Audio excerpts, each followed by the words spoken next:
We could just leave the stream like this. Like, it could just be a DVD bouncing around the screen. You could just be watching a Dre Night dance. You don't need me. I was solving politics. Oh, solved, by the way. Dealt with. Done.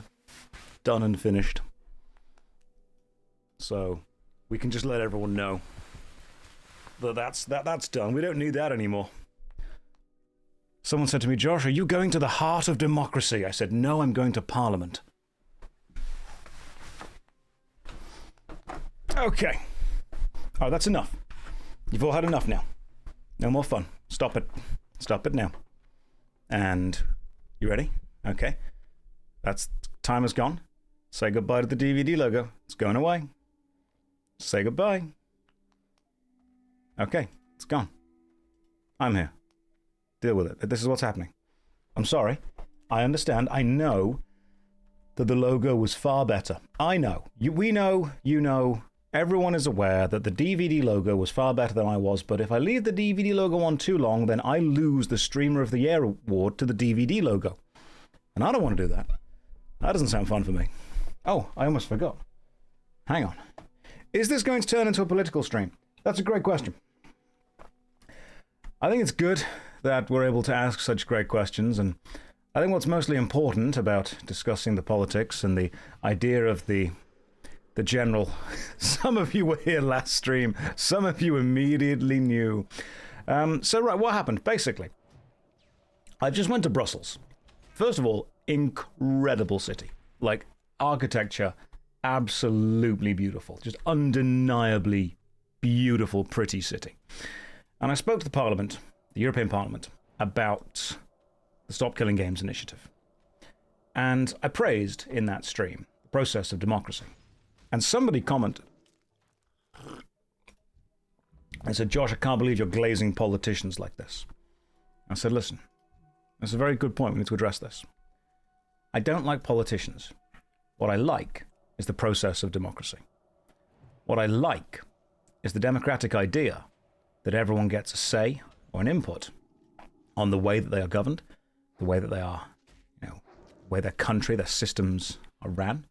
I think the idea of each person being heard, having their opinions and their lived experience listened to, referenced, and understood, I think that is an important aspect. Do I like the people that do that? Not as much. But do I think the system itself is a good idea? Yes, I do. I think the idea of listening to people and taking their ideas on board, very good. Very good idea in general. Yeah, I mean, the only thing holding democracy back from being perfect is human nature. And as soon as we can overcome that, oh, we're laughing. As soon as we can overcome that, we're going to be all good. Unfortunately, the problem is that we have to still keep dealing with people. I don't know if you've met people. Absolute bunch of bastards.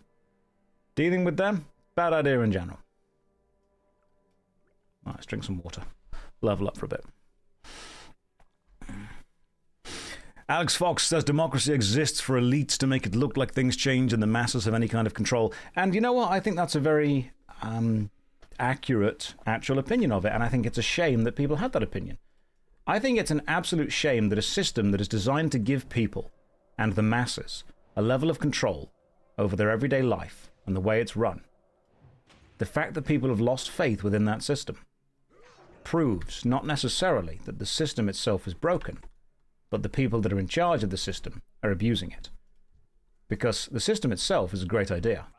The people running it, that's the problem. The problem is, again, I'll be honest with you guys, I am 100% all for the democratic process right up until I'm in charge. Then it's a dictatorship. And I learned this when I was playing Command and Conquer. And I thought, wow, if all these little dudes had a say over how I was building this base and how I was running this army, they would hate it. Thank God they don't. That's just how it works. Josh, how am I still not leveling in Duskwood? Because I'm level 15. I'm just level 15. Excuse me, what are my policies on drowning? That's a great question. I think it's good that we can ask questions. I think my policies on drowning leave it up to the individual about whether they do or don't wish to drown. However, we should probably have some oversight on the sheer amount of large bodies of water that are left around all over the place. That seems work. Yeah. Can I cumulatively say that I am level 70? Yeah, I've got at least 7 toons at level 10, which collectively means I think I'm level 70. I think what I disliked the most about the things that I saw online specifically was there was a clip that went up about I was talking about pirate software. And people were like, oh my god, I can't believe you're being so nice to the guy. You're giving him far too much credit. You're being far too gracious with this. And then someone else commented, and this drove it home for me. This is the internet's attitude in general. Someone drove it home saying he got what he deserved. Okay. So, if you're an arrogant arsehole and bad things then happen to you, the internet thinks you deserve those things. That is not the kind of system that ideally I would like to live in. Because while I understand that Jason did not approach the discussion with good intentions or approach the discussion with... what's the best way to phrase this? Probably he didn't approach it with, pure intentions of actually trying to understand stuff. He had his own opinion with that. And people didn't like that, and now bad things happened, and people did stuff that they absolutely shouldn't have done to him, and then people said, oh, that's fine. And people said to me, Josh, why are you being so gracious with this? 2 reasons. 1, I have to leave the door open. I think if you want to foster a discussion in the future, you very much have to show that you are willing to leave the door open. Because if you shut the door as soon as someone disagrees with you, what reason do they ever then have to agree with you in the future? If they can see they've said something and they've angered you and they've upset you and you've decided to completely close off the entire discussion in the future, what motivation do they ever have to rethink their stance and come over and chat to you? If you are focusing more on vindicating yourself and punishing the other person, you are basically saying that you don't care about starting any kind of dialogue with this person. What matters now is the vengeance. What matters now is the revenge. I don't like that. So the reason that I will show possibly, according to a lot of people, too much understanding and too much grace with that is that I think it's important that we leave a door open.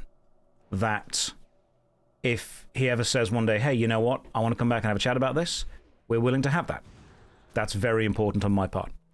The second part is that if people think that someone doing something they dislike then deserve bad things happen to them, I've often found, and correct me if you think I'm wrong on this, I've often found that if you engage in a system that perpetuates hate, it is only a matter of time until that turns on you.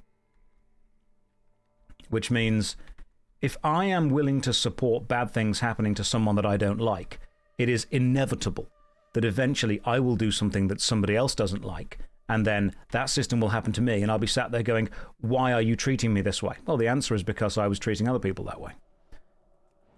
If I am going to engage in a system that punishes people because of their past deeds, then I have to understand that at some point I will be punished for my past deeds.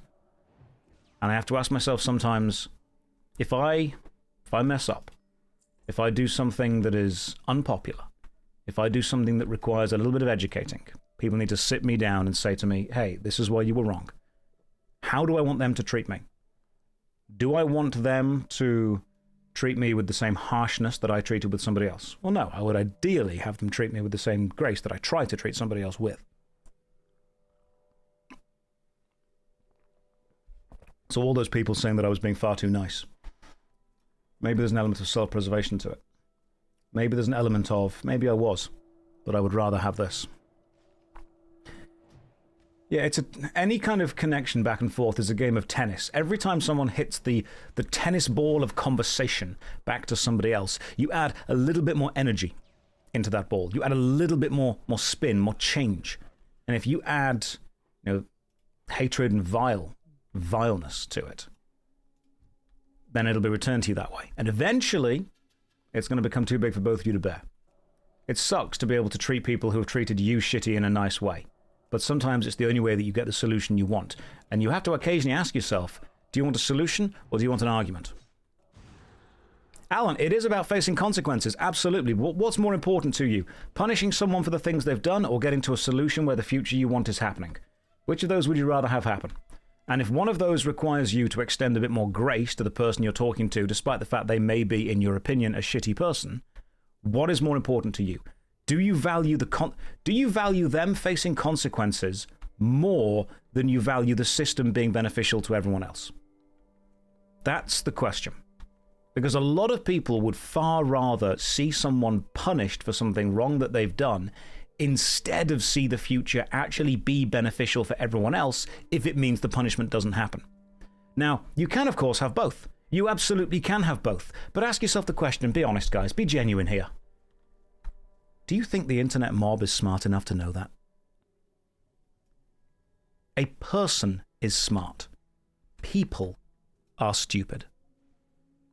That's how it is. So when people say to me, oh, we should be focusing on the punishment. Okay, do you know what the internet's like? That would literally never end. It would be an endless cycle of punishment forever. And that would not help anyone.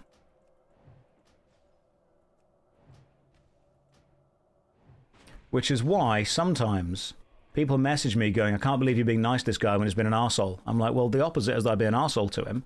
And then, based on human nature, he won't be like, oh, you know what, I was wrong. He'll just double down. And then I'll double down. Then he'll double down. Then I'll double down. Then suddenly, you've got this, generations-long feud. That doesn't work. The end goal should ultimately be rehabilitation, reconciliation, understanding, and a future that benefits everyone. Not constant punishment. That shouldn't be how it works. At least I don't think it should be. You also have to occasionally step back and say to yourself, what's more important? Being right or achieving what you want to achieve? Because if someone said to me, hey Josh, you can have everything you want right now, but everyone will think you're a massive arsehole. Okay, that's an interesting question.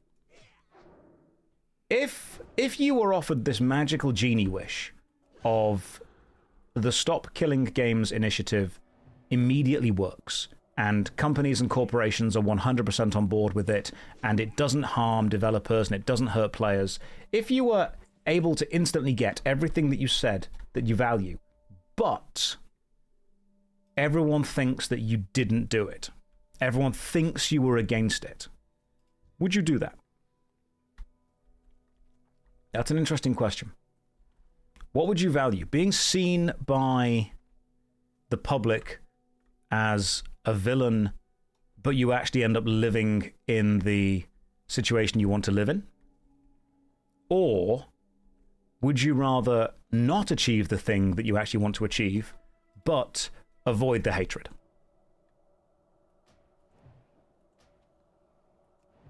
Because that's a really hard thing to look into. Do you want people to hate you for the wrong reasons, or like you for the wrong reasons?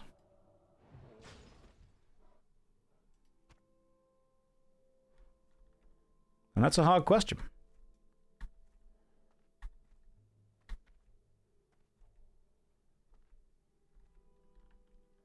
Which is why sometimes when I can see someone doing something wrong, something that I think and I disagree with, I say to myself, okay, what's the future?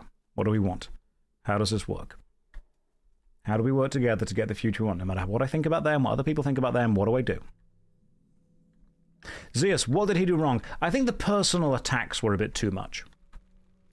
Yeah, the personal attacks were far too much. You don't need to insult someone's appearance while you are attempting to effectively debate an initiative that they are spearheading.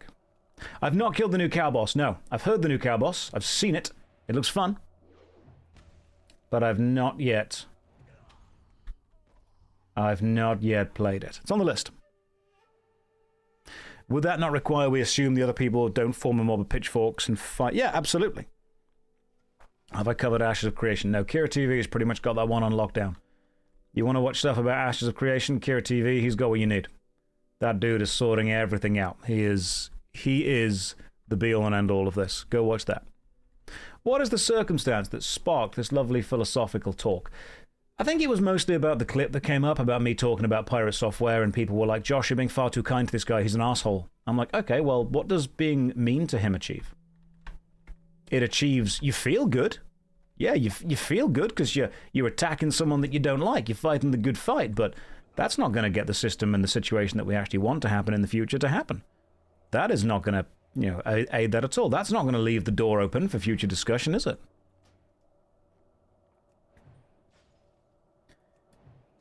Sometimes it's really hard to put your ego aside and say, right, I want to attack this person because I know that it's the right thing to do as far as my morals tell me. However, I also know that's not going to achieve the situation I want to achieve. Sometimes you want to attack somebody on the internet. Oh, yeah, absolutely. God knows. We all want to do that sometimes. Everyone at some point just wants to attack someone on the internet. We all know that.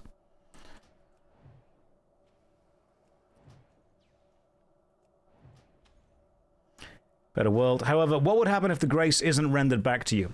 Bro, what happens if the grace isn't rendered back to you is something you then need to... That genuinely is a good question. What happens if you show someone grace and they don't render it back to you? You now have to ask yourself a question. This is the prisoner's dilemma. It's the prisoner's dilemma of emotional kind of reciprocity. If someone is an arsehole to you, and you are nice to them, and they continue to be an arsehole to you, what point changes their response to you? At what point, at what type of behavior do they actually change?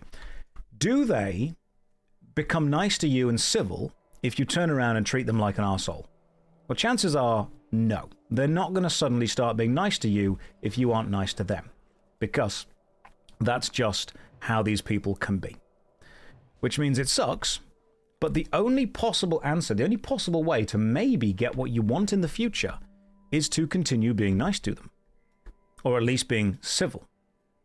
Once you show them their behavior has consequences, absolutely, Lord Zoom, you show them their behavior has consequences. That is a really good way of looking at it. The carrot and the stick, both part of a well-built, functioning society. What kind of carrot and stick are we then looking for? Because we need to leave the door open for continued chat. We need to show that there is a willingness to engage in kind of democratic discussion. They need to see that exists. Because if that doesn't exist, there is literally no motivation ever to change. There needs to be motivation to change.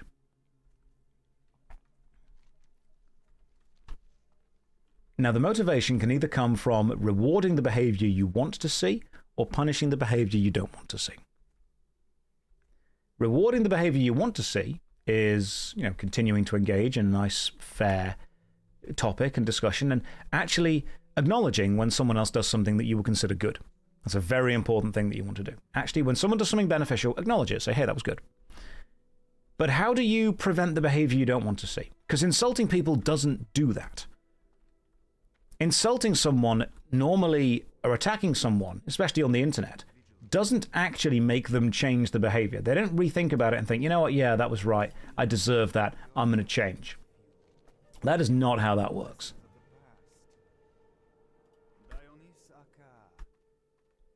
So what does work? You love the glasses. Thank you. I get migraines if I stare at the screen too long. This tries to help. I mean, Volt, stopping communication. That's one way. That's absolutely one way. It's interesting to see so many people not understanding the concept of not hating someone when your thoughts differ. Visa, good to see you here. Hope you're doing good, man. I heard a saying yesterday that I really agree with. Nobody cares what you think unless you don't think what they think.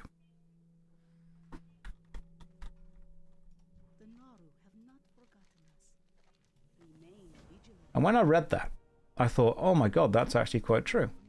Because everyone will say to you, oh man, I don't care. We can differ. We can differ, that's fine. Then you do differ, and they're like, oh, this is bad. Now, if you want the carrot and the stick of changing behavior, just throwing out insults at someone and hating them, believe it or not, doesn't change behavior. Feels good, doesn't change behavior. So you have to ask yourself, okay, what What actually changes behavior? Oh, it's the mailbox. Interesting. Open immediately. A letter from the Admiral, the Blood Curse legacy. Cool. All right, we got ourselves a cool little quest to go on. You've got to engage in dialogue, and you've got to show a willingness to engage and be open with that. That's what you've got to show. You don't show that, you've got no reason to ever change someone's behavior. But you've also then got to have the idea that if someone continues to engage in bad behavior, there will be a level of punishment. Now, the internet, as a kind of collective, thinks that when we say there is a level of punishment, they mean insulting someone. Or, if they're slightly more unhinged, they mean sending a level of violence to someone. That doesn't really work. That does not work at all. And the reason that doesn't work is because it's not collectively understood. Let me explain what that means. Let's imagine that you say something online and you insult thousands of people. And those thousands of people then take it upon themselves to render themselves the arbiters of your punishment. They basically say, right, you've done something wrong. You therefore must be punished because that will change your behavior. I am going to show you how wrong your behavior was by punishing you. I'm going to, find out where you live and attack you. I'm going to send something horrific to your address. I'm going to SWAT you. Any of these kind of things, I'm going to try and send a virus to your email. I'm going to call at the places that you work and get you punished for that. Okay, I understand why people do these things, because it feels good. But the internet is not demanding a change in behavior. The internet is demanding retribution and often humiliation. That's what they don't actually, and this is where the kind of the hypocritical nature of it comes in. They don't actually care if you change your behavior. They don't, because they won't follow up. There's no follow-up to see if their punishment did anything, because it's very much not proportional to the actual thing. They just care that you are punished for the behavior. Now, if you did one thing and one person punished you for that, okay, cool, I get that. I understand. I don't agree, but I understand. But this is the internet, which means that you don't have one person rendering their punishment to you one time. You have hundreds, possibly thousands, sending messages, attempting to call you, attempting to harass you, attempting to punish you, because all of them individually feel vindicated by what they're doing. Every individual person thinks they are doing the right thing because they see themselves as the only arbiter of that punishment. When suddenly you as the victim of it are facing it hundreds or even thousands of times over. And that is massively unfair. Which is why when people say to me, Josh, why am I not dogpiling on pirate software? Because I think that's horrific to do, and I think he's suffered far more than he should have done for his opinions. The guy may be an arsehole. I've never met him in real life. We've spoken briefly. I don't know what he's like in real life. But I do know what the internet's like. And I do think that, unfortunately, there have been people who, whenever I've said I don't like something, have contacted that thing or that person and said awful things in my name, which I hate. I absolutely hate that. That's awful. People are taking the idea of using me as some kind of justification for their awful behavior and then doing bad stuff. That's not cool. That's not right. So sometimes when people say to me, why are you being so nice to this guy? It's because I know exactly what the people who take this far too seriously are going to do. And I've got to also not only, work out what I'm going to say, I'm actually trying to balance and mitigate the potential damaging behavior of hundreds of other unhinged people. And I hope you guys can understand that. When I say it's not enough to just say don't do this thing, you've got to almost calm down the mob before it forms. Yeah, they don't care about right or wrong, they care about hurting others. It's never been about right or wrong, because if it was right or wrong, they would actually follow up on any behavior and see if there's been an improvement. It's never been about the improvement, it's been about the vindication. What happened just got here. We're talking about the internet. We're talking about dangerous people on the internet and how every person on the internet thinks they themselves are individually justified in their small action, but unfortunately it suddenly adds up.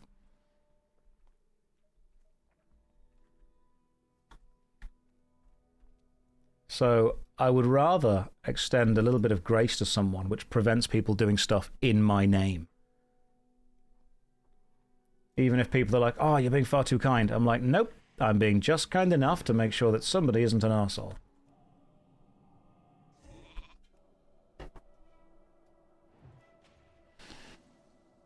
You wish drama farmers... Well, hey, drama farming is the most effective way to make money. That's why they do it. Because... You guys ever seen the James Bond film, Tomorrow Never Dies? I've never forgot this. At the end of Tomorrow Never Dies, James Bond throws the bad guy, I can't remember the guy's name, into a printing press. Because the guy basically controls global media by causing disasters and then reporting on them before anyone else.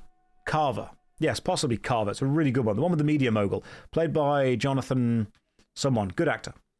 He throws him into the printing press, and Bond says, before he throws him in, you forgot the first rule of mass media. Give the people what they want.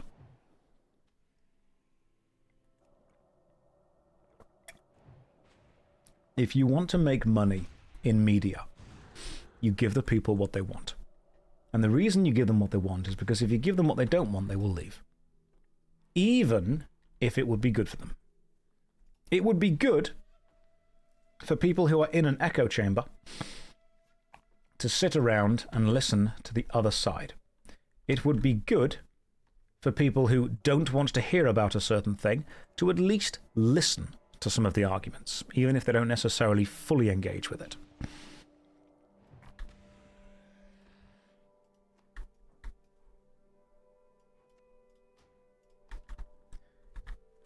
But people don't want that. You shudder to think how good I'd be at drama farming. If I decide to turn evil, I'll become a politician.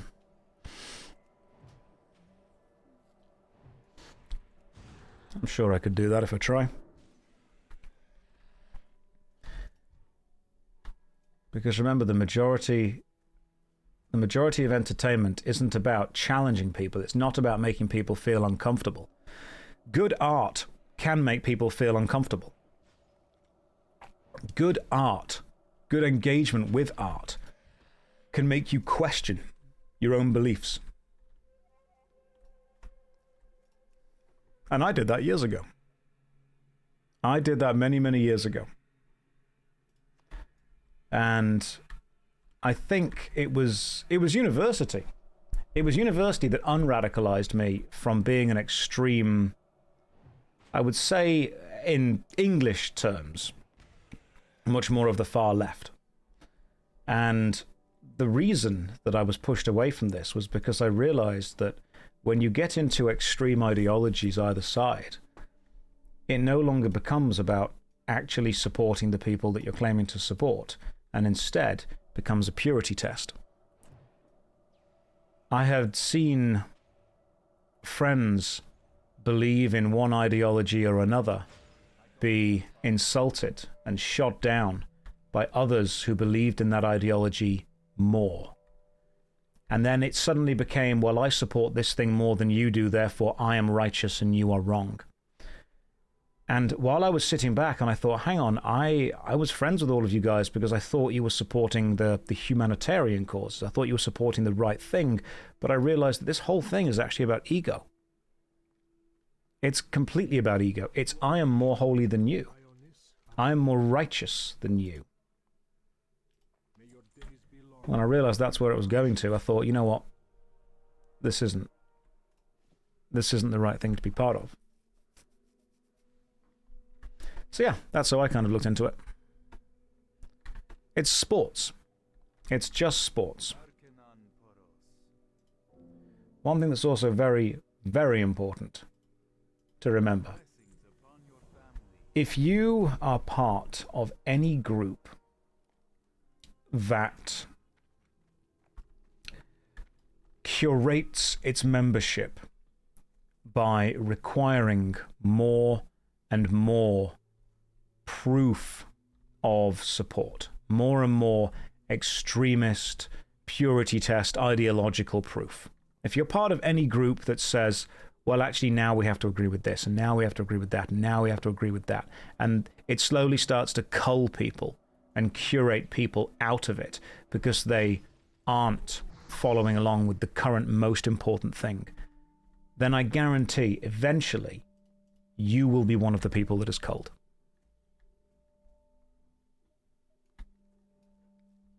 It might be very fun to be part of the mob while you're kicking somebody else in the mob out.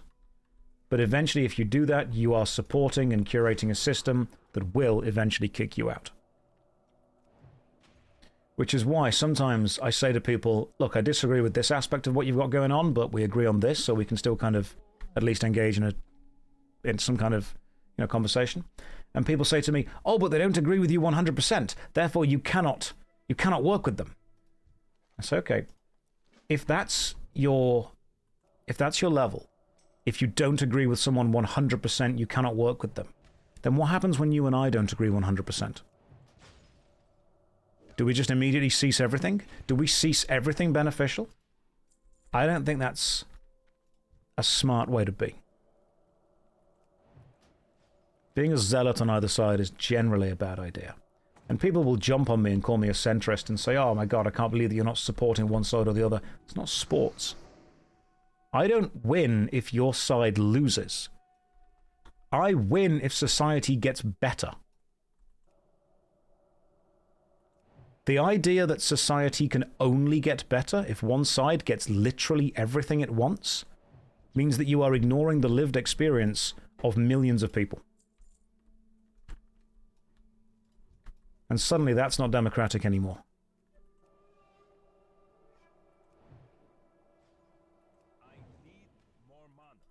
But you say this online and people are like, oh, so you want everything that I hate to happen. No.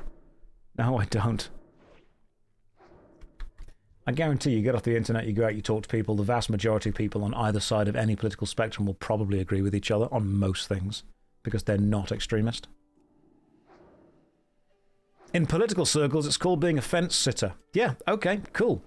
I will happily sit on that fence if the alternative is killing everyone on one side of the fence or the other. If the alternative is, completely dehumanizing one side of the fence or the other in order to make sure that my side of the fence likes me the most,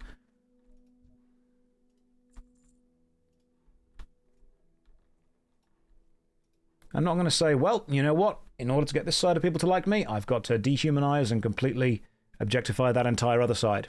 Sounds like a sucky thing to do. Plus, I live in the English countryside. Nothing wrong with sitting on a fence and enjoying the fields on both sides for a bit. Oh, but Josh, you're not standing up for anything. Yes, I am, actually. There are many things I'll stand up for. They just happen to be things that the majority of people on both sides agree with, because I think they're the right things to do. This is going to be a Says video. I know it's going to be a Says video.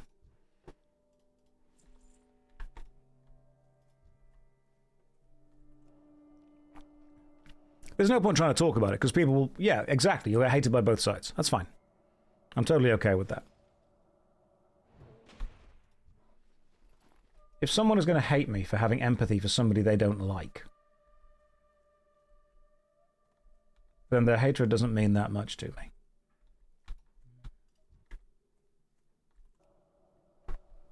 And of course, there are extreme examples and extreme situations. And what happens with the internet is that it always goes to hyperbole. It always goes straight away to, oh, well, I bet you feel sorry for insert the worst possible person you can think of. And I'm like, no, that's another extreme example that we're trying to literally get away from. You're saying that there is a massive, like there's a 98% middle ground, and then there's a 1% extreme on either side. And then as soon as you say, well, okay, maybe both sides have a point, people jump to, oh, so you agree with the 1% of the extreme. No, I don't. that they're both bad. That's what happens. And I hate the hyperbole argument, because you say to someone, hey, maybe we should have empathy for people who don't think the same way that we do. And then they immediately jump at you with, oh, so you like literally the worst person to ever exist. I'm like, no, I don't. I'm saying that maybe we should have empathy for people that are, within that general circle, but not that bad, because they don't understand that there is another way, and maybe a show of empathy would help them understand that the world can be different. We place the vindication over the rehabilitation of people, and therefore we end up with a world that is focused on revenge. What's with the wicked glasses? I get migraines if I stare at a screen for too long, and I'm going to be staring at this for a while. Oh god, it's the internet waffle pancake argument, isn't it? I like pancakes. Oh, so you hate waffles? No. I had a Belgian waffle. It was lovely. No, I had a Brussels waffle, which I didn't realise were different things. See, when I said Belgian waffle, I always thought Belgian waffle was like the thing that you would have in Belgium, like the kind of circular style waffle with little clumps of sugar within it. I didn't realise that the Brussels waffle is a different thing. And the Brussels waffle was lovely, actually. I really enjoyed that. People in Brussels were lovely. They were really nice.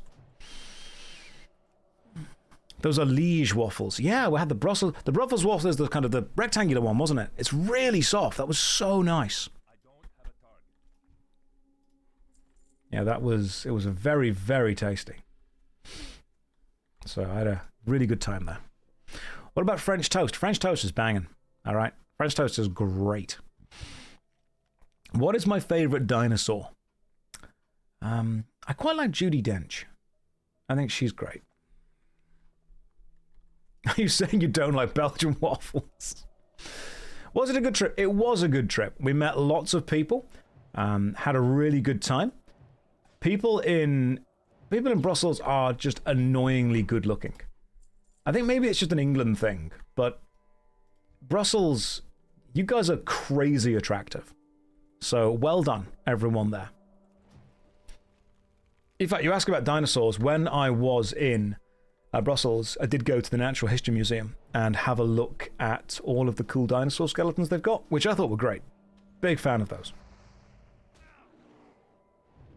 Very much enjoyed your museums. And your opinion on crumpets? I like crumpets. Some people put cheese on them. Tried it, wasn't a big fan. I would say it's probably better to go with just sticking with real butter. Baldur's Gate challenge dead, right? Steepek, nothing is dead until I'm dead. I will return to RuneScape at some point in the future. I will return to any game. I'll play Tomb Raider 3 for the Plays channel. I'll do something else. It'll happen, don't worry. You saw the video of me enjoying chocolate pizza. Why is that video still going on? Like, I'm glad that it happened, but the video is still going on. So why do you hate cheese? I just don't like blue cheese. I don't think we need to be eating blue cheese when there's so much other better cheese. All right, I don't normally stand up and get super angry for a lot of stuff, but I will for this. There is so much cracking cheese out there in the world. Why are you guys eating stuff that tastes like feet? What are you doing? Why are you doing this? All right, cheese is great. I love cheese.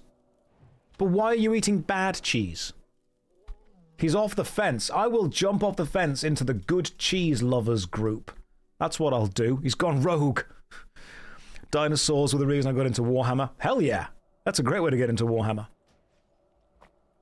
Any plans on more Armored Core videos? Yes, but let's focus on the cheese right now. There's drama happening.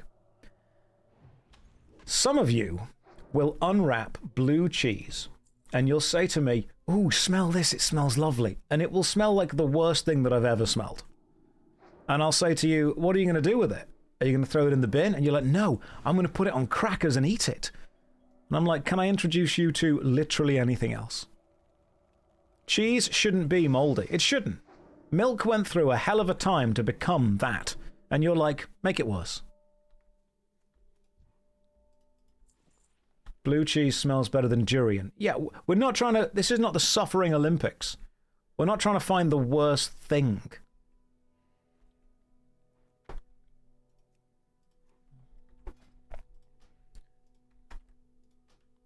Trying to explain to you that sometimes things are just bad. We need to define what good cheese is. It's very simple. If I like it, it's good. If I don't, it's bad.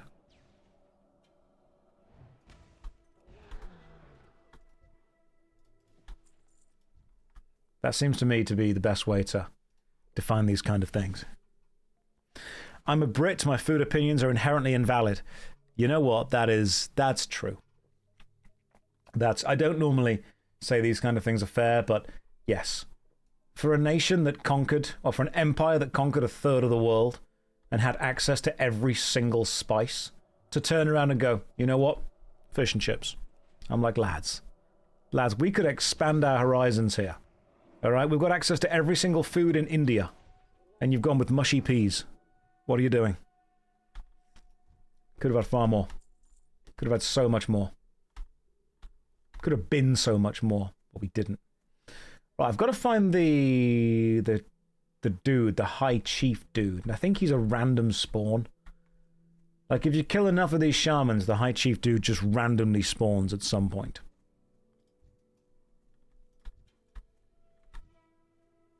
But I don't know where. Oh, gravy is a great food. Gravy is the liquid that you can slice. From based politician to cheese dictator. I would just use gaming to get into politics. That's all I would do. I would convince you to vote me in based on my gaming opinions, and then when I'm in, I would just crack down on the dairy industry. That's what I would do. I know what I'm about. Right, we're still looking for wherever the hell this chief is. I think he's over here. Hi, Chief, there he is. There's the little cheeky chap. There's the lad. Come here, you.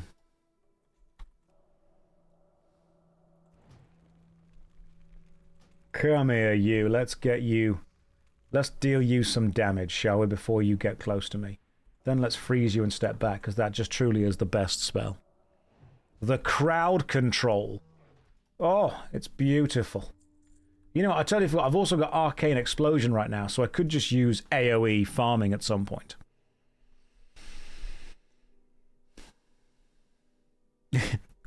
Baxel, that's how it would work. Hey guys, check out this sick 360 no-scope knife throw bounce. Alright, cool, I'm in. Stilton.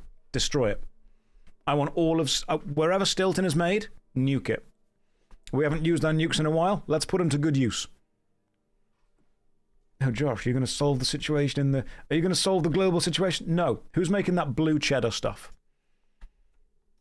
Oh, but Josh, this also produces Wensleydale. You know what? That's fine. They're saved. They're totally okay. That's absolutely fine. What's the worst cheese? Alright, let's get back to democracy. Why is your blue guy so pink? That's lighting, I think. Might also be that I've got color correction on the wrong way. But I'll double check at some point. But I think it's just lighting. Yeah, it's just lighting from where I am now. Blue Cheese says, quick question, how dare you? That's a good point, Blue Cheese. I'm going to ignore you. And now I never need to worry about you again. This is excellent.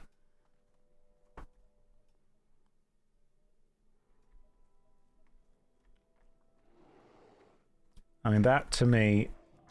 Can I just farm like this?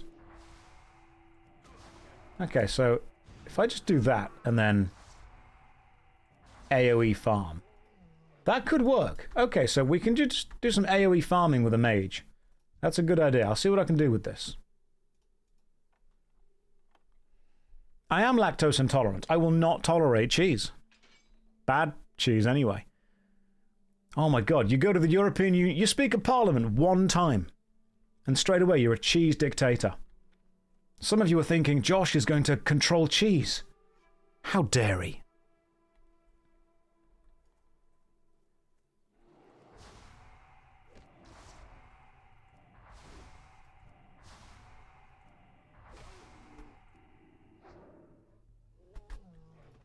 Just because I'm in charge doesn't mean that I can't be super funny.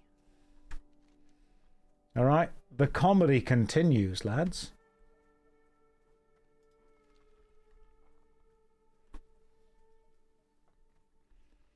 Uncon a new character. No, level 15, mate.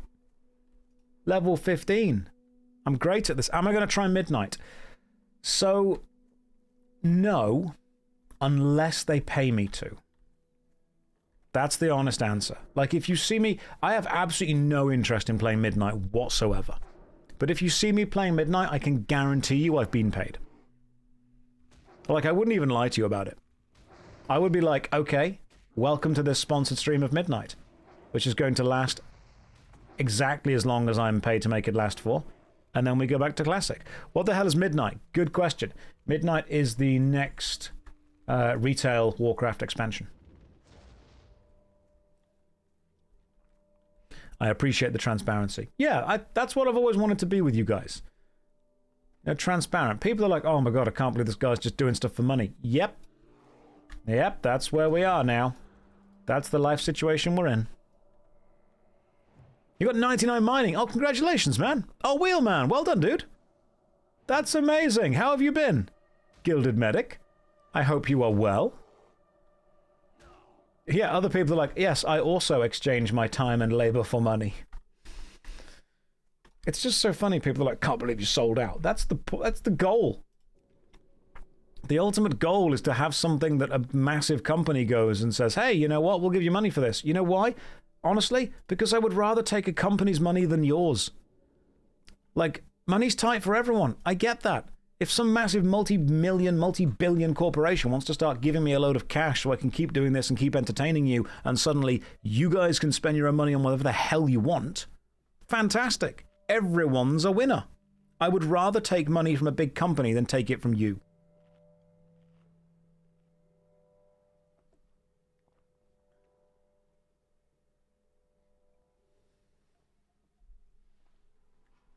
So that's a yes to the midnight stream then. No, they've not offered enough yet. They reached out and they were like, would you like to play midnight for this much? I'm like, no. No, I wouldn't. The negotiations are ongoing. I have no interest in playing it at all. Josh's agent is still in negotiations. My agent's just me in a hat.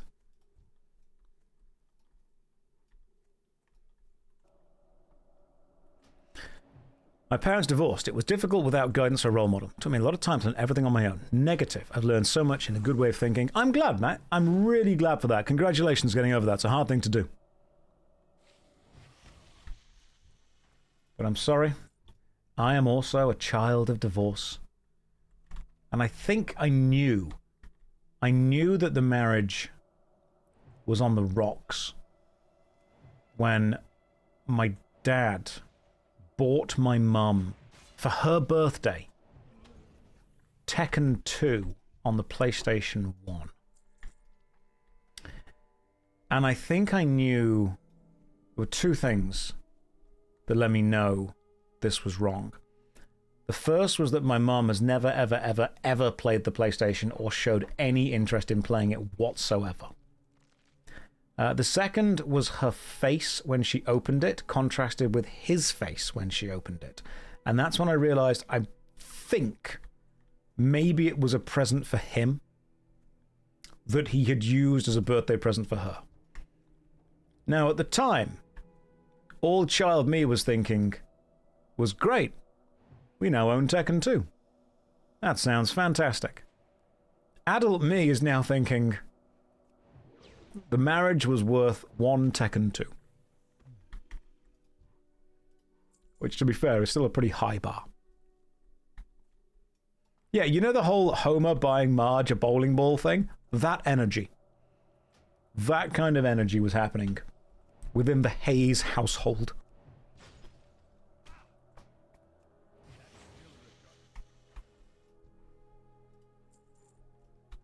Now, my dad liked Tekken on the PlayStation. In fact, I have a vivid memory of... You guys ever have a PlayStation 2? So, we got a PlayStation 2 a couple of weeks after it launched. And... because they were hard to find in the UK. And one of the games that we got for it was Tekken Tag Tournament. And Tekken Tag Tournament was a decent fighting game, but there was a special secret mode if you finished the game. And you could play Tekken Bowling. But you had to, like, complete the game with a couple of characters to do it. But we did not own a memory card. So, I vividly remember that my mum and dad would argue over the fact that we had to leave the PS2 on all night if we got close to finishing it. Just so in the morning we could finish it again and then do the Tekken Bowling mode. Because we couldn't save it. We had to just complete the game in one go. And obviously back then I was like, Mother, you do not understand. The game cannot be saved. Therefore, the effort and time that we are placing into it right now need to be maintained. The console does not have an internal memory capable of remembering our actions. Therefore, it must be left on. Now I can look back and go, that was probably quite bad for the electricity bill. That was probably quite annoying, seeing as we had one telly, and it was just, like, for 8 hours a day, a static picture of the Tekken Tag Tournament menu screen. I'm like, oh no, now I get why that was so annoying. And, yeah, now my mum's not a massive fan of video games. Like, she doesn't hate them, she just doesn't care for them. Am I excited to play Marathon? Thrilled. Literally thrilled. It took me several days to realize that Marathon and Anthem weren't the same game. That's how excited I am for all of this. I think I'm kind of out of... I'm very much out of the loop in understanding what video games are when their names don't really tell me what they are. Because Anthem was the thing that was basically the Halo. What was the game, the offshoot of Halo? There was an offshoot of Halo. Was that Anthem? That was Anthem, wasn't it? Because of the movement mechanics and stuff. Destiny, that was it. The offshoot of Halo was Destiny, which I haven't played. Then there was Anthem. Now there's Marathon. And I'm honestly just kind of very much out the loop with trying to remember what all these single words mean. So, what's Marathon as a game? If I get it, what am I playing? Will I play Wrath of the Lich King? Hopefully, yes. Excited about that one. I've never played Burning Crusade or Wrath, and I know that people have already hit level 70 and have started to do endgame raids. I'll get to level 70 eventually. But for right now, I just kind of want to...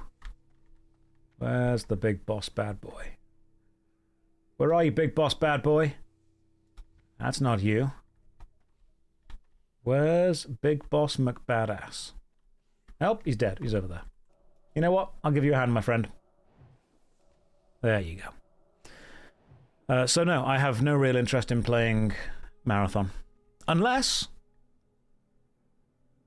they pay me. Then I'll be very interested in playing Marathon. Then I'll be marathoned all up in here. Did I play the first Marathon game? No. Have I played RS3 at all? Yes, a while ago. It's newer now. Am I rolling Druid tomorrow? I don't know what that means. Is that for the midnight launch or something? Yeah, I mean, I'm not going to lie to you and go like, guys, I will never, ever, ever do this. I mean, if someone turns around and goes, hey, we'll give you a lot of money to play a video game, I'm going to go, okay, that sounds great. And then they'll be like, yeah, but you have to like it. I'm like, oh, no, I see what's happened here. You're buying my time. You're not buying my opinion. That's a separate thing. You can have my time, no problem at all. You know, time, totally for sale. Opinion, that's when things get a little bit complicated. You want to pay me to spend my time doing something instead of something I want to do? That's just work. That's okay. That's like any other job. We all sell our time for money. That's how labor works. But what you want to buy is my opinion. Ah, that's different. I'm not saying it's not for sale. I'm saying it's much, much more expensive. I'm saying if you want to buy my opinion, you are suddenly asking me to sell my integrity, which means that all of my value as a content creator then goes down, which means that you would need to pay me enough money that I never need to work as a content creator again. That's basically what it is.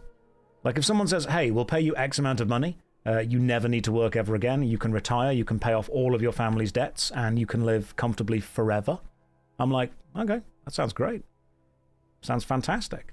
But, this is important, Josh, some people on the internet will dislike you. I'm like, I can live with that. I'm totally okay there. How much would it cost to endorse the raidy, shady monetization system? I would want a percentage of the income. That's what I would want. $100 million to stream Fiesta Online for a year. Right, Yell, you're thinking way too big. All right, way too big. Let's talk real numbers. Like someone says, hey, we'll give you 5 million quid in a year. Okay, that's more money than most people will ever earn in their entire life. Great. I will not only play Fiesta Online for a year for 5 million, I will love it. I will play the meta. I will read the wiki. I'll get involved.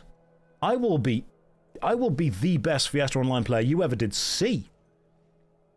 I feel like I'd probably do it for 1 million, but I wouldn't be as into it. I think, like, if it was 1 million, you'd be able to join the stream and tell that I was performing. I think for 5 million, I'd perform well enough that you wouldn't be able to tell. Like, the quality of acting matters too.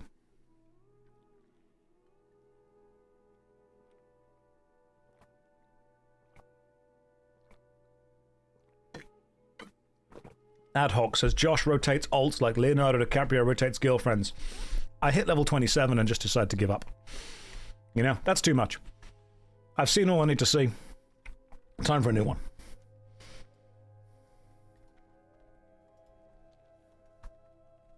What does 2 million get? 2 million gets you, I'd be excited on the weekends, but annoyed in the week.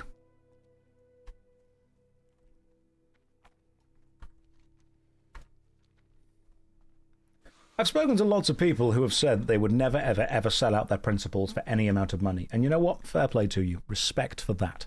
I like that. I was speaking to a guy a few days... Maybe this makes me a bad person, but I think it's more important that I'm honest with you. Sometimes I do talk to people and they say they would never sell out their principles, never sell out their ideas, because they wouldn't want their children to look at them in the future and, you know, not be proud of them. And I thought, okay, that's an interesting way of looking at it. And I get it.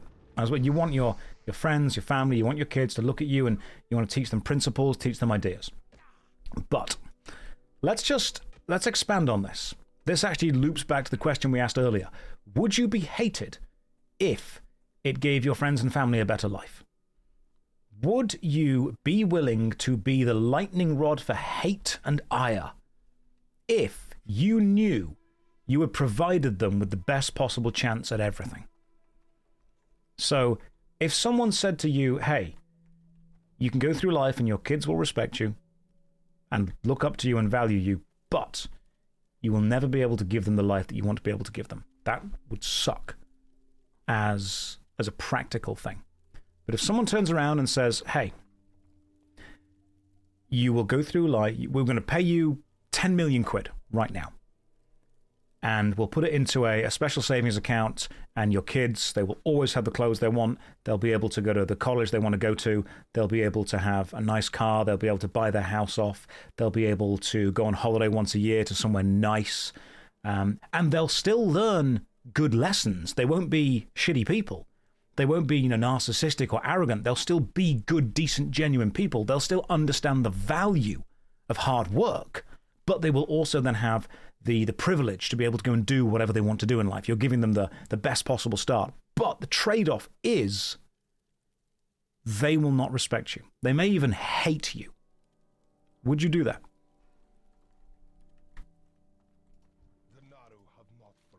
Now let's expand it out. Let's expand this out again, okay? What if your kids loved you and respected you, you had all the money and all the power and all the influence that you needed to give them the life that they wanted and allow them to take on the challenges they want to take on, and if they fail, you can be there as a backup to make sure they never truly suffer too much, but people on the internet you will never meet hate you. What about that? How does that stand out to you?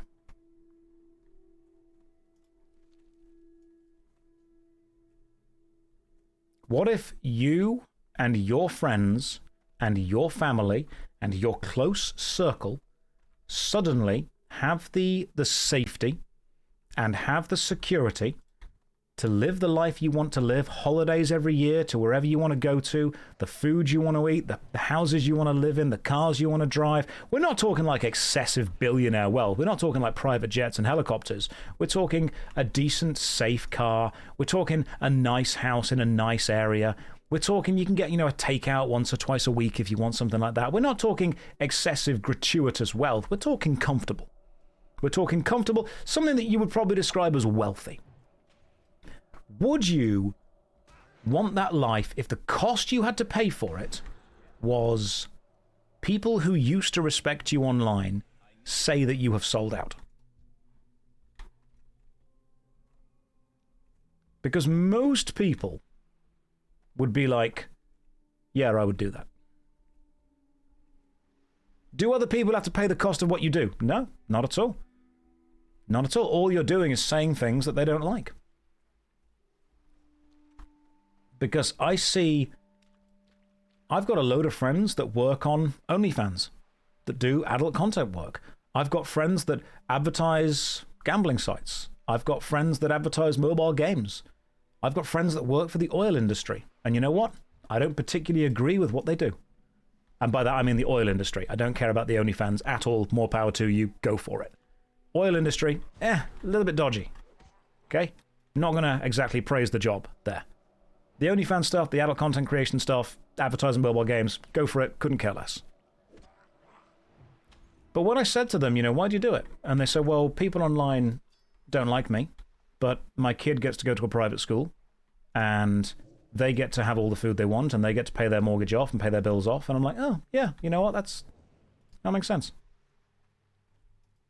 And with gambling, other people do pay the cost for what you do. There is a human cost. It's undeniable that there is a human cost there. And we can disagree with that. That's okay. You can look at me and you can disagree, and you could say, I would never be friends with someone that advertises gambling. Okay. What kind of degenerate take is that? Baron, how so? The fact that I don't particularly care that people are doing OnlyFans? Or the fact that I don't particularly care about my friends that work for the oil industry?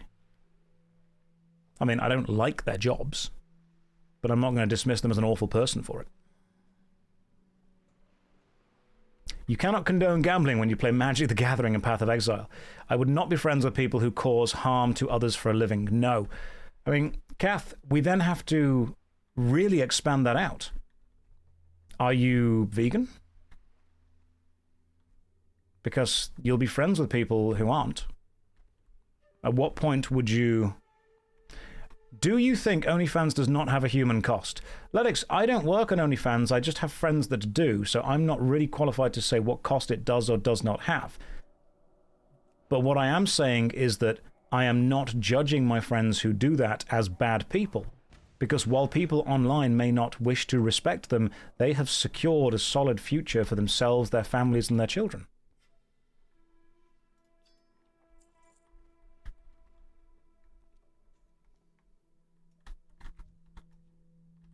And this is where it gets more complicated.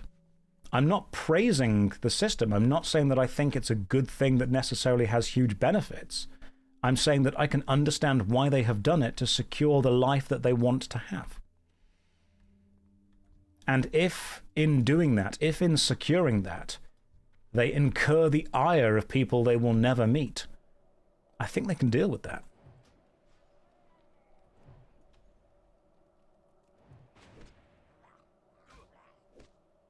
And people often, they use the argument of just wait until this child sees the fact that their parents are online, you're doing sex work. Okay, I mean, if the child is able to go to a very decent school and have a very decent, quality of life, is that better than the child living in a moldy, damp house, not having enough food? At what point do you say, right, the trade-off is this, and they're going to go for it? Now, I'm not saying there's a right and wrong answer. And this is where the conversation kind of gets more complicated. I will not promote gambling. I won't do it. That's a thing that I want to push back on. I've had gambling companies contact me and say, hey, would you do a gambling stream? No. No, there is no amount of money that you could pay me to promote gambling, because I think that is an inherently wrong thing for me to promote. But would I promote a crappy mobile game if it pays me enough money? Yeah, of course I would. Because I believe that the human cost of that game is not going to be as great as the human cost of promoting gambling to a relatively impressionable audience. Is this why I don't stream Magic the Gathering Arena? No, that's because I don't like the difference between Arena having Arena-only cards. I like Magic the Gathering being one coherent game. For me, the value of Magic the Gathering is in the social experience of sitting down and playing it with people, not necessarily playing the game itself. How do people have so much time to care about others' jobs so much? Gits, you have to understand that on the internet, every day is a big day for the unemployed. Everything is very important. Everything is, oh, this debate is happening between this person, and we have to care about this, and we have to know what this person has done. No, you don't. Most people will go to work, sell their time and their labor for an amount of money, come home, buy the things that make them happy, and pay the money for the things that have to be paid, like bills, like rent, like mortgage, like food, like making sure that your kids have got access to any kind of sports or extracurricular activities they want to have. And when you say to someone, hey, you can give your family a far better life, however, some people online that you will never meet will not think that you're doing the right thing. Most people will not care. And I also think that when you have struggled through more stuff, when you have been in the situations where you have been hungry or you have been homeless, then suddenly you are willing to do quite a lot more in order to secure the fact that your children will not go through that. I've often found that people who have come from a position of privilege find it very easy to say they wouldn't do things. And people that have come from a position of struggle find it much easier to say they would do things because they understand that the struggle is not exactly as romantic as most people think it is. Neither of these people are right or wrong. They are just people making choices.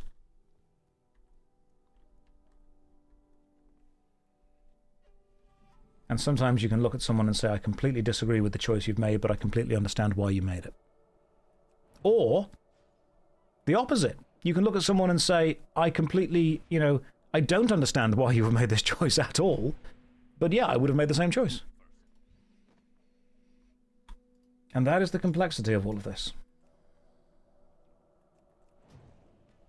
It's kind of sad you have to degrade yourself because you're out of options. Anepo, at what level is degrading yourself? I mean, most people say that, a lot of people believe that OnlyFans work is degrading. Okay, you can believe that if you want to. Other people that have worked it may think it is, may think it isn't.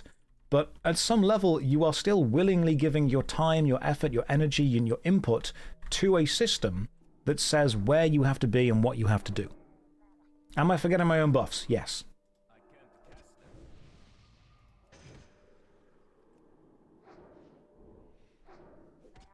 Standards are very low, don't make a good life. I don't see it as a failure. It's a system of economics. I completely agree. I absolutely, completely agree. People have said to me, I can't believe you're degrading yourself like that. I'm like, okay, cool. They've said to friends of mine who work in the adult industry, can't believe you're degrading yourself. I'm like, okay, what do you do? Oh, they go to work and sit in an office for 8 hours. I mean, many people would consider that degrading. Whether it is or isn't is an individual choice. I personally don't think it is. If the job is there to be done and you are there to do the job, I think that requires praising. I don't like degrading people for a job that they have. That seems to, strip the humanity away from that person. If a job needs to be done, if a job is there to be done, then be proud of doing it. And you'll often find that the people who say, oh, that's degrading, are the exact people who consume the content that is being created.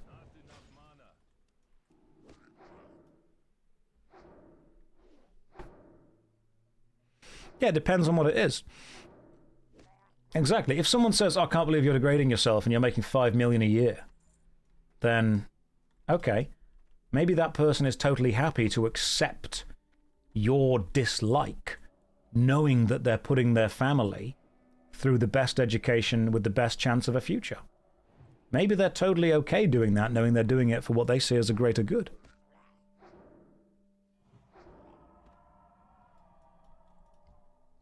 But I am still, personally, not going to advertise gambling at you. And correct me if I'm wrong, but this is the complexity of the decision. There was a large streamer. I think it may have been XQC, but I might be wrong on that, so don't quote me on that specifically. But they revealed their payment from 2 sponsored streams they did. And I believe that they were paid $50,000 to $60,000 to do a sponsored Call of Duty stream for a couple of hours, which is pretty good money. And then they revealed that they were paid, I believe it was $6 million to do a gambling stream for a few days. Now, correct me if I'm wrong on that. I may be misremembering the numbers. I think I read it somewhere. You can Google that, you can check. But it wouldn't surprise me because the numerical difference between the types of content, gaming versus gambling, is absolutely huge. And if someone said to you, hey, we'll pay you 6 million quid or $6 million and you have to stream a gambling game for a couple of days, if that money were right in front of you, would you do it?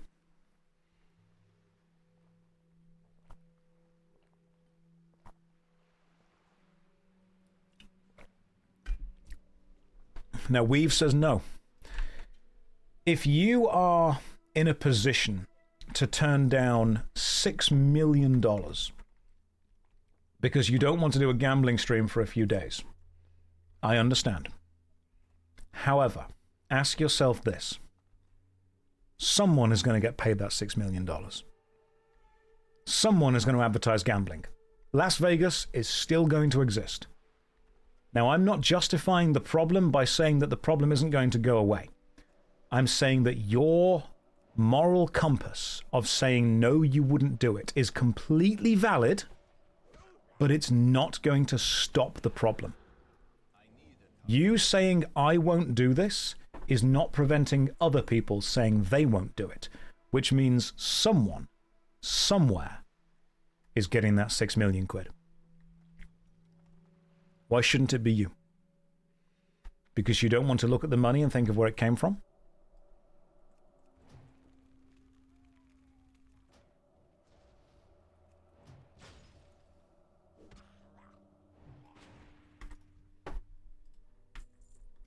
And if you imagine this, no, you get to keep it. It's just money they give to you. You keep it. And in the future, in 5, 10 years' time, no one's going to remember that you did that stream. No one's going to remember you did it at all. You might say no right now. And this is what I see happen a lot. This is what I see happen online so much. Someone gets offered a lot of money to do something. They say no.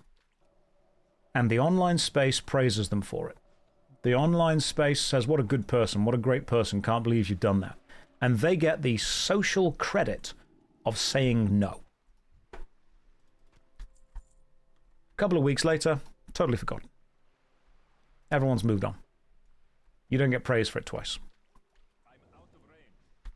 So we're throwing morals out the window with this conversation. Led, not at all. And I think, unfortunately, by you saying that, you've jumped to the hyperbolic extreme of this.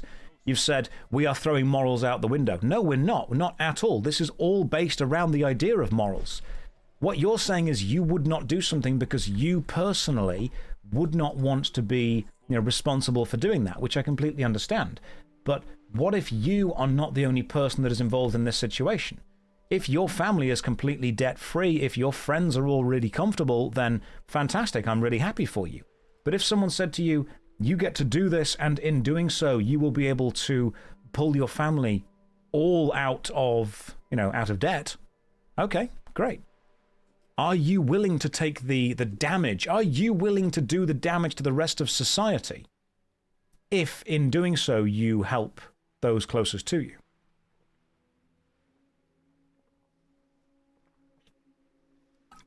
And yeah, absolutely, when the topic comes back up, it will be re-remembered. So what you're saying is it's fine to damage others as long as it benefits you, is what you're saying. No, Lord Zoom, I'm not saying that at all. And the fact that you have reduced it to that shows you don't understand the complexities of the conversation.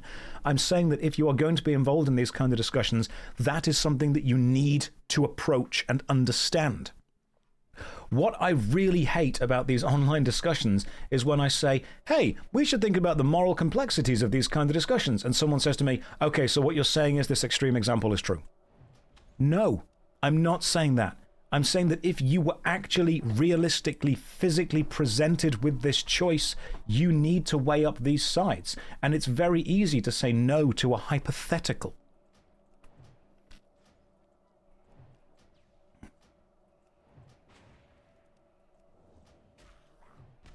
Have you guys been surprised by how many people in the chat have started saying, okay, so what you're saying is, and then using an extreme example?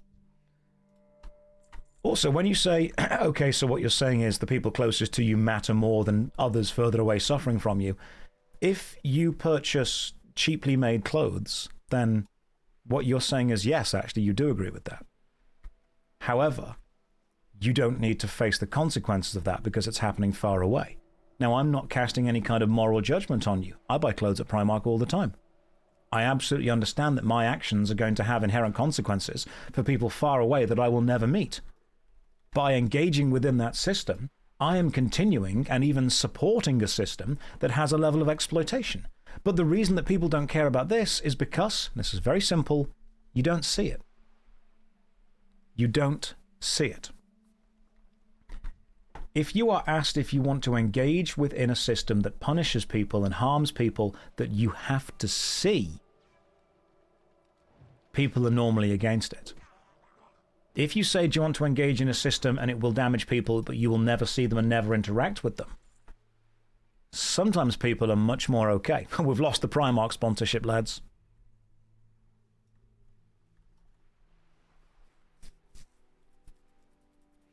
You find it incredibly rich when someone grandstands about workers' rights with an iPhone in hand. Well, Zaffel, I agree with you in principle. However, do you believe that they would only be able to grandstand about workers' rights if they were not engaging in any of the systems that exploit people at all? And if they do that, and again, I'm not arguing with you here, I'm asking for a kind of philosophical discussion. If they were to only engage with systems that did not exploit people in any way, they would not be able to get their message, which may have a grander kind of scale input, out to the rest of the world. Is it worth sacrificing market reach if you know in your own heart that you are then doing the right thing? And the reason I bring this up is because I read a book many years ago called The Moneyless Man. I think it's a decent book. I think you should give it a read. Moneyless Man, fantastic book. Basically, a guy decided to go off-grid and see how long he could live with no money, just trading everything. And one of his kind of moral quandaries at the start of this adventure was, does he use a laptop in order to chronicle his journey? Because in using a laptop, he is then not going fully off-grid. But he will be able to then expand his reach. He'll be able to expand his market value. He'll be able to contact people and actually say, hey, this is what I'm doing, which may inspire more people. The reason being proposed, as long as we know someone is doing this, it's okay for us to disregard our own morals. No, it's not okay, Zoom. You're reducing this down quite a lot. It's not okay to disregard your own morals. It's a question that you must ask if you can live with. Many of us do things that we do not think are okay every day, but we do them because we wish to live with them. So this moneyless man argument was, he is a hypocrite if he uses the laptop. However, using the laptop is the only way that he's going to be able to get enough people to hear his message. He will be expanding the reach of his message, but in doing so, harming it. So what is more valuable? To follow your message super clearly, but in doing so, reduce the number of people that get to hear it? Or following your message as well as you can, but taking sacrifices within your own personal choices in order to make sure more people are exposed to it? And there is no right answer. Only you can know where you sit within that spectrum. That's like saying we should start a business to do unethical stuff and then make a charity to help people.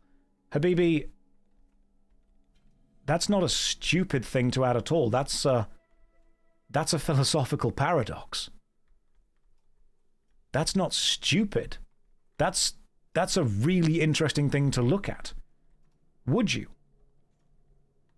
Would you start an unethical business that makes millions and millions and millions of pounds and then invest that into food banks, knowing that if you didn't do that, the food banks wouldn't get the money?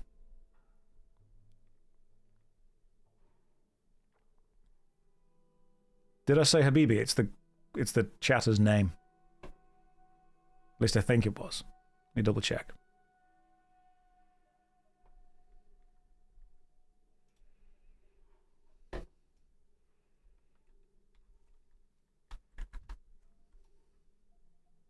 That's a cool deal. I've not seen that before.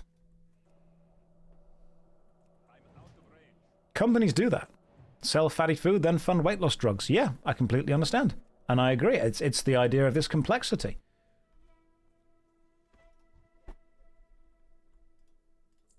It is a level of complexity. Get a fell core fungus.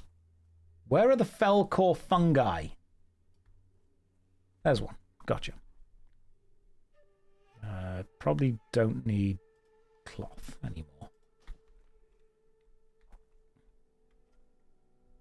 Glad to have you back. How did it go? It went very well. Met some lovely people. Had a lovely time. It's not ethical selling fatty food and then weight loss drugs because you know you're causing the problem. So what we were talking about specifically was doing what many people would consider to be an unethical business model, but within doing that, actually providing a more ethical system overall.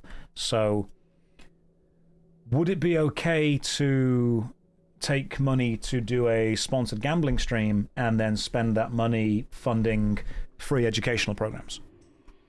Because the educational programs aren't going to get funded anyway.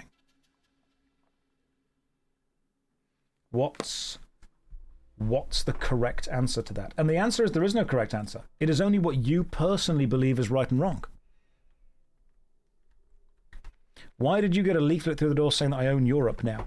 Well, that shows that my bribes have gone to the right place.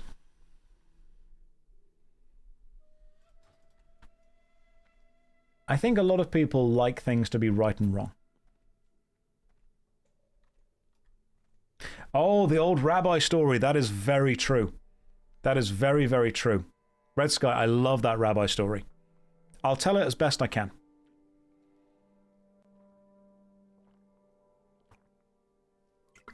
The world is full of grey, without a doubt. Consider this. Imagine that a rich businessman who has made his money through exploitative practices goes to, I believe the original story had the religious leader being a rabbi. I don't think it necessarily matters which kind of religious leader it is. That's just how the story went. And he says to the rabbi, I'm going to fund an orphanage. I'm going to provide the best food, the best beds.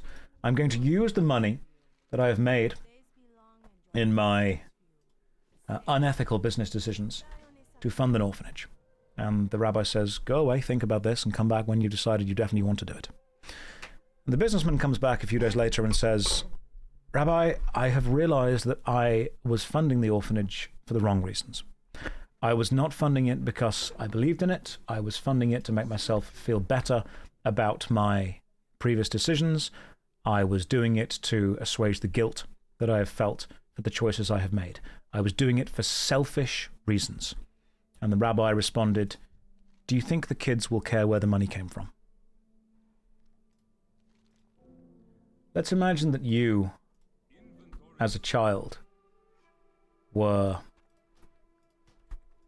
supported by various programs, such as free school dinners or free aftercare for, the school, which aftercare was if your parents couldn't pick you up on time, you could just kind of chill in a club after school.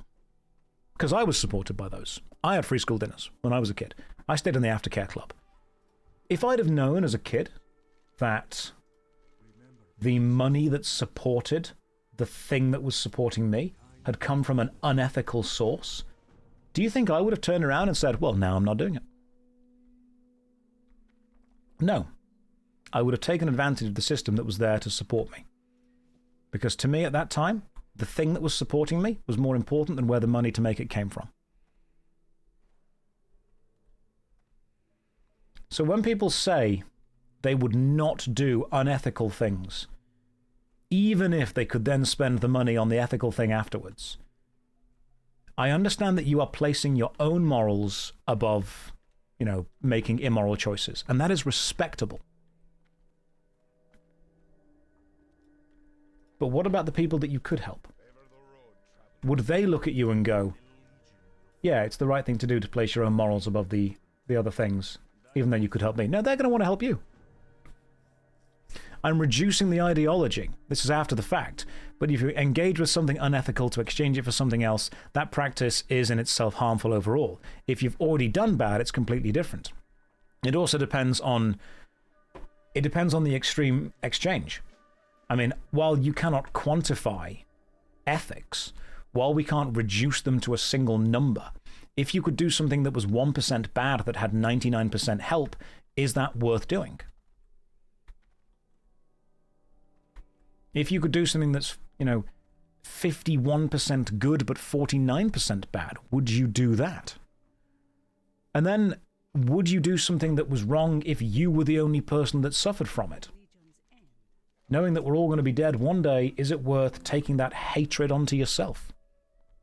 Why are you the one that makes the decision of who receives harm so someone else receives good? Cat, that's another good point. We're getting into philosophy now. We're getting into theology, combining with philosophy. These are questions that philosophers have debated for centuries. The answer is we don't know. We straight up do not know. You recently finished Claire Obscure, and the ending, yes, what a great game. What a phenomenal game. Anyone that tells you there is a right and wrong ending of Claire Obscure does not understand the complexity of it. We can summon Philosophy Tube and have these discussions. What I very much dislike is when someone hears an answer and goes, well, there's an objectively correct way of doing this. Because I guarantee, if you think there is an objectively correct answer, then there will be someone else who thinks that the opposite is objectively correct, and neither of you will then be willing to talk to each other.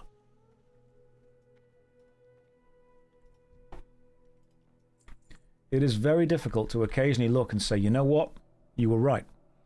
But not with your methods and not with your ideal, with one or the other. This is why one of my favourite action films is the film The Rock. You guys seen the film The Rock?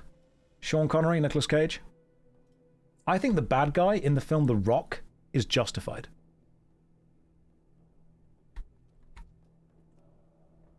I straight up think that he's not right, but he's totally justified in what he's doing.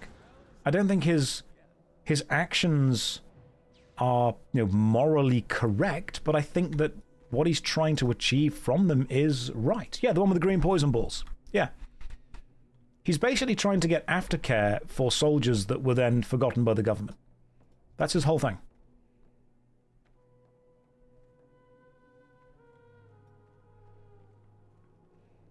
And the fact that he was threatening, and he was saying, hey, we will do this, or this bad thing will happen, but actually, you've seen the film. Go watch the film. And this whole conversation started from the idea of, would you take money to promote something unethical if you knew by doing that you would be able to put more good out into the world? No one truly knows. Someone's healing me. Thank you very much. That is kind of you. You can be buffed. Can't buff you right now, but I'll buff you later. Anyone that says this is 100% right or wrong, there is always a little shade of grey to discuss and to consider with it. If the unethical thing harms even one person, you would say it's not worth it. Even one person, says Quicksilver. That's a very extreme bar. If the unethical thing harms one person, you would say it's not worth it. Okay, if that's where your personal moral line sits, that's totally acceptable. It's your own moral line. But I think that the world already operates on far less extremes than that.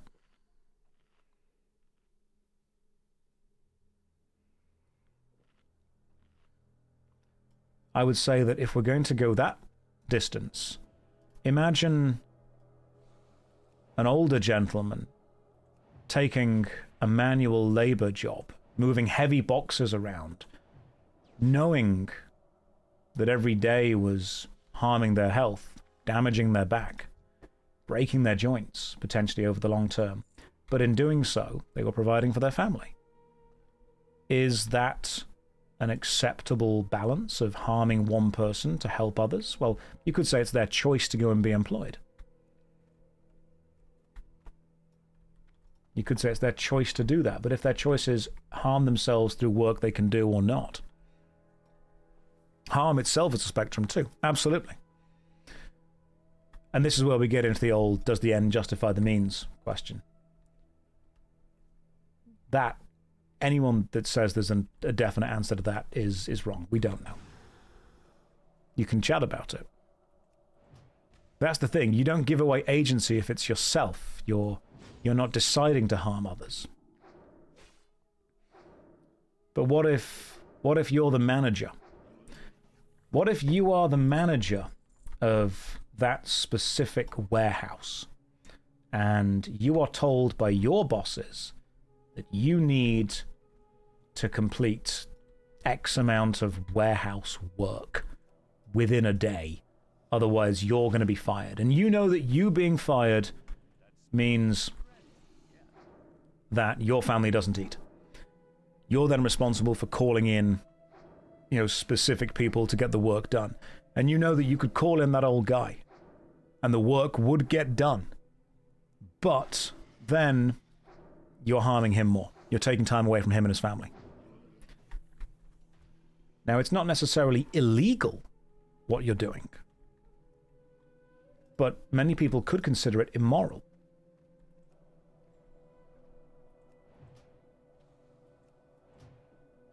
Every action we take involves, other people in some way.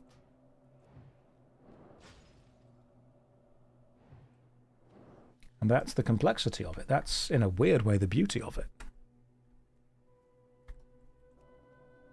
Do I think WoW Classic has the potential to dwarf retail's popularity? No. No, simply because retail is more popular. People in this stream obviously like Classic, people in the guild play Classic, but retail is ultimately more popular. It just is. I think WoW Classic will still be a niche within a niche because the MMORPG genre itself is a niche. It will remain a niche within a niche for a long time.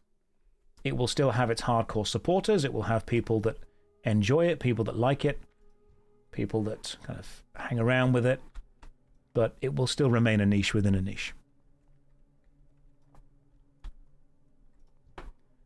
Need a survey data crystal shard, but I can't seem to find one. Am I sticking to the starter zone, or will I'll go to the Dead Mines eventually, don't worry. Once I get to I've hit level 16, which is good. Level 17, I'll probably start doing Dead Mines.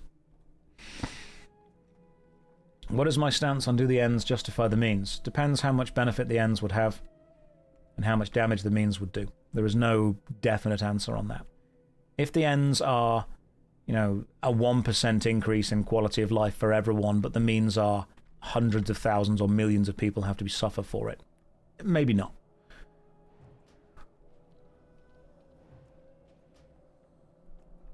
There's no way that you can answer that unless you know what the ends and what the means are. Can I give you a Draenei dance? Maybe later on. Give you a little treat.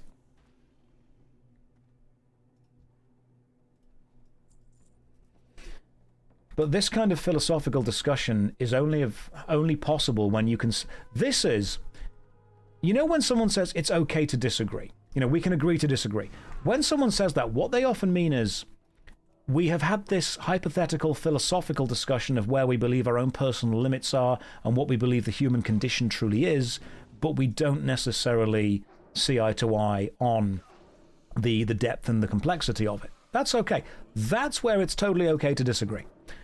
It's not okay to say, agree to disagree, when you're talking about just devaluing humans in general. When you're talking about just, reducing the humanity or removing that aspect from someone. That's not okay to disagree with.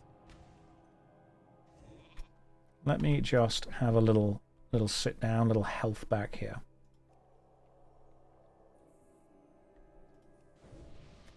So we can agree to disagree when we're talking about philosophical hypotheticals.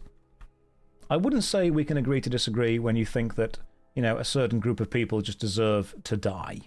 I'm like, well, let's have a bit more complexity with this. Come on.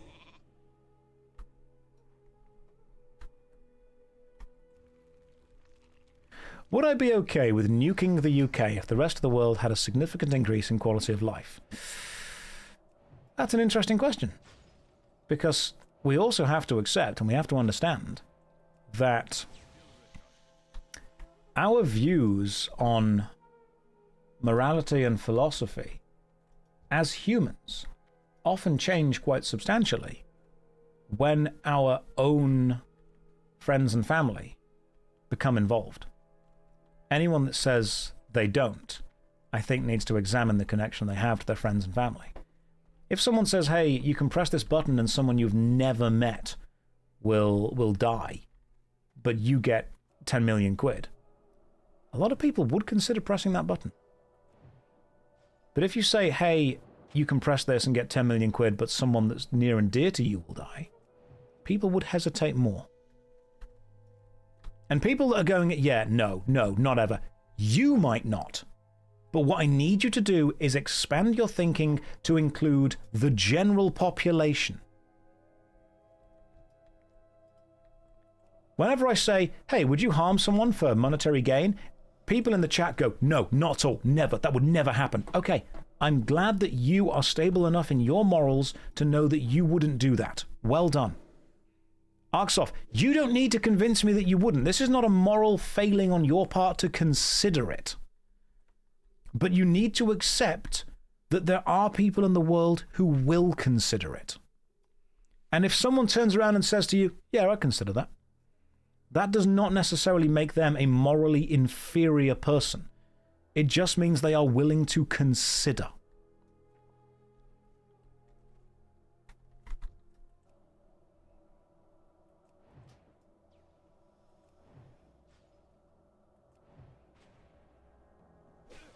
And we have had many interesting stories and tales and legends and myths of people who are considering things. And whenever I bring up these moral hypotheticals and people get quite upset that I think they would consider it. Okay, great. I'm glad that you have got that. I'm glad you have got that kind of solid core of moral character that you will not stray from. Excellent. But I really think most people, more people than you think, would consider it. But what we have to do now, what we have to accept is when you bring in your own friends and family, when suddenly this decision involves people you do know, then it's different.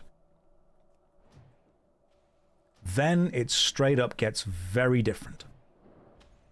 And if you don't think it gets different, for you, brilliant.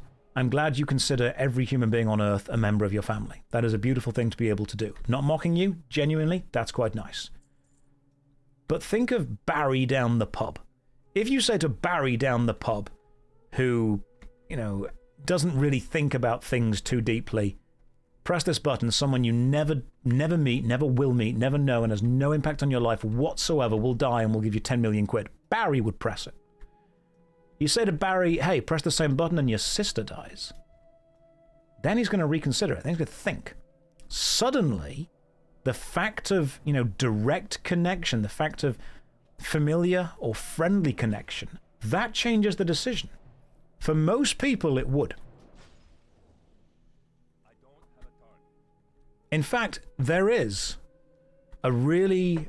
I can't remember the name of the film, but there is a really interesting film with this exact button premise. And it's not a super high budget film, but it's a good film to think about. And what I really liked was this.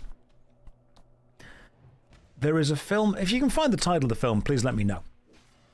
There is a film where a weird gentleman in a suit approaches people with a button and says, if you press the button, someone you do not know will die, but we will give you, it's either 1 million or 5 million. It might just be called The Button.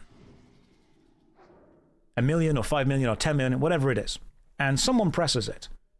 But then they discover the truth. The person that dies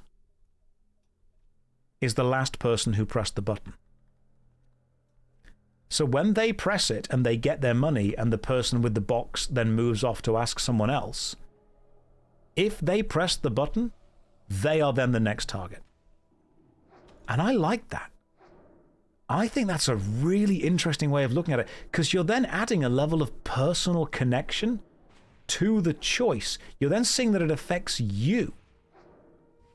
That's quite a nice twist with that. Suddenly, it's not a person you've never met. You are then relying on a person you've never met to be nice to you.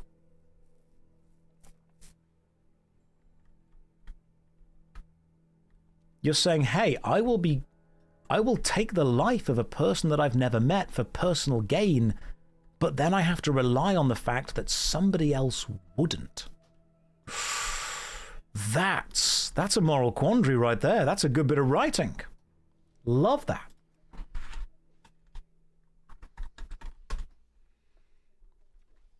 Cutie has invited me to a party. Fantastic. That's dumb. Nobody would press it. Tef, you don't know that that's how it works until after you've pressed it, though. That's the point of the story. You don't know that the person that presses it next, the target will be you because they don't know you.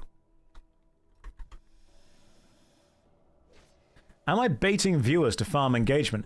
Turkey, I'm just having a conversation.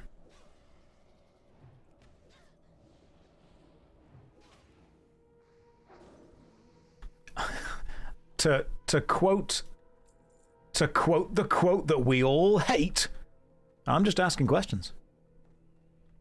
Hate that line because it's often used to cover up for the fact that no, you're trying to bait people and you're doing shitty things in an attempt to get reactions.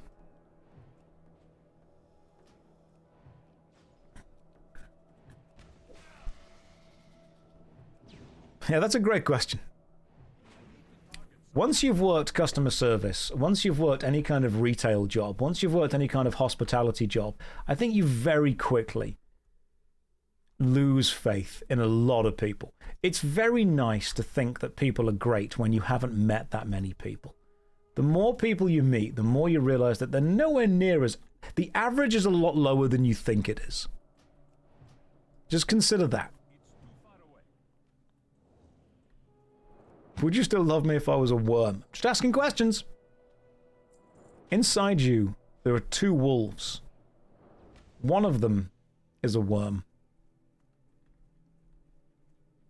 The other one has been asked the question that inside them are two wolves. It's wolves all the way down, guys.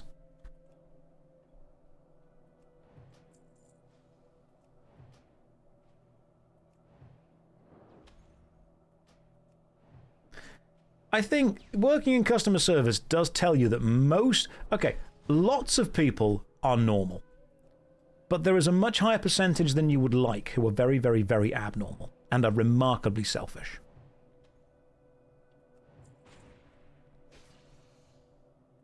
Can I tell you more about the Stop Killing Games meeting? It went pretty well. Met lots of people.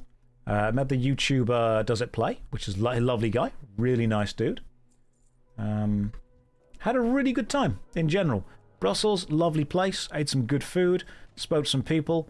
Met the lovely lady representative from the Pirate Party. She was nice.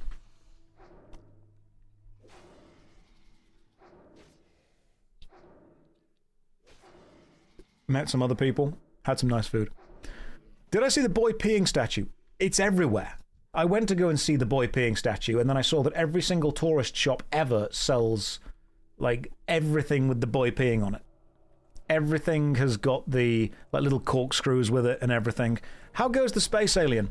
Rage, inside you are two worms. One of them wants to know if you would still love it if it was a wolf. The other one is standing at a train track with a lever in front of it and would like to know what it should do in the trolley problem.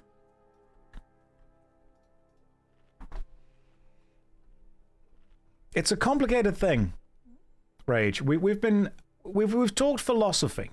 It's gone complicated. You did not expect to watch the entire hour-long press conference. Did a fantastic job hosting. Oh, thank you very much. You've got to keep it aligned. These people were super knowledgeable. So we had a lot of people in the conference who wanted to make a lot of choice and do a lot of things. And I wanted to make sure these guys all had their own chance to be able to talk. On the trolley trail are two wolves. One of them wants to know if you would choose him or a bear. Hey, there we go. Fantastic. We got the crystal.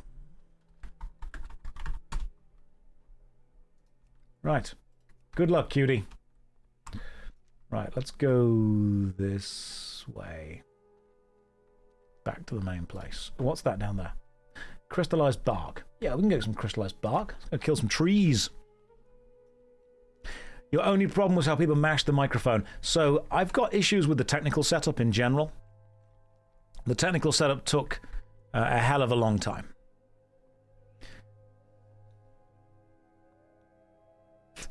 Josh, did you know there was a bald guy named Chris Wilson on the Diablo 2 dev team? Path of Exile Chris Wilson said, it's a different guy, it's just a meta build for the industry. He's correct. If you are bald and called Chris Wilson, you just objectively make good Diablo-like games. That's just how it works. Ross was so done. Ross Scott, bless his heart, is one of the kindest people I've met.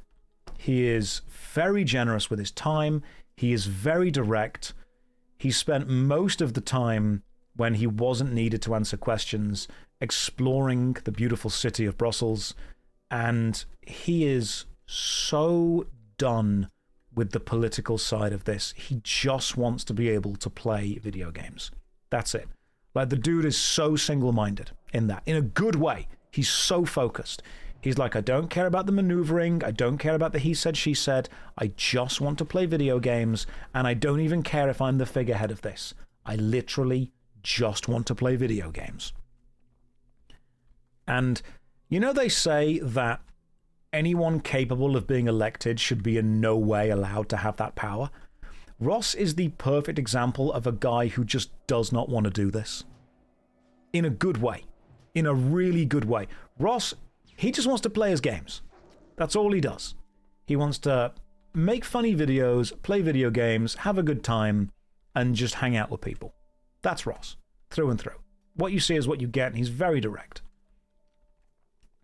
It's like when people are saying, you know, Ross, do you want to be involved in this? He was like, I guess. Do I have to be? Do I need to be? Well, will it help? The question he asked the most was, will it help? Yeah, Ross would make an amazing president precisely because of the fact he would make a terrible president.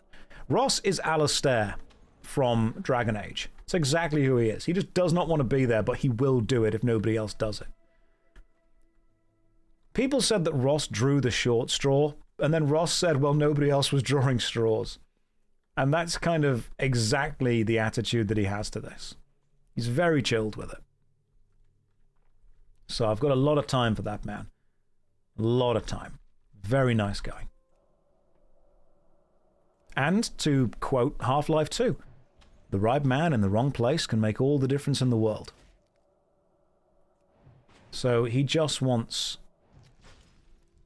I said to him the same question, actually. This is where the discussion kind of went to. I said to him, Ross, if you could get what you wanted to achieve, but nobody knew that you were involved in this, would you do it? And he went, that would actually be ideal. That's exactly how it would work. And I think that's the best answer.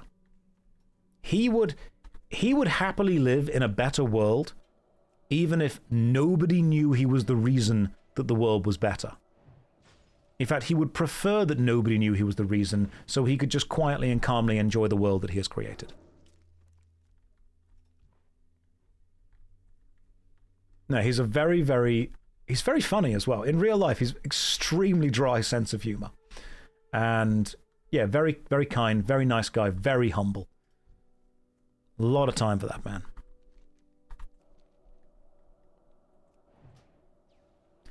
So I think Ross is the exact person that this movement needed. And he is very happy right now to kind of pass, not necessarily power, but pass the responsibility of organizing onto other people. He passed it on to Moritz. He's passed it on to there's Marrakech something, the lady from the Pirate Party. He has said, right, look, I've done as much as I can. All of it now is political maneuvering. All of it now is understanding the correct choices, the correct way of this and way of that. And he's passed it on. And I think he's happy with that. As in, he's very much done with it. Yeah. Ross would happily watch the sunset on a grateful universe. That is a lovely way of putting it. What do I think my role is in this going forward? Just advocacy. I would happily just be an advocate for it. I think what a lot of people praised me for specifically within the meeting was being able to pace the meeting and being able to allow every person involved to speak. Politics is just theatre. There's so much in common between politics and improv theatre. I would like to facilitate the conversations. I would like to set expectations of both the politicians and the players. If I can help set expectations like that, I'll be happy. I've tried to explain this to people. So after the stream, I had a couple of people come up to me and say, I can't believe that stream went so badly. I'm like, no, it went brilliantly. They're like, oh no, but it wasn't this and it wasn't that and it wasn't the other. And I'm like, listen, on TV, politics has to be perfectly polished. It has to be a performance because you are performing to people who watch TV. In the Twitch sense, in the gaming sense, it's all about being authentic. It's all about being genuine, being real. It's much more important that your audience see you as real than see you as perfectly polished and rehearsed. So to me, the fact that there were a couple of hiccups within the project shows that it was being created by people as best they could right then and there. There is a level of performance to politics, but there is a level of authenticity to actually connecting with people. And that, to me, matters far more. Did I drop the line? That's a great question. I think I did once, and if any of you guys watch it, I was able to get into there the line, "This is democracy manifest." I don't know if anyone noticed that, but I did say, being here in Brussels, in the heart of the EU Parliament, and speaking to so many experts and so many political inputs from either side, this truly is democracy manifest. And I hope you guys were able to pick up that that was said, because that made me very happy to be able to say. You got to have some jokes with it. You got to mess around every now and again. You got to have fun with it. Will you save us? I won't save you. I will try and get you in the room with the people that can.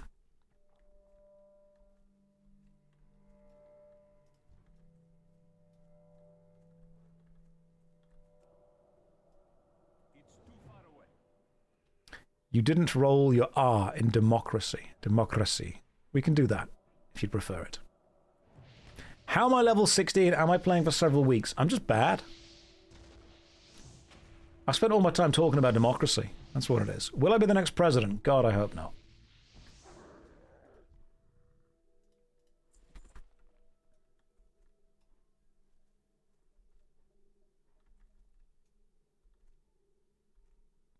Yeah, my characters keep drowning. It was a complex thing. I think my role within the Stop Killing Games is to... This is the point I was trying to make. People like to think that humans are logical. We are not. We are emotional. Humans are emotional creatures. Let me prove this to you. Imagine someone that you don't like says something that you agree with. Part of you will instantly want to disagree with them simply because you don't like them. Part of you will actually reconsider whether you truly do agree with that thing because someone that you don't like has said it. Heartbreaking. It's the meme. The worst person you know just made a great point. Equal and opposite, there are sometimes moments when people that we do like say things that we may not necessarily agree with, but we kind of want to give them the benefit of the doubt. We want to agree with them. We want them to expand on it. Instead of jumping on and demanding an apology or retribution, we say, "Did you mean?" And then we give them a far more charitable interpretation of that. We want them to say the right thing because we like them. So I think and I said this to people, my job in any element of the Stop Killing Games aspect, the most important thing that I could possibly do, and this may not be political, you may not like it, but I think the most important thing that I could do is try to make people like us. I had to explain to people that developers are not the enemy. Because if someone comes up to me and says, "I hate Stop Killing Games, it's a stupid idea, it's going to destroy the industry." Okay, I'm happy to sit and listen to your input. But if you don't like me, no matter how much I listen to your input, you are going to dismiss any of my responses as stuff that you don't like because you don't like me. A lot of my job is trying to get people to come to the table fairly.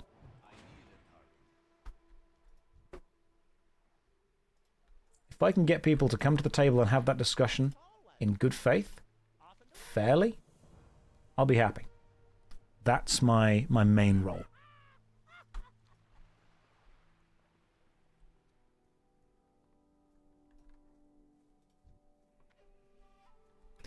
If there's people out there that would like to watch back the Stop Killing Games stuff, where would they find it? They would find it on the Stop Killing Games YouTube page, which I believe is Stop Killing Games Official.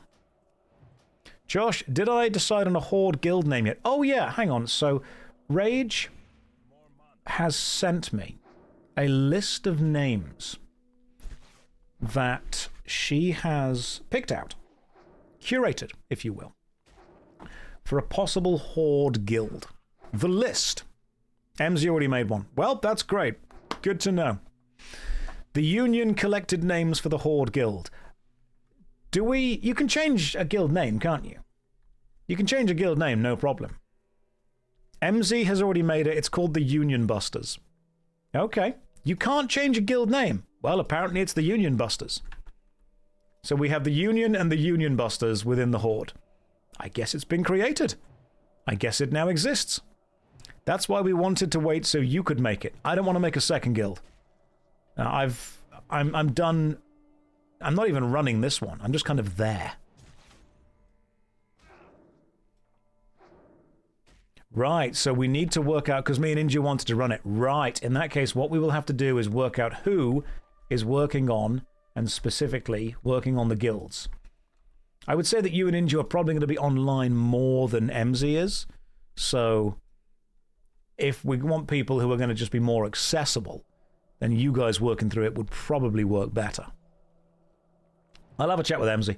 It's not going to be a negative thing that anyone's done. People want to have fun with this, want to enjoy it. You've got a duel for the crown. Guys, this is what happens when you involve the Horde. Straight away, they've split into factions. Straight away, they've immediately started dividing and conquering. This is why the Glorious Alliance is just... We've been so much more united, haven't we? God, you involve the Horde one time, and this is what they do. Goodness. It's too much Horde. But no, in all seriousness, I will absolutely... I will reach out to everyone and we'll say, right, listen. There are Horde players in this guild. We can't get around it. It's a thing we've got to deal with. How do we sort with it? I will continue to not pay attention to the alliance point of the guild. You can continue to make whatever element you wish for the rest of the guild. Also, I have reached level 17, which is great, because this means that I can now travel to Stormwind and do the Dead Mines. I am at level 17. It is time to make our pilgrimage to the Dead Mines. You guys all know how this goes. What happened to the TED Talk? It drowned. Need a healer? Potentially, yes. I'm going to head to... Oh, Red Lemonade, thank you for inviting the group. That's lovely. Are you just going to... Are you at the Dead Mines already? Are you there right now?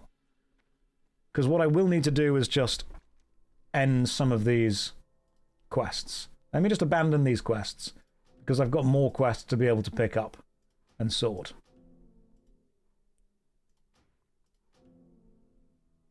Let me get rid of most of these quests. Find 5 Moonstalker pelts. No, it's probably too high. Alright, cool. Quests are gone. We're down to 18 quests. That's fine. How long would it take to level 70 on average? Well, I've got to level... Oh, no, Saint Spire's there. I have got to level 10 7 times pretty quickly. So, in a way, I already am level 70. Josh, can you read the Horde guild names anyway? Okay, fine. Hang on. Rage has sent me the Horde guild name suggestions. Let me read off, and you guys, through democracy, can tell me what you think is a good and bad list of Horde names.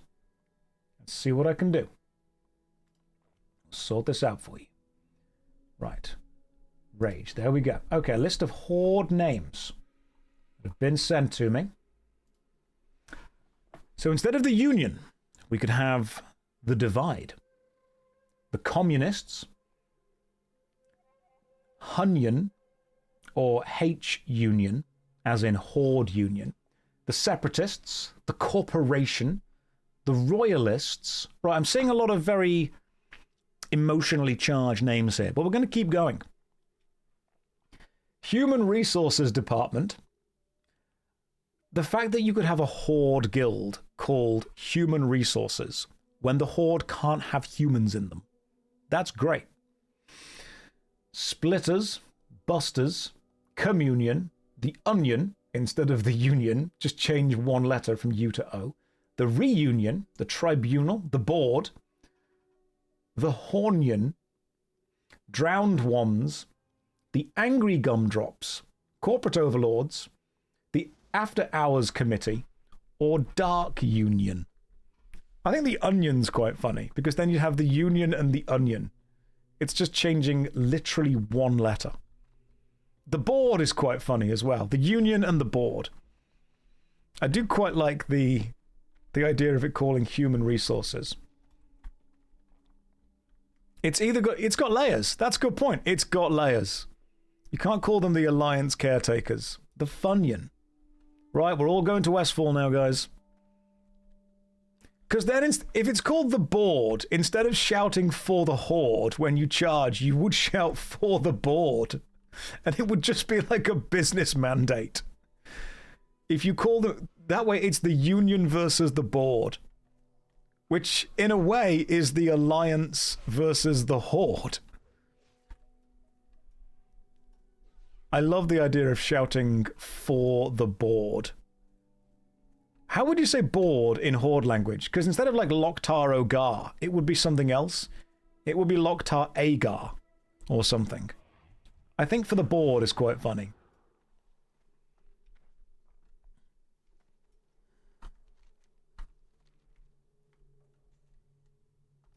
Just because of the rhyming thing.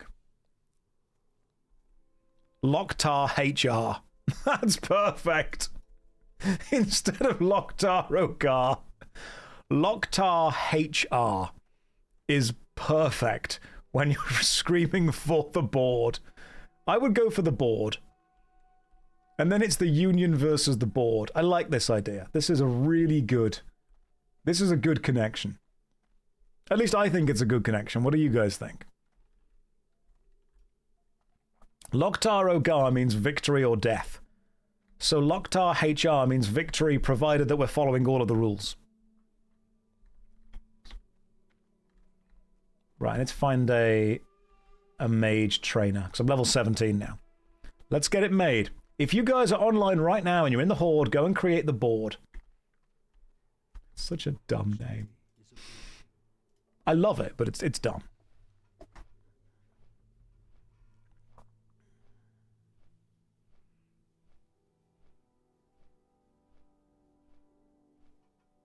it inverts the flavor of the two factions. The fact that the Alliance is then unionizing together and the Horde is about working on a corporate structure. Love it. Absolutely love it.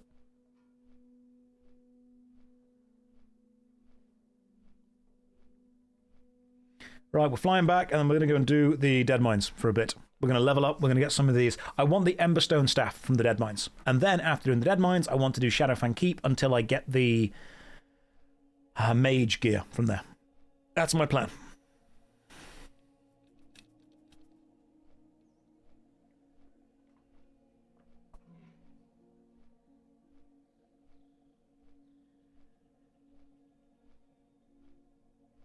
Horde middle management.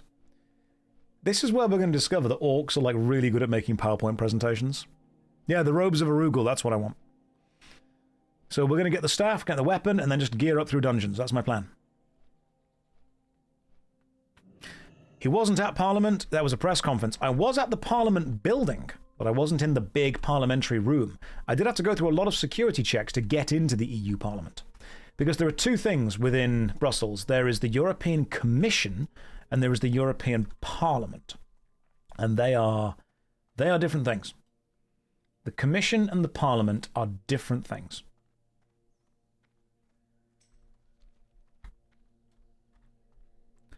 So, again, correct me if I'm wrong on this. The European Parliament are elected officials that represent the specific interests of countries or, demographics within the European Union. Correct me if I'm wrong on this, it's a complicated thing. So if a country is within the European Union, theoretically, its representative within the European Parliament will be able to argue and put forward ideas and initiatives and benefits that would be good for that country. The European Commission, however, are not elected. They are individuals that apply to be part of the European Commission, and then their application is either approved or rejected by Parliament. So the people that are elected are able to approve or disapprove the people who want to be part of the Commission. Now, the European Commission is, in want of a better phrase, sort of a pressure group for the European Parliament. And from what I can tell, its main purpose is they are checks and balances for each other. European Commission is nominated by Parliament and European Council. Okay, cool. So from what I can tell, it's about checking and balancing to make sure that the other side, and they're not necessarily enemies, it's kind of making sure that they're doing the right thing. Parliament will be kept in check by the Commission keeping pressure on them to do the right thing, and the Commission is kept honest by Parliament being able to approve or disapprove of them. In theory. Theoretically. But what we also have to understand is that this does mean that the Commission want to be nice to Parliament, so they actually, get put in the Commission. And Parliament want to be somewhat nice to the Commission, so they don't put too much pressure on them to do stuff. That's in theory. This is all theoretical. What it sometimes ends up being is, and again, not a politician, although I've dabbled. I've dabbled in the political world. Yes, the Commission in theory is the side that checks that nothing is being done illegally, and the Parliament in theory is the one that makes sure the Commission is able to do this. Now, consider this. If you are in Parliament and you are on one side of the political spectrum, and you know that the Commission is a pressure group against you, you will want to put people into the Commission who will pressure your opponents. And if you're on the other side, you'll do the same thing. So the Commission is effectively made up of people who have been nominated and placed there by all different types of the political spectrum in order to make sure that the pressure is maintained on the right place. That's the theory. Hey, we've leveled up. We've got to Westfall. That's great. That's the theory. What it also means is that there are a large amount of unelected people in Brussels potentially making choices for countries that they're not connected to.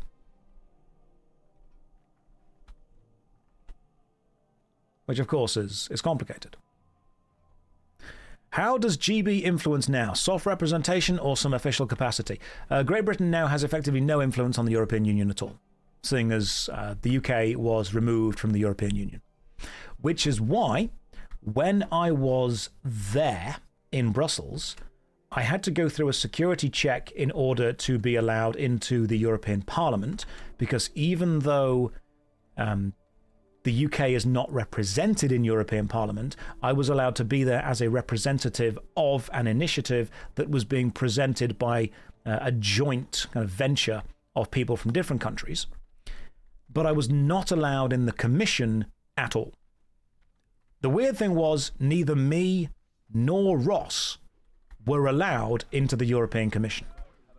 I was allowed into Parliament after doing security checks. I was not allowed into the Commission at all. And the Commission is where they spoke to a couple of MPs. They spoke to a couple of the press, which means that both Ross and myself, as relatively eloquent representatives of what the initiative was, both had to sit outside of the Commission. If the initiative goes through, it won't affect the UK. This is the complexity of it. This is the complexity of politics. If the initiative gets, in theory, what it wants, which is the ability for video games to remain playable after the developer has kind of got to the end of life for them. I actually need those. Hang on. Let me put some new pants on. Fantastic. Then that is potentially going to be a global thing, which is great. That's excellent. Let me just get some magic stuff up onto people. And I'm going to do this by manually clicking everyone.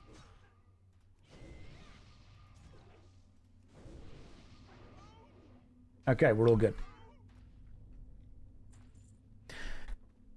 But what you also have to understand from the political point of view is that there will be people in Parliament who do not like the Commission, and there will be people in the Commission who do not like the Parliament. Which means they will both pick up this initiative of stop killing games. They will work out what the other side wants, and then fight either for or against it, simply to prove a point. And that, my friend, is politics. Yeah, the annoying cookie message on websites. Yeah, pretty much. I do think that Europe in general has pretty good consumer rights laws.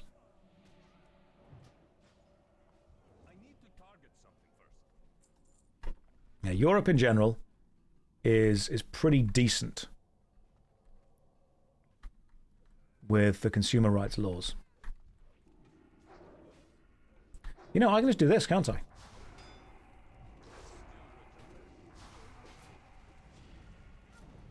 Probably shouldn't do that, though, should I? Because then I might die. Just realized I can take a load of DPS off people by just running in and doing that. Stay a bit back, please. You know what? I will. Let me just kill the evoker from a distance. Let me know what you want sheeping as well. Hey, that's actually a good cape. Anyone need?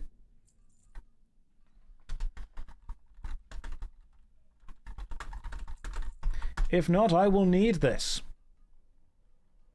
Because that's a pretty good cape. You're good? Sweet.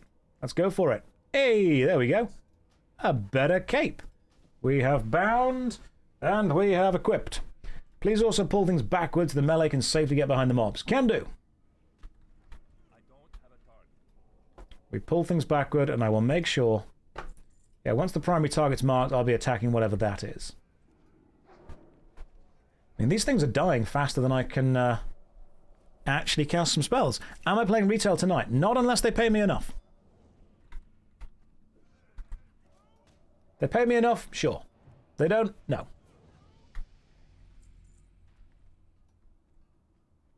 Hey, congrats on 21. Well done.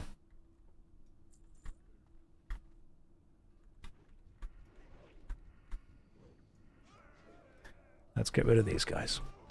What's my opinion on having opinions? That's a great question. I think a lot of people who have opinions are vastly unqualified to have them. And we have to understand the difference between an emotions opinion and a factual opinion. Like, you can have an opinion based on evidence, and you can also have an opinion based on emotions. Even me, especially me. I make emotional things all the time. I make emotional choices, emotional opinions. Let's sheep this guy. And let's attack this dude.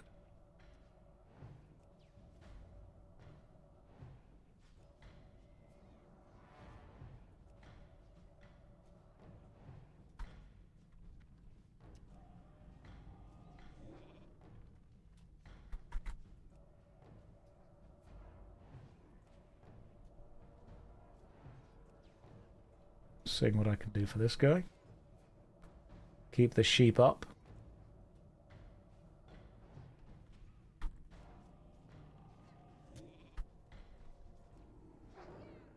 Okay, in that case we can just kill the watchman, that's fine too. Hey, well done. Raxor's hammer for people, good job. Pass it. That was a decent job right there. Have I heard of Project Gorgon? Right, guys, after this, I'm going to need to take a 5-minute break after this encounter.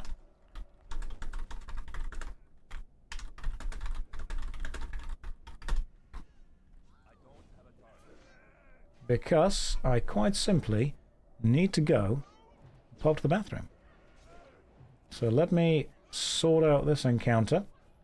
And then after sorting this out, I'll grab a cup of Earl Grey, pop to the old bathroom, then come back and continue learning to be a mage. Right, patrol.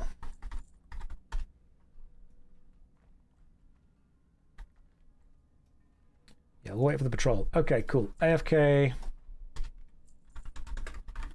I will be AFK for 5 minutes. Guys, good luck with the patrol. I will see you beautiful people in 5 minutes' time. There's the DVD logo. And here is a countdown timer to show you 5 minutes is happening. I will be back in... Good luck, everyone. Good luck, Joe. Well done. All right, sit down. 5 minutes. I'll see you then. Glad to see nobody's dead. That's good. That's exactly what I was hoping I would come back to. See if he's back before the greed roll goes through. Oh, the miner's cape. Do I want a miner's cape? As a YouTuber, obviously. But as a good man, no.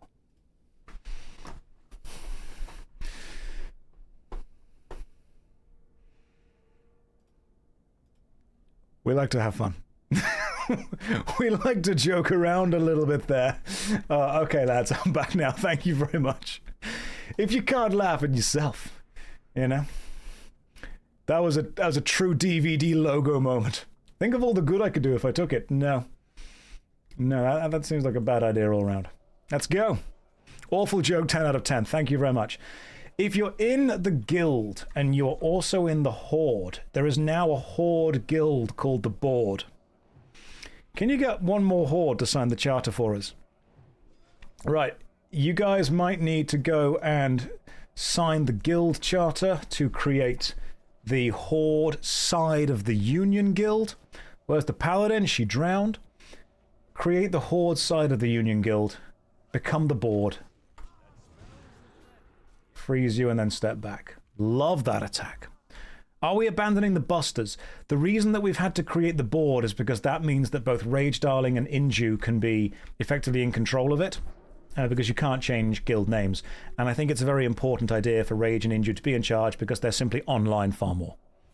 MZ wasn't wrong to create the Union Busters, but I think that MZ's not going to be online as often as Rage and Inju are together.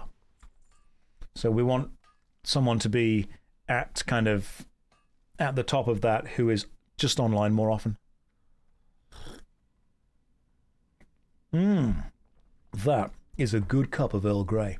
That is tea Earl Grey hot. How do you get an invite to the Union? To the Union, just message me after I've done this dungeon.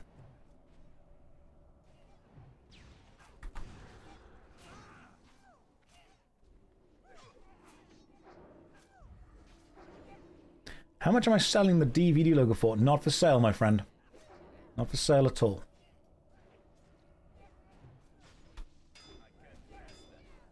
Right, do we want this woodcarver sheeped? You are sheeped, my friend. Let's keep one woodcarver sheeped while we kill everything else, shall we?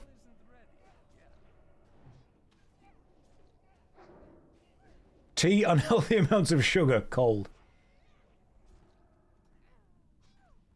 Alright, now we can kill this thing. What's a good tea for beginners? I like PG Tips. PG Tips or Earl Grey is fine.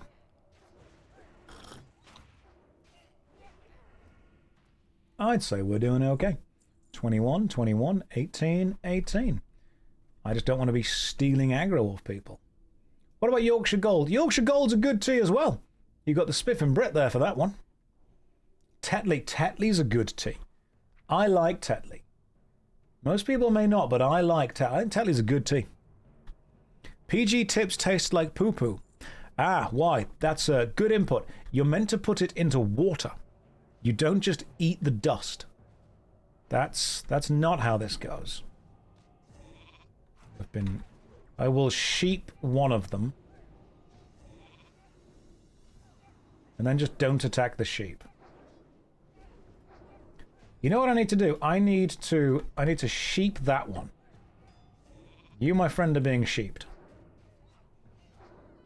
I need a macro where when I sheep something, it puts the logo above it. Is there an internationally accepted sheep shape? There's got to be an accepted sheep shape. And then I'll just... The moon. The crescent. Okay, the moon. Gotcha. Oh, the blue square? The moon? People are saying the moon. Right. You all are saying moon. Right, we do moon. We're going moon. Could one of you guys do me a favor? Could you write me a macro that casts polymorph and then immediately adds the moon on top of whatever I have polymorphed?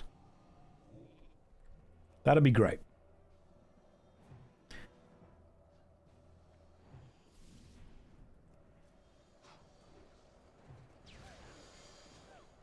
Because what I want to do is basically just keep this guy polymorphed the entire time. While I kill this guy.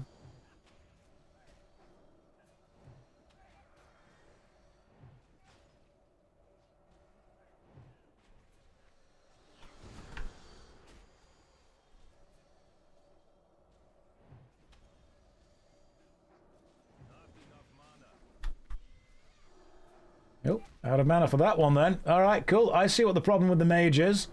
Problem with the mage is that you run out of mana really fast.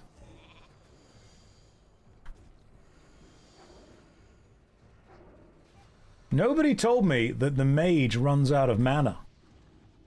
That's a silly thing to have happen. I don't need that. Woodcarver, stay sheeped.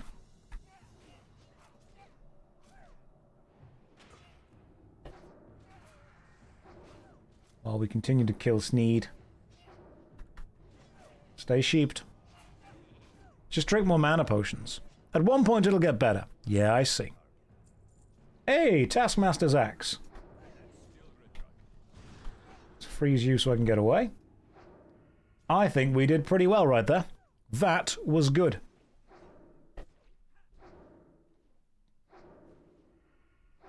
Good job, all. And a shadow gem. I don't need that.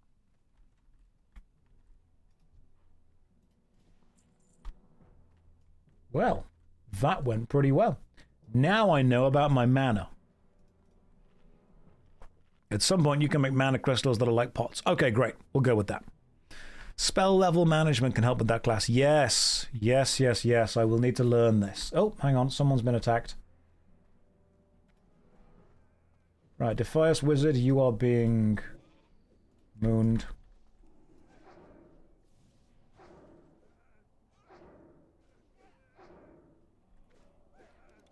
You know what I do need is I need a timer to work out how long the sheep thing lasts for. Remain a sheep.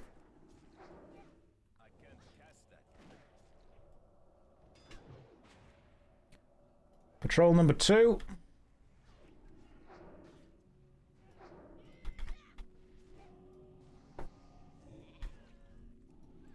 Which means we're actually fighting forward into this right now.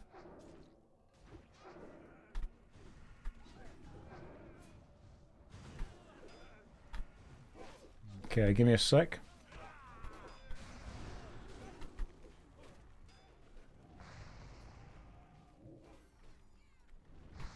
You have now been shept.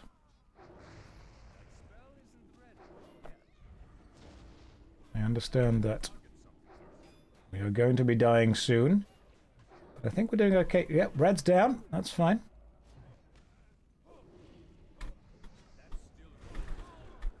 Run back, guys.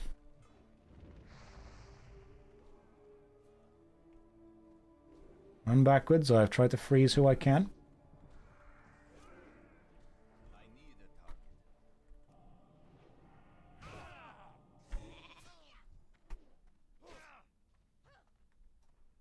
I don't think I have any health potions on me, which is super annoying.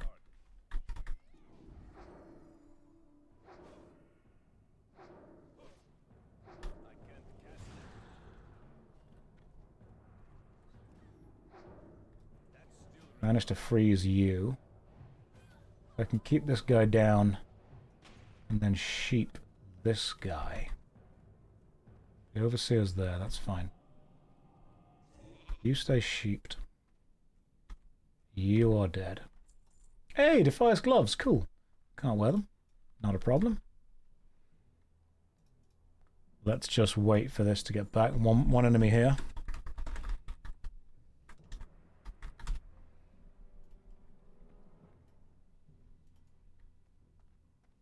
There you are.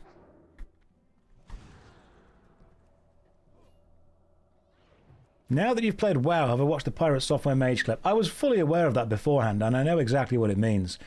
I still don't understand the Mage, or the Mage's toolkit, anywhere near as much as Jason does. But what I'm trying to understand is when I need to sheep something, when I need to freeze something, when I need to do the AoE attacks, when I need to do the other attacks. The toolkit is complicated, and I like that. Sheep, Frost Nova, yeah, when I'm controlling. I've got 3 talent points, I should probably spend these.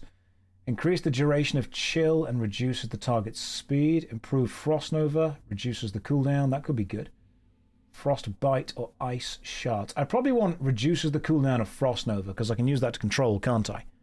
That seems like a good thing to have. That also gives me, increases the critical strike, and that gives me improved Blizzard. So, Frostbite's nice for me. Gives the chill effects a chance to freeze the target. I'm going to go with increased Frost Nova and then Frostbite as well. Josh, I sent you a macro on the Discord. Thank you, Inju. I will use that in a moment then. Ice Shards is a staple. Okay, so everything I cast now has a chance of freezing something. That's great. Let me grab the macro. Inju. And then let me create this as a macro. New poly banana. Icons. I want. Where's the sheep icon? I'll come and help you guys in a second. I'm trying to find a sheep. For the time being, we'll use you. Save. And then that goes. Stick it on 7, see if it works. Right, this is the poly banana. Testing. No. Right, I assume that when it says run a custom script,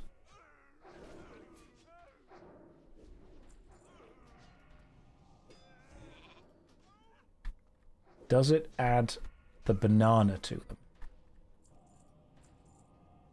Yes, it does. Perfect. So, polymorph banana. Cool. Now we've got this. So, 4 away, 4 goes there. Cool. Right, so now when I turn something into a sheep, I also add the banana to it. Banana, moon, same thing. Right, this room, here we go. Oh, yeah. Happy macro noises. Thank you, Inju. A moon is a white banana. It is. It straight up is. Macros. This one. I want to change the symbol. I'm going to change the name at some point. Not right now, but eventually. Did a great job of keeping the flow going. Oh, thank you very much.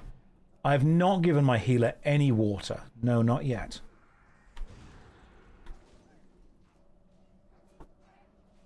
Healer, do you need some water?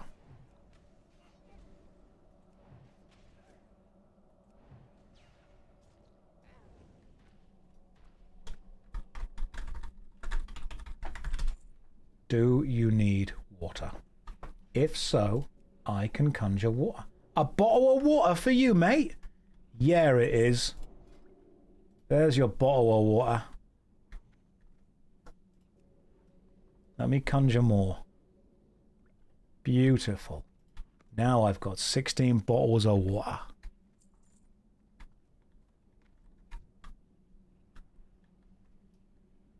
No warlock. Did he drown? Ironically, yes.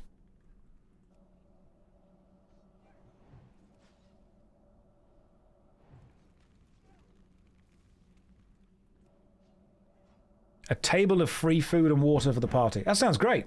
I'll do that. That sounds lovely. I'll give everyone free food and water.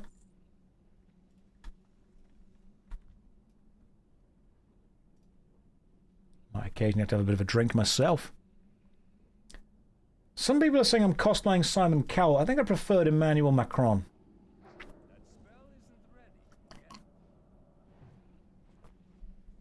How was the classic experience? Played Dead Mines on every class, mate. Dead Mines? Completed it, mate. Every single class, all the time, forever. I also like playing Mage. Olives are just weird, salty grapes. That's true. It's still... I don't understand. There's still a moment within me that I don't quite get that raisins are just dehydrated grapes. I didn't realize that for a long time. I don't know why that was so important to me as a child, but I just thought that they were different things entirely. And I think I thought that because grapes are great. I don't like raisins, though. Not a fan. You guys can stay there for a second.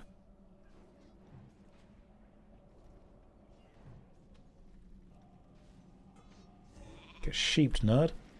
You are becoming sheeped. Stop unsheeping the sheep. Any reason why? Don't.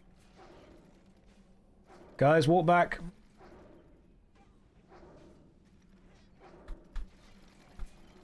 You know what? I'm going to polymorph you, but just don't do anything else. Don't wander into the enemies. Does a polymorphed sheep aggro other enemies if it wanders into them? Just a question. Because I actually don't know. Because I know if you fear an enemy, it does. Okay, cool, right. So what I don't want to do is polymorph an enemy into a group of other enemies. That would suck. That's like fear.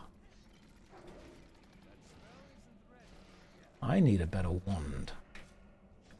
But that's fine, because I can actually get a better wand now.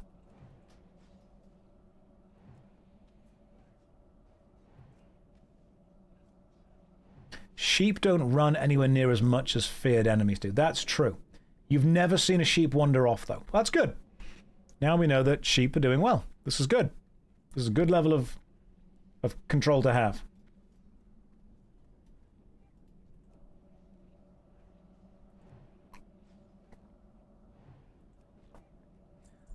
The Horde version of the Union Guild has been created, by the way. It's called the Board.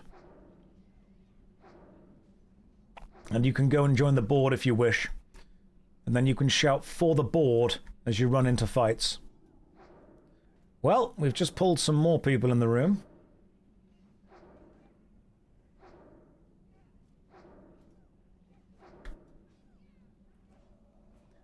But we seem to be doing okay. Let's kill this guy.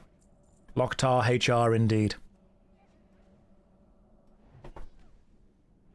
Armor of the Bear I can't use. Well, that was pretty good. The Buccaneer's Cord of Healing. Oh, plus 11 healing spells and plus 4 damage spells. That's quite good. I'm assuming that a healer wants that. I'll greed it. But someone else is going to need that and get it. Inju, that is a healing belt right there.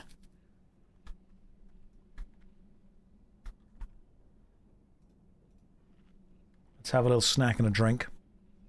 It might be good for mages. Inju wanted it more. That's fine. Take it. It was good for you.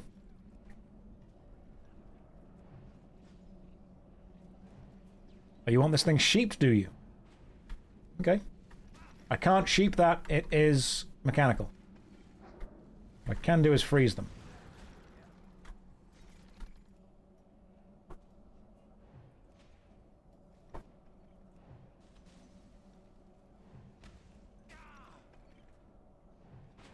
Fortunately, I cannot sheep the remote-controlled thing. I can potentially freeze everything and move back a bit. Elvern, welcome to the stream. Hopefully you're having a lovely day. We are doing a dungeon that I've done many times. The team that's doing it remarkably well.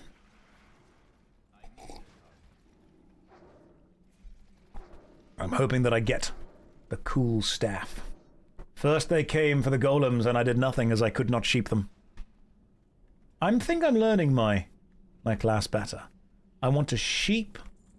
I want to occasionally frost nova. And when I've got it, I want to blizzard. I don't think I have blizzard yet. No, frost nova and frost armor and stuff. I've got these things, but nothing else. Right. Inju, do you want the thing? Who needs arcane intellect? I probably do, in a minute. What level can Josh use cock? I would say that's normally a level 18 kind of thing. Before that, you shouldn't really be messing around with that. After that, though, go for it.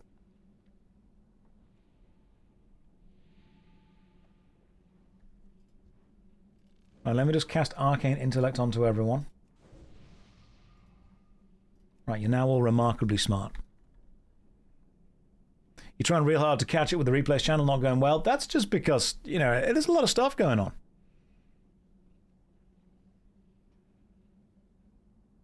I am now magically more intelligent. Thank you. You're welcome. Doesn't change much, but it's the thought that counts. Well, you could drown. How was my trip? Lovely. Brussels is a lovely place. I did my best to try and represent gamers. The most oppressed of any group.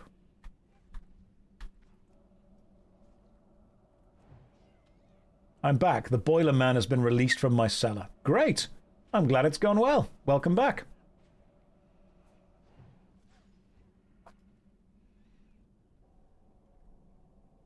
I did well. I'm glad I did well. Glad you guys were able to appreciate the fact that... Right, we're sheeping this dude, are we? That I can do. A sheep's nerd. My job is to keep this guy as a sheep. You do kind of whatever you want with him. My job here is this guy remains sheep.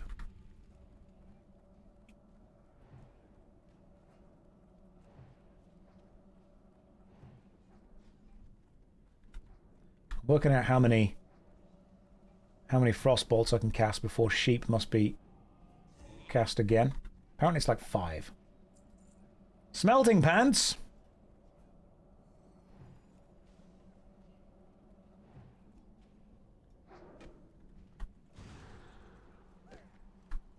Let's recast that. Continue to be sheep. My job is just sheep, isn't it? This is the sheep build.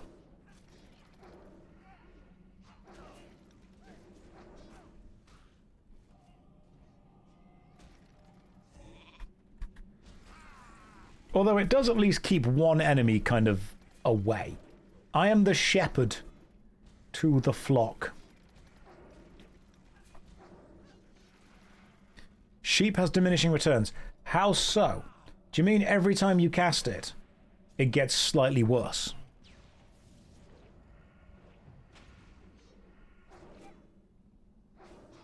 Oh, okay. I didn't realize that. Every time you cast it, the duration gets shorter.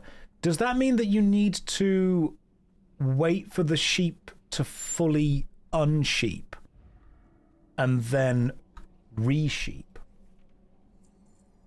Any damage, only one target can be, only works on beasts harmonized at a time. So that it doesn't actually say up to 20 seconds. Well, Wandering the Sheep can't do that.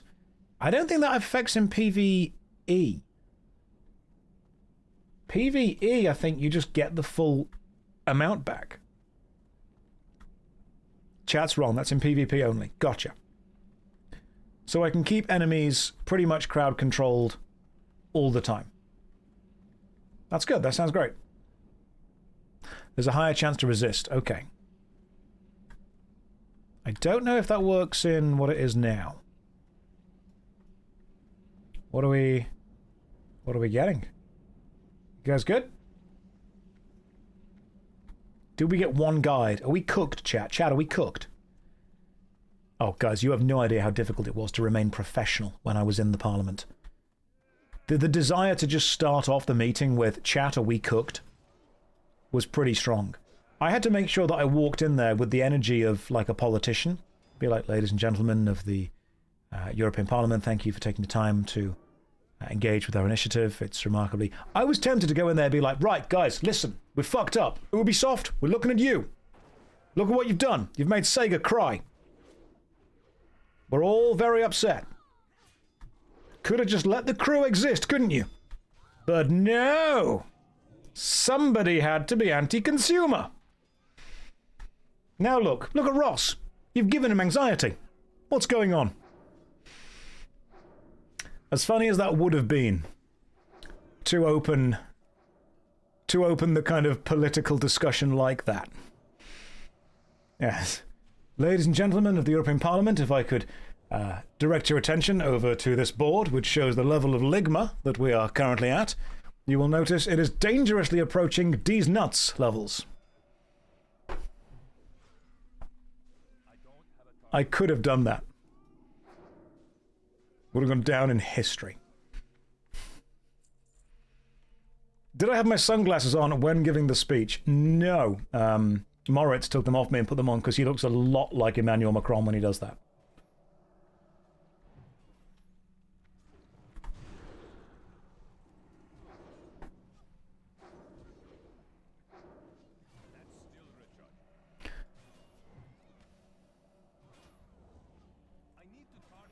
Could be like, gentlemen, ladies and gentlemen of the Parliament, have you considered D's? And they're like, Mr. Hayes, we're not quite sure what D's are. And then I'm like, got him. What was the overall response to it? I think Parliament liked it more than the Commission did, but I think the Commission are still open to a long discussion.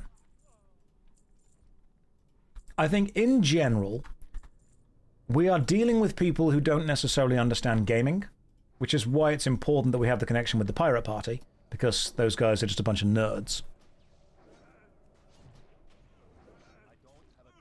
It's very important that we just constantly have a bunch of nerds helping us, because they're like, yeah, we get how this is going to go.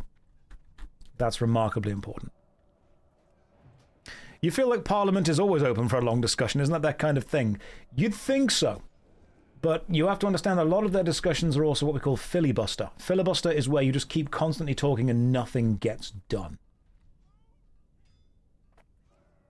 Which is why I think I would be excellent in Parliament. You tell me there's a job where you can just talk and nothing happens? Mate, I've already got that job. You want to make me wear a suit and stick me in front of other countries? I'll do that. Parliament is just Twitch streaming, but without the comedy. But you have ethics. Chimera, they are for sale. We were having this conversation earlier. We were straight up having this chat. The amount I care about any individual thing is very much based on how much money somebody is willing to pay me to say the other thing. Now, I'll explain to all of you. If you want to buy my time, that's relatively cheap. You can ask me to review something and pay me for my time, that's fine. But you don't buy my opinion. That's a lot more expensive. You there, check out that noise. Did I explain the mage's rotation for WoW? Hey, a wand! There we go.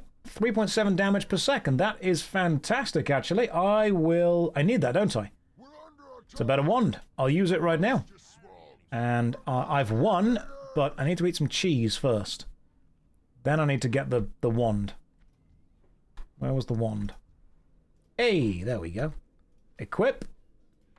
Fantastic. We're doing more damage. Doing shadow damage. This is way better. Josh, when hovering a new item, you can hold shift to compare it. Yes, I did that.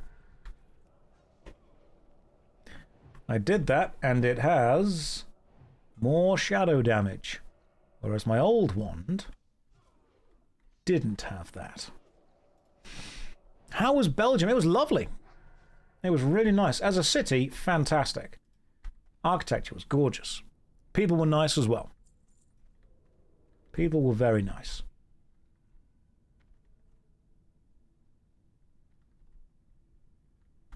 Imagine if I used Parliament to advertise gamer subs. Ladies and gentlemen of the European Parliament, thank you for your time and thank you for your gracious focus and input on the matter of the initiative of Stop Killing Games. If I could direct your attention kindly to the bottle in front of me and ask all of you to use code JOSH when purchasing gamer subs, you will then be able to access a 10% discount on the originally listed prices. And I personally believe that that is one hell of a discount. Excuse my language.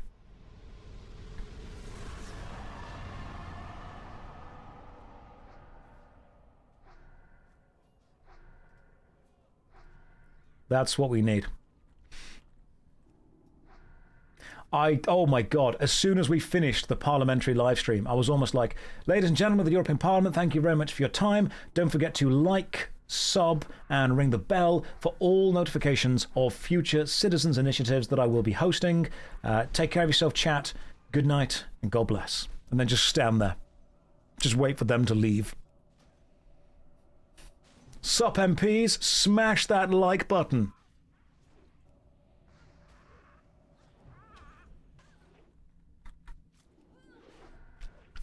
Mic drop. Well, I mean, we dragged the mic across the table a couple of times, so it would be more like a mic drag. Did I plug the Patreon? If you've enjoyed this Citizens Initiative, then you can support me on Patreon for more Citizens Initiatives. We got any Prime subs? Oh, I see over there. Thank you, Czechoslovakia, for 10 subs. Remarkably kind of you. Did I bring my own mug and fancy sock for the microphone? I did not.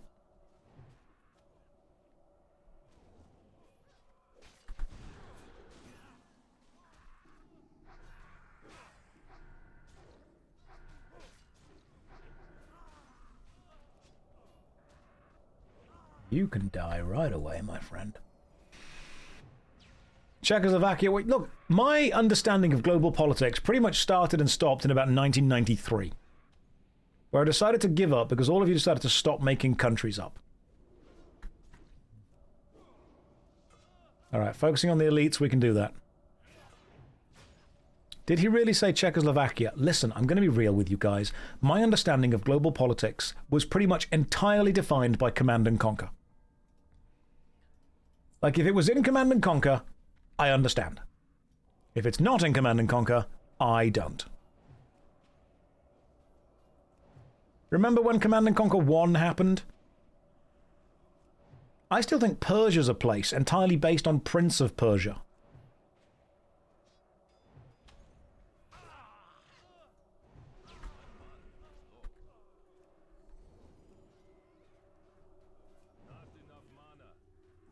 Persia isn't a place. I think Persia is modern-day Iran? Persia was something, or something else became that.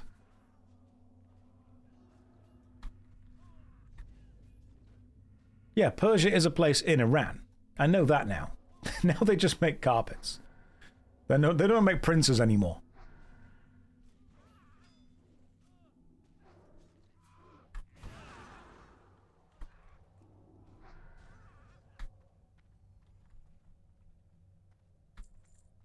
Yeah, Persian rugs are cracking. Persia was around in modern-day Turkey, the Ottoman Empire, obviously full of furniture, as we all know. And Grobby says, WoW is only fun in hardcore mode. Grobby, life is hardcore mode. I don't want another one. Turns out if you die in real life, you just die. I don't want it to be a thing where I die in WoW and I die, you know, and I lose everything.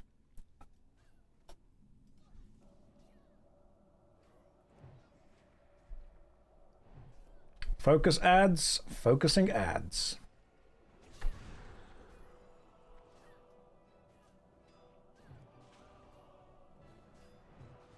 Ads need to die before phase change. On it, my friend, as best I can be.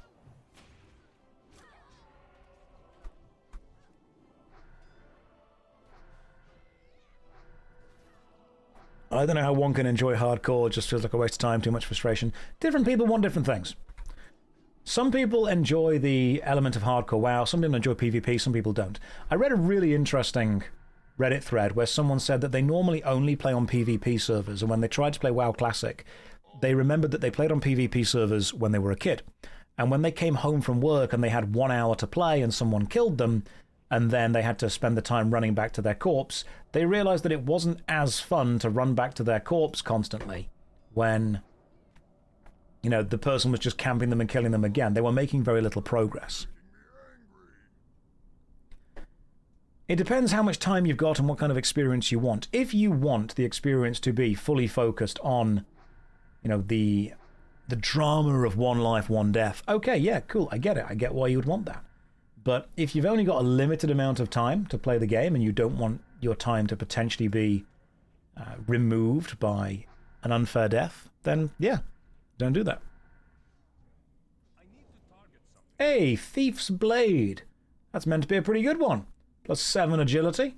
I'll be okay without it. All I want's the Emberstone Staff. I mean, hardcore doesn't have to be about time. You can enjoy it. That's totally true. Speaking of philosophical discussions, do I believe in an afterlife? I like to think I do. I don't know what happens when we die. Nobody does. And obviously, a lot of money and power and a lot of control has been exerted on people through groups of people that say that they do know what happens, or they'll be able to save your soul afterwards. No one has any concrete proof, so we don't know. What I would say is, I like to hope that whatever this life is, it's not the final thing we get to experience. I also think that if it is, I wouldn't know. But I like to think the adventure continues with something else.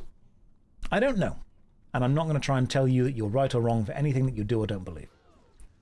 I simply like to hope and think that the adventure continues. What's my ideal afterlife? I mean, doing this again would be fun. Doing this again would be enjoyable. A lot of religions have often focused on telling people what they can and cannot do in this life to secure them a space in some kind of theoretical afterlife. I think I'd rather just say, hey, try and be good in this life, and then whatever happens after this, do the best there you can as well. Just guys, remember that if you do die and go to any kind of afterlife, you can use code JOSH to get 10% off gamer subs in that afterlife. Rage is also saying that the Horde side of the guild is open. So, if you want to go and join the Horde side of the Union, called the Board, you totally can.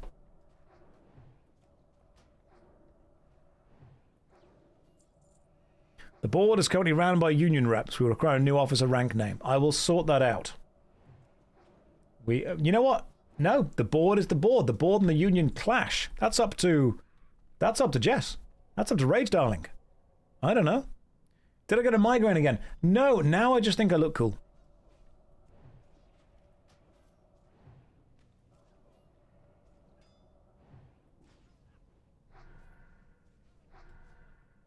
Now I just think I'm allowed to do this. Is this WoW Classic or Retail? This is Classic Anniversary The Burning Crusade. It is not the Borg, it's the board. B-O-A-R-D. Yeah, let them start infighting. That's fine. What the board want to do is up to them. The Union is fine. Explain why I chose Alliance over Horde. I just like humans. I think that the indomitable human spirit is valuable. And then I discovered sexy space goats.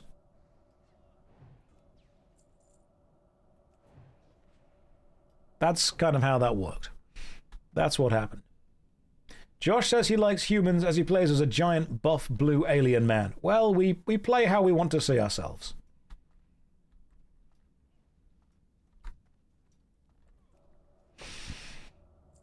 Why did I stop with the treadmill? I was doing good. I'm still enjoying it, but I'm not streaming for 8 hours at a day anymore.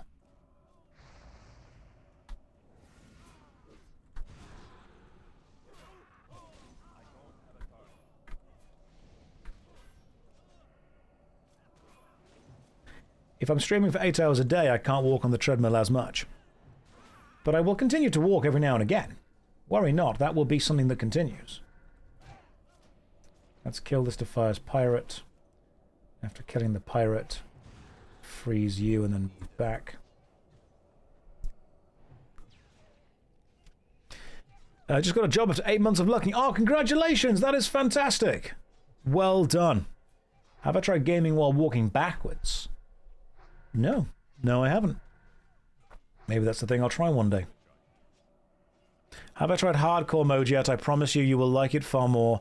It requires 0% more time invested. Do you know how you can tell someone plays hardcore WoW? Don't worry. They'll tell you. I can't carry anymore. Ooh, +6 armor. Yes. Possibly a useful thing.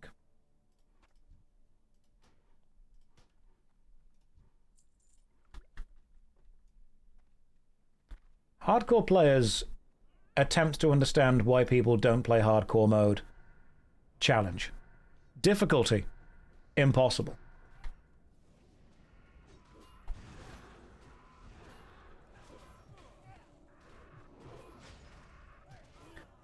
I understand that there is a value to people who want to play hardcore WoW. That's totally understandable and okay. You want to play the game the way you want to play the game.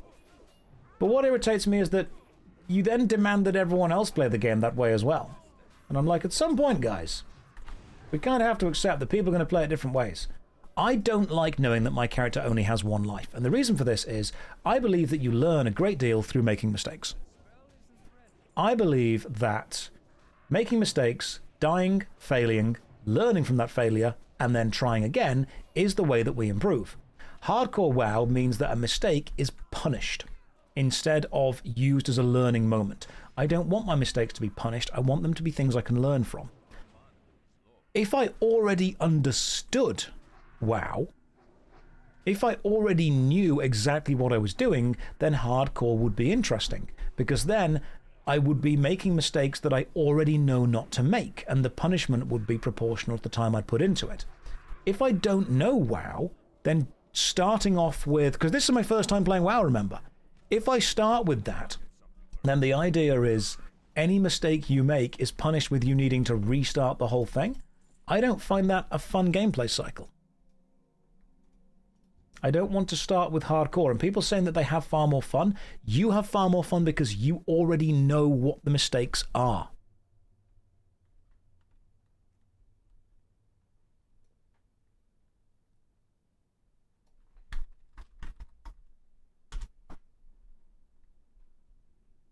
I rolled 30.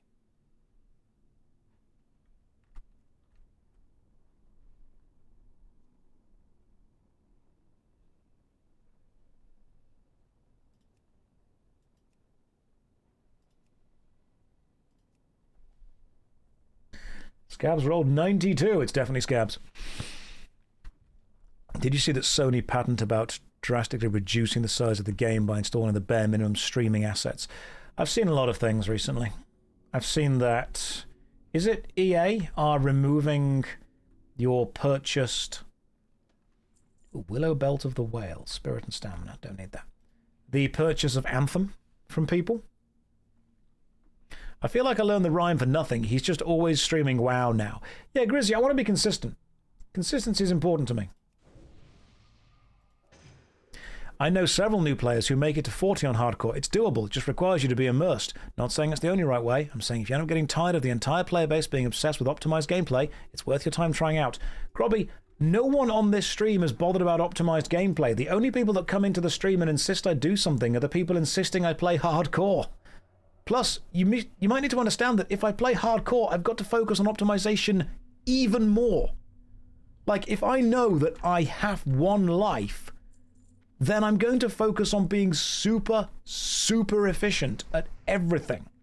I'm not going to want to make any mistakes. Hardcore mode would be the one thing that makes me min-max. Because suddenly then I'm not going to bother about stuff.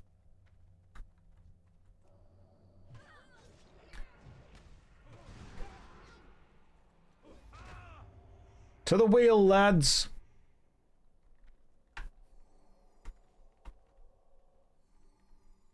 We all good?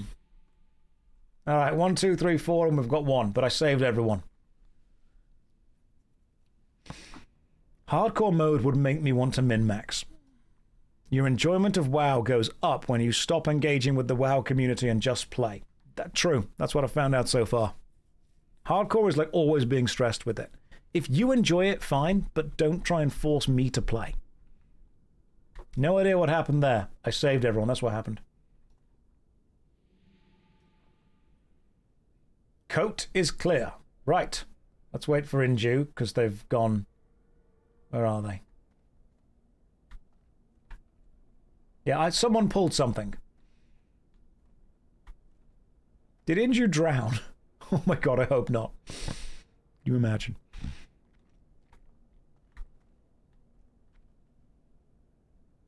Inju is... They're on their way. It's fine. So I don't want to play hardcore because it's not the experience that I want from the game. Right now. In the future, maybe I will.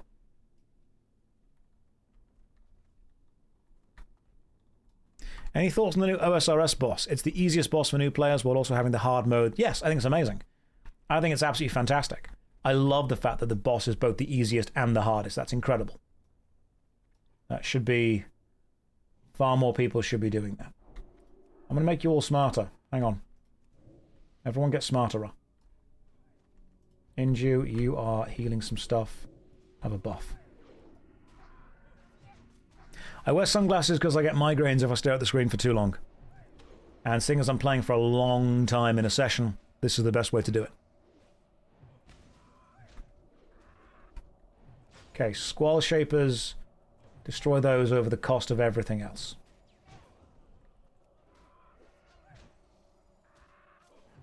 That's true, we do have 2 melee DPS.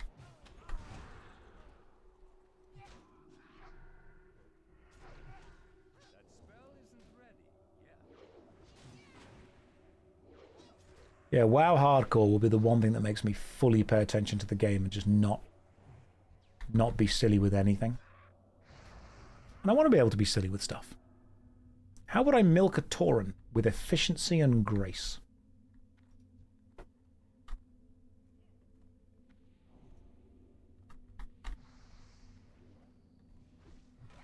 Wait for everyone to get close. Then we blitz.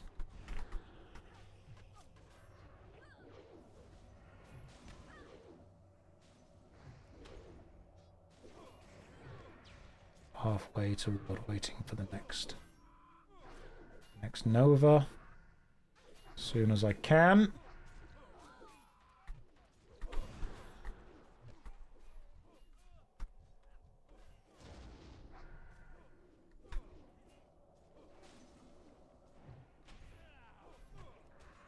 Trying to kill greenskins if possible. Waiting for the next Nova. Saving mana for it.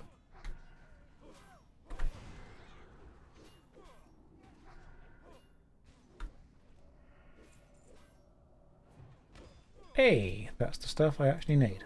Fantastic.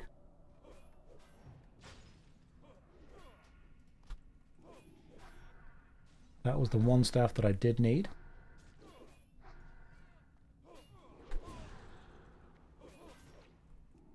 Ally DPS, step back if you need to. I'm saving my mana to be able to Nova again.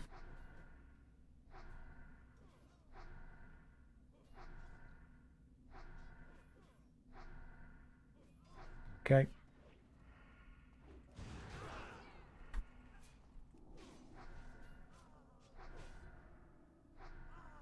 Red is dead.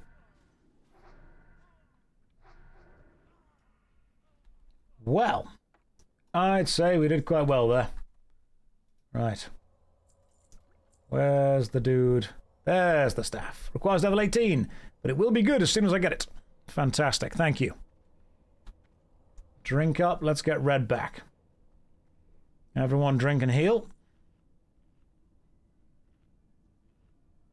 And then get rid of some stuff that I do not need. How close am I to 18? 1, 2, 3, 4, 5, 6, 7 chunks. 7 chunks away from 18, so I'd say we're doing pretty good. Let's throw some stuff away. Did I toss out "that's a great question" or blaze into the future? I think that I've tossed a few things out because you have to kind of work out what does and doesn't work. I think maybe blazing into the future was too much of me. Maybe I shouldn't be blazing as much as I should be sauntering. It's called a pip, not a chunk. I'm going to call it a chunk.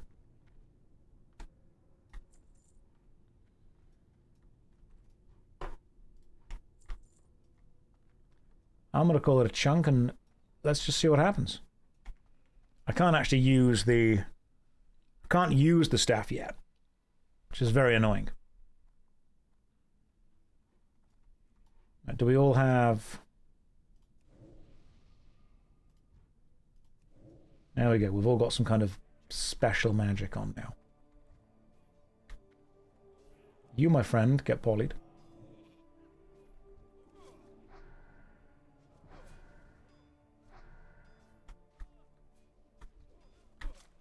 I need this guy to stay sheeped.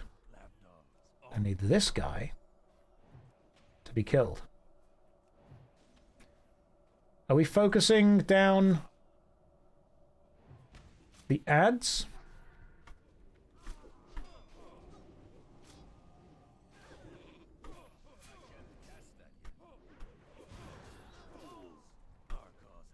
I assume we were focusing the ads before they all spawned. Let's get nameplates on. Okay, we're focusing that guy, are we? I see. Corsair's overshirt. Stamina and spirit. That's actually pretty damn good. I'll take it. Let's just Frost Nova again.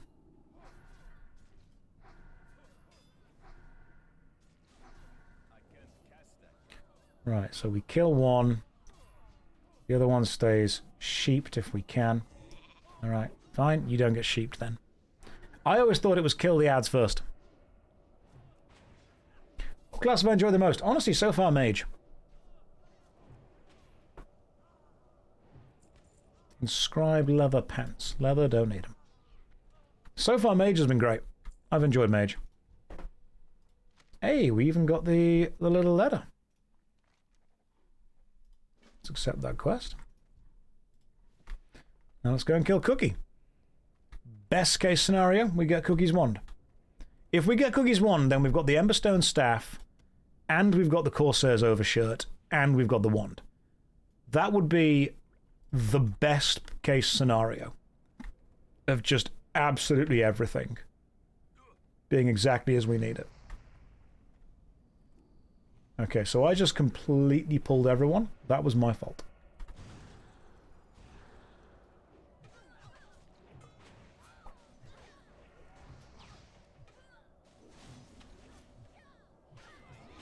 Josh, don't main mage, you'll become a vending machine. I will give the people what they want. If the people want me to be a vending machine, I can do that.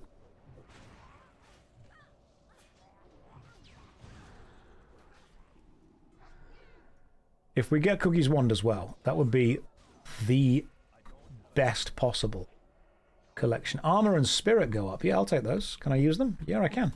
Okay. We have geared up quite nicely from this. Maybe I want to be a mage. Maybe I want to dish out the gamer subs to people in-game. Maybe that's what I want to do. Ah, it's the tenderizer, it's the mace, it's not the wand, it's a shame. Right, let's see what else we got. So, level 18, level 19. The gloves were good, though. Scholar's gloves. Armor, intellect, and spirit go up. But I also want the seer's gloves, which is armor and spirit. Do I want armor, intellect, and spirit? Let's go with those ones. Brilliant. Yeah, armor, intellect, we're good. I want intellect. Intellect is good. No one drop equals delete character. That's the true hardcore.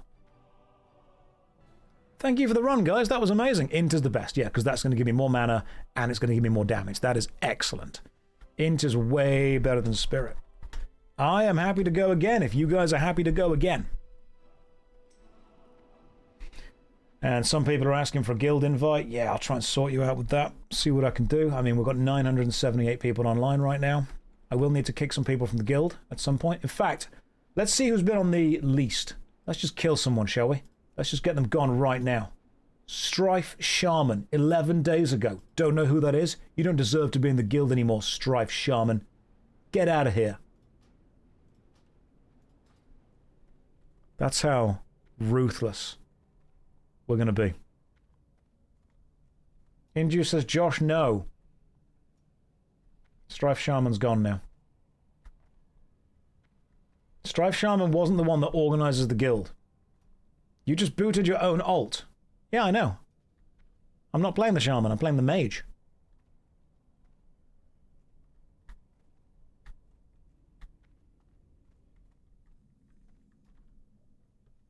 Rules apply to me as well.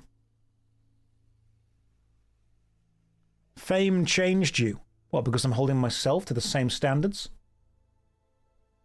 Holding myself to the standards I hold you to. Strife Shaman wasn't online. Strife Shaman wasn't helping. They were a drain on resources. They were a drain on society. They don't need to be there anymore.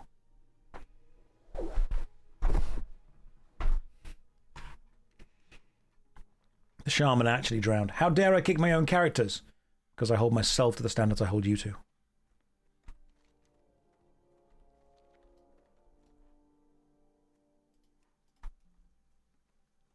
Strife Locke is the guild master. I can't boot the guild master. Worry not about that. The guild master is not being booted. Yeah, were they a drain-eye on resources? Yeah, they were. But yeah, in all seriousness, I will make sure that there is space in the guild, that I am not monopolizing it for myself.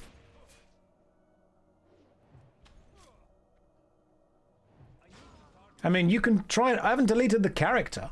The character's still there. I've not deleted the character. I've just removed them from the guild.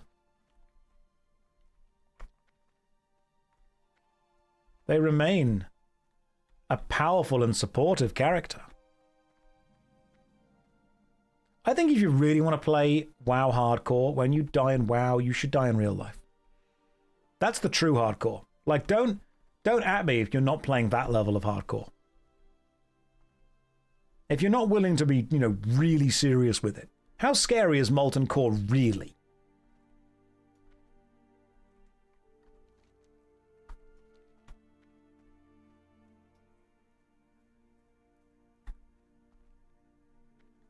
That's real hardcore.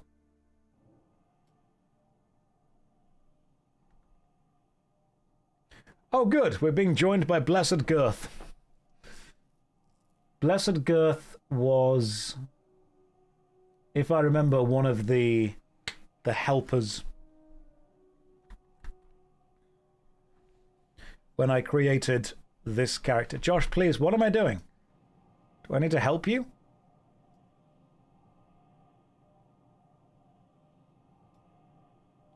You're a paladin. I didn't know you could do that as a portal thing. Surely we can just click on Blessed Girth and then click there. There we go. Blessed Girth has arrived. You are a priest. Have a buff. And you also have a buff. Oh, that's what you were doing. Right, gotcha. Can I join if you need a fifth? It is Red Lemonade, currently making the guild, the party up. I'm going to pop to the bathroom super fast, and then we're going to do another run. Right, ladies and gents, buy some gamer subs. Here's the DVD logo. I'll see you in 2 minutes. Actually, 2 minutes this time. All right, I'm back. Treated myself to a little sit-down wee. I have changed. It's true. Maybe I have changed. Maybe I am different to how I was. Maybe I've grown. Maybe I have, unfortunately, become accustomed to the level of luxury that only a sit-down wee is able to provide now. Maybe that's just... life's changed me. God.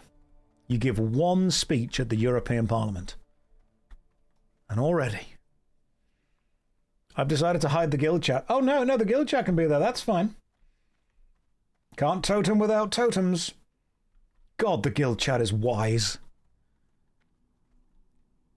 I think, okay, you know what? Yeah, I'm not going to hide the guild chat. I'm going to undo it. I'm going to show you how wise and clever and how genius these guild people are. And it's like, can't totem without totems. Fantastic. Has my political arc finally started? Sprite, that's a great question. I think it's have we gone the wrong way? I think it's really important that we're able to ask questions. Let me just try and kill some of these things.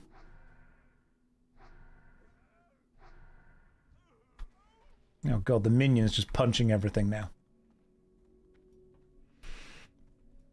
You've started the loop again, guys. The loop has repeated itself. We have learned whom we truly are.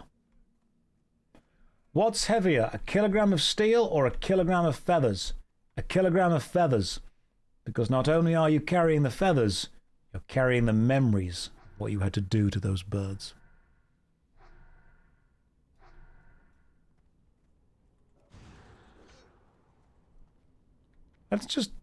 Let's just go to wherever the dungeon... I'm going to run to the dungeon. I'm running to the dungeon. You guys can do whatever else you need. I'm going to run to the dungeon and jump in.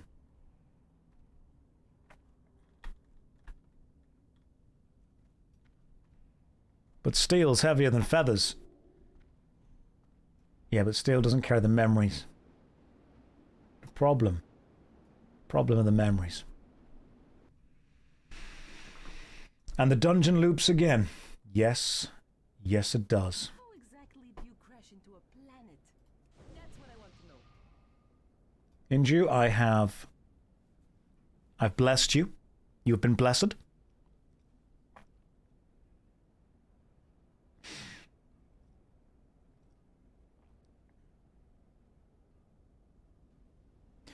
If they come in bags made of the same material, the kilogram of feathers is heavier because the bag is bigger. The bag is taken into account. Is this all WoW is, just the dead mines? Yeah, and I don't quite know how it became as famous as it is, because it's pretty much just like a leveling selection and then one mine.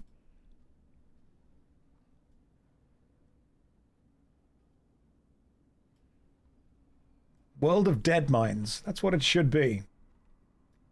Do you guys want me to make some like potions and stuff for you? I can make you some potions. Want a pie? I can give you a pie. Probably don't need that anymore.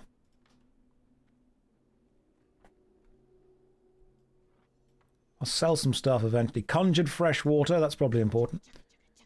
Scroll of stamina increases the target's stamina by 4. Who's tanking? Assuming Red Lemonade, you're tanking. Here you go. Oh, you've already got a more powerful spell. Blessed Girth. You're a priest. And I am. Okay, cool. Yes, I can't cast the scroll onto you. It's not as good.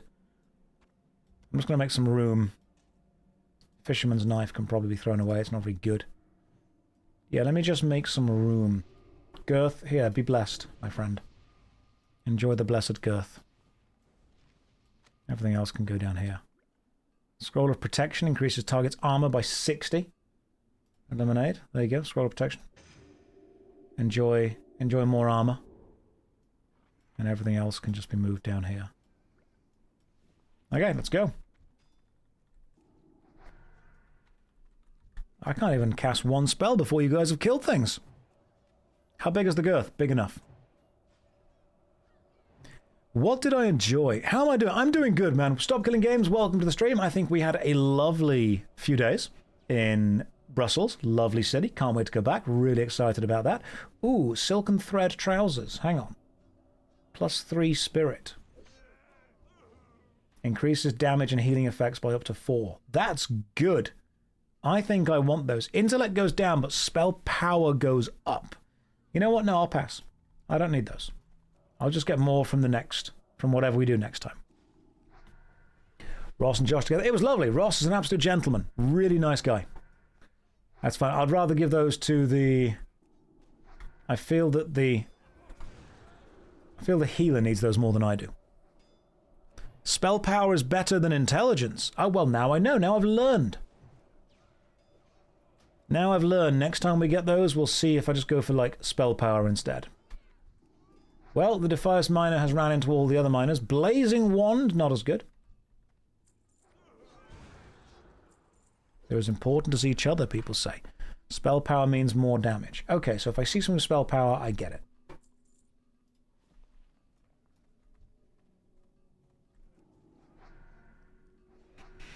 Int's better while leveling. 2 int would hit 4 spell power anyway. Probably. I'm not going to worry about min-maxing at this level. Oh. Hello, well-spoken internet person. Hello, panini breads. I have to say, I love your bread.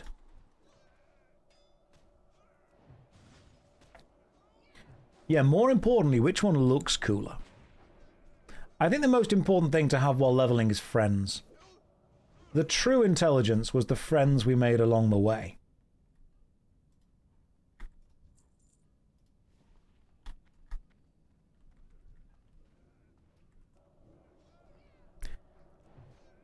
Hunk of black plastic. Hi Josh, have you ever seen a poo? That's actually... It's a bit of a conspiracy theory. They don't really exist. I've seen them in like comedies, but I've got no idea what they're actually referencing. Can I give you advice on how to make friends? Hooked on a feeding. Great name. I'm sure you want to make certain types of friends. That's great. I want to support that. The way to make friends, very simple. Be the kind of person that other people like having around. Be the kind of person that makes other people feel good about themselves. Be the kind of person that gives people the social experience they want to have. And believe it or not, it's not always complimenting people.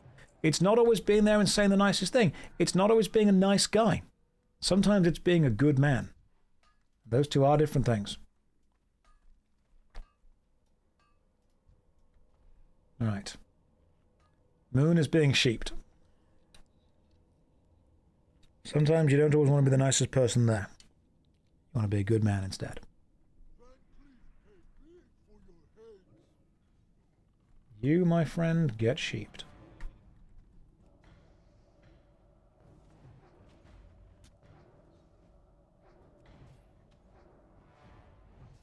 Going for the Macron look. Trying to avoid as many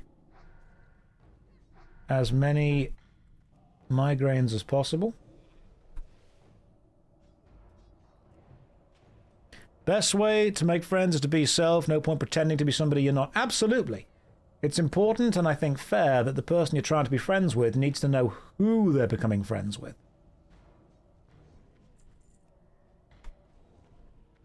Tank can grab the sheep. You've given about 50 light leather kits out in Goldshire within the name of the Union. Fantastic. I saw you, I think I saw that on Discord, you mentioned it, which is really cool.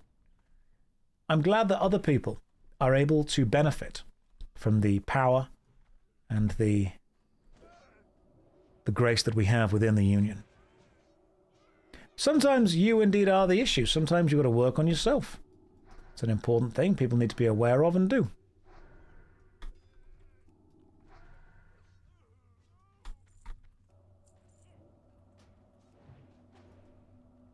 The patrol is behind us, which I'll be aware of in a second.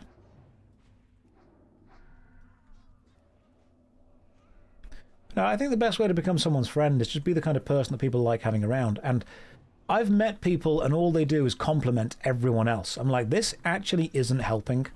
Because some people are uncomfortable being complimented. Some people think it's, you know, it's kissing your ass. Some people think it's bootlicking. There's a lot of complexity with it. Armor, intellect, spell power. Yeah, I'll need those this time. And I'll wear them. Cool. Simon Cowell plays WoW. Indeed. That's just what's happening now.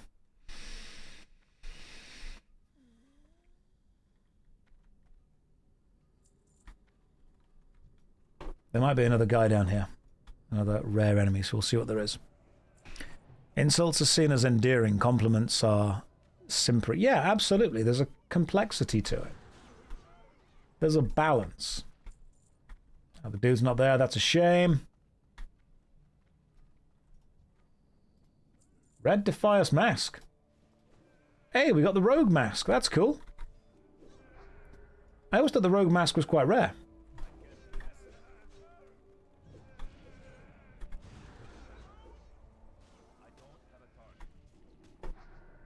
We got the Red Defias mask. It is. Cool. It is soulbound, but we've got it anyway. Draenei Frostmage canonically functions as the refrigerator. That's what we should have called ourselves. Make way for the fridge. Patrol. Oh. We've avoided them, it's fine. Reroll to the rogue. Nope. We do not need to reroll to the rogue.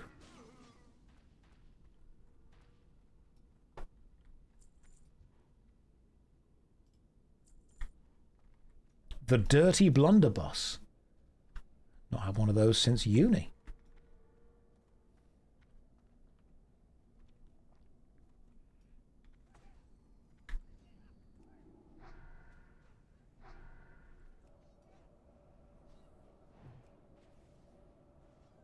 How do the English become friends? We bond about the weather and hating the French. You add that together, you get a really good, strong bond. Hopefully you guys are enjoying watching me play the Deadmines endlessly. This is kind of what this stream is going to be now. Once I outlevel the Deadmines, I'll just make a new character. Play on them as well.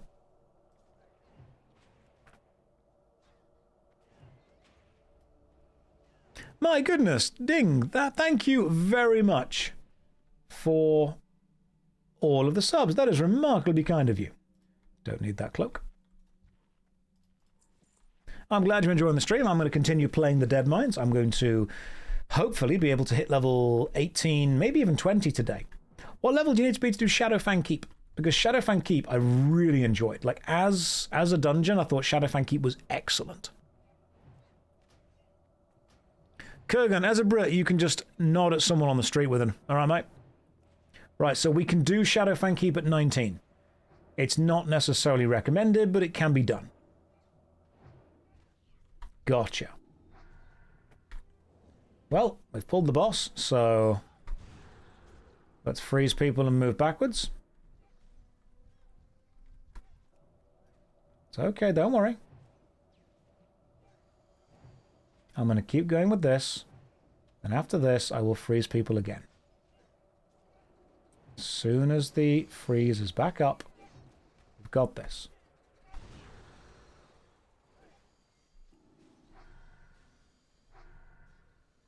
All right, now we're on to the Shredder. This is good. You can queue from 17. So in theory, we could go and do it now. Love that for us. Waiting for... There we go.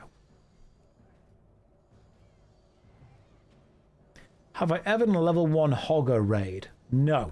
No, I have not.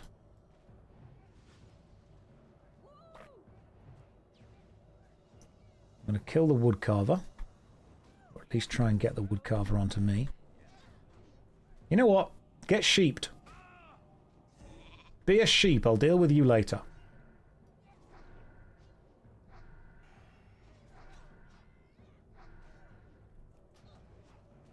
We will deal with this woodcarver once Sneed is dead. Gold fleck gloves plus 6 intellect. That is way better. Holy crap. Hell yes. I will need, if I get them, it's up to the roll. I will absolutely wear gold fleck gloves. They are really good for me.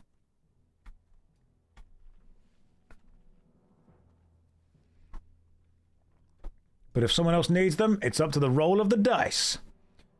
Do it. Compete with me. It is the Draenei way. Do it. Roll. Let's see. Let's leave it up to fate.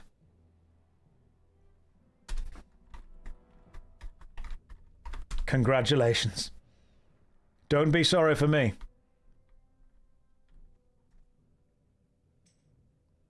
You do not need to apologize for winning.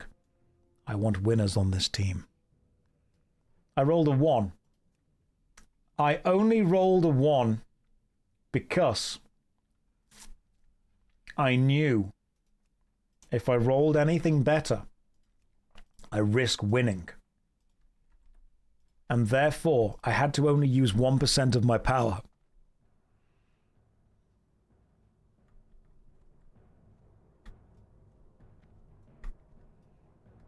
I rolled a d4, which technically means I rolled the 25th highest, the 25% highest thing. Everyone / roll. Let me show you what I can do. Ready? 49. That's exactly slightly below half. Blessed Girth rolls 94. That is the opposite of what I rolled. That's the palindrome. Oh, hang on. We all forgot about the, everyone completely forgot about the patrol. We were too busy rolling.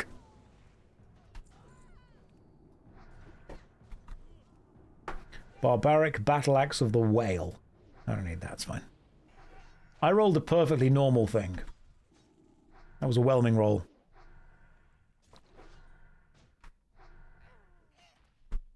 Look, I know that you don't need to roll for chests, but in this house we do. You do not grab a chest without rolling for it. Hunter's muzzleloader and hunting pants. You may put on the hunting pants if you wish.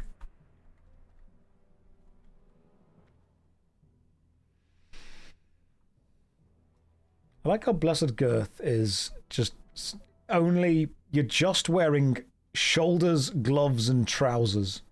Thanks for the mana potions. That's all he needs. I'm out here, unfortunately, min-maxing everything. You're just turning up. Turning up how you are. You gotta stop watching before it makes you resub. Never. You're whelmed to see everyone. A true warrior, like the Giga Chad he truly is. Oh yeah. We know how he works. How are his shoulder pads attached? Aura.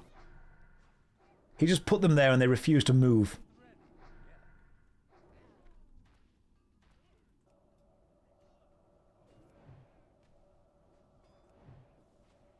As soon as I get my AoE attack, then I'll start to actually be able to... Little stickers on the inside, actually. He's got command strips. He stuck command strips to both his arm and the underside of his arm. I was going to be like, yeah, you just will them. Pure power. And you're like, nope. Little bits of blue tack. Little balls of rolled up blue tack. I like to think that the armorer in Azeroth is just the guy that invented command strips. Don't I already have Arcane Explosion? Yeah, but it annoys the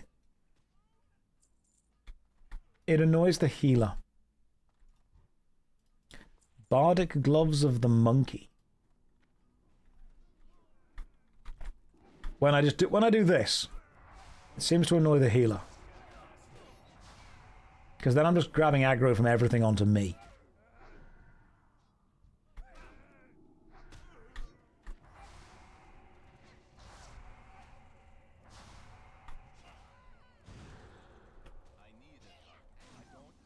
Since when do we care about healers? Since I'm no longer available to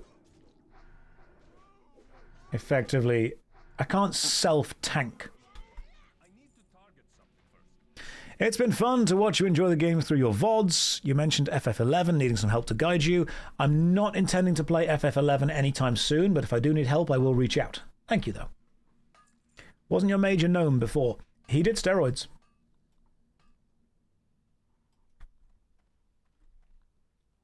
WoW is still subscription-based. Yes. Yes, it is. You believe I get Blizzard at level 20. That's what I'm looking forward to. That's when I can finally...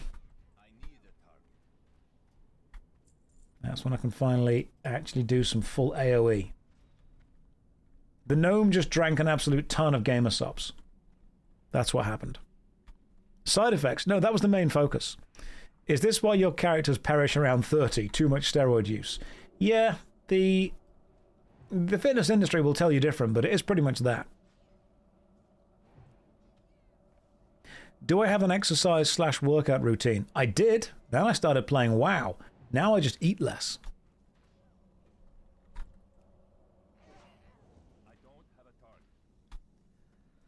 I'm liking Mage, so I'm probably not going to re-roll for a while. I'm liking Mage a lot. I'm going to see how far I can push this Mage. Is Guild Wars 2 a better MMO than WoW? Not a better game, but a better MMO. No one knows what the phrase MMO even means. Literally no one understands it. It's more of a vibe.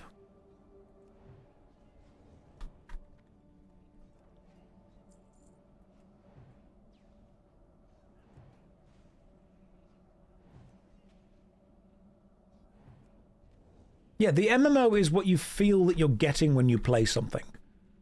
Like, someone will say, oh, this isn't an MMO, but, like, you kind of know it is. And a company will say, oh, this is an MMO, but you'll kind of know it isn't. It's kind of what you feel.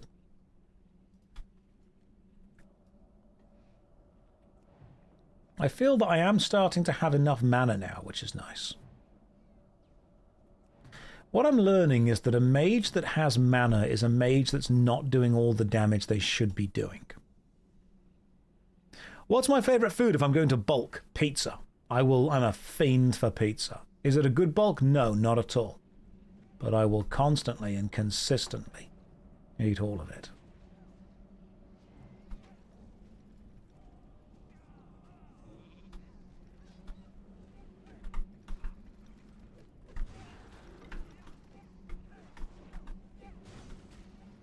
Well, that didn't go too well.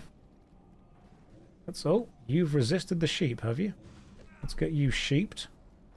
Let's get everything else destroyed if we can. Guys, bring them back up here if possible.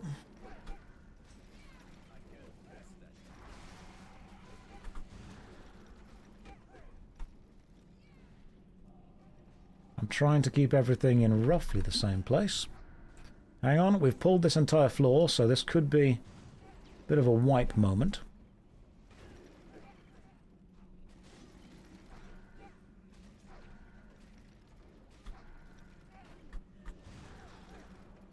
Back up if you need to, guys.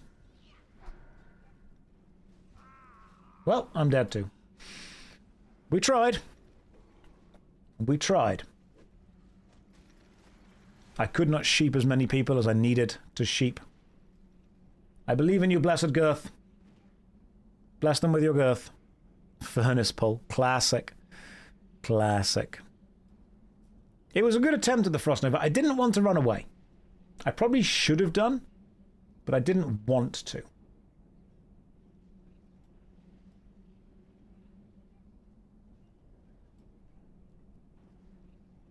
Well, I'm playing ultra hardcore, which means dying in WoW means dying in real life, so It's been fun.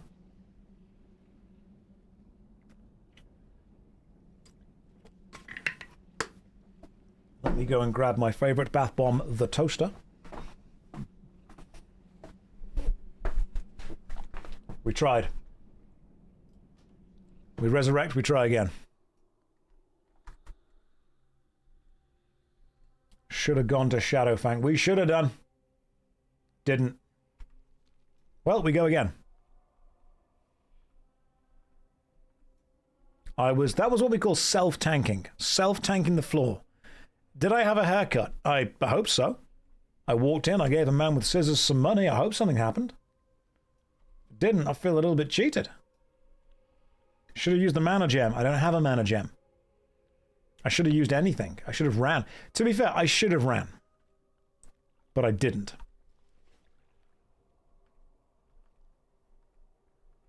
Can you ask for a refund? Yeah, haircuts in real life are like haircuts in San Andreas, where you can just change the amount of hair you have on a whim.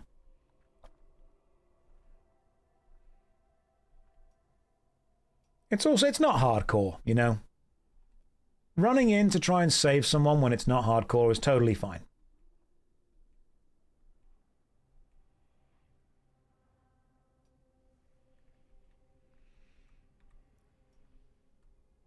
I wasn't even out of mana.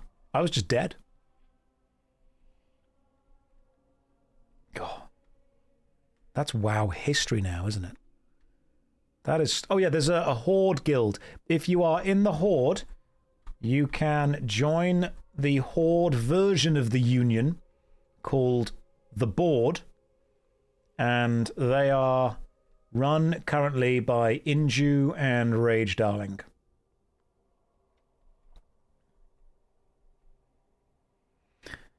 East Sea Pagan is currently on a 25 stream streak. That is incredible. Last I checked in, it was 7 streams, and here we are now. My goodness. So yes, if you wish to be invited to the Horde Guild, the Board, which means that we have the Union versus the Board.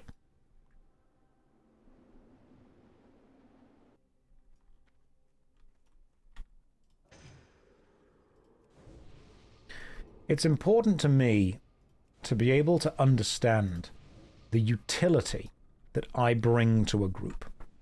Because if I understand my utility, then I can understand what I can do when things go wrong.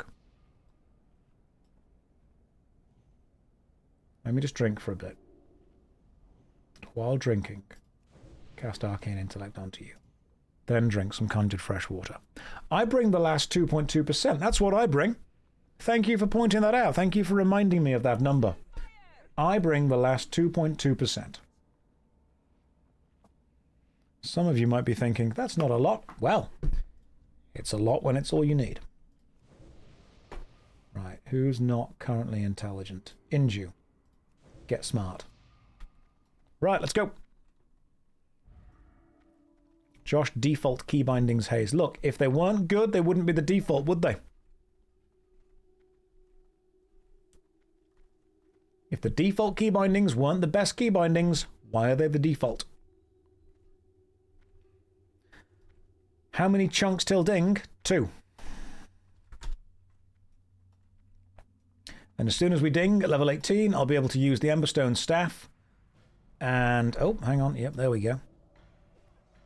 I think I've got some better trousers somewhere.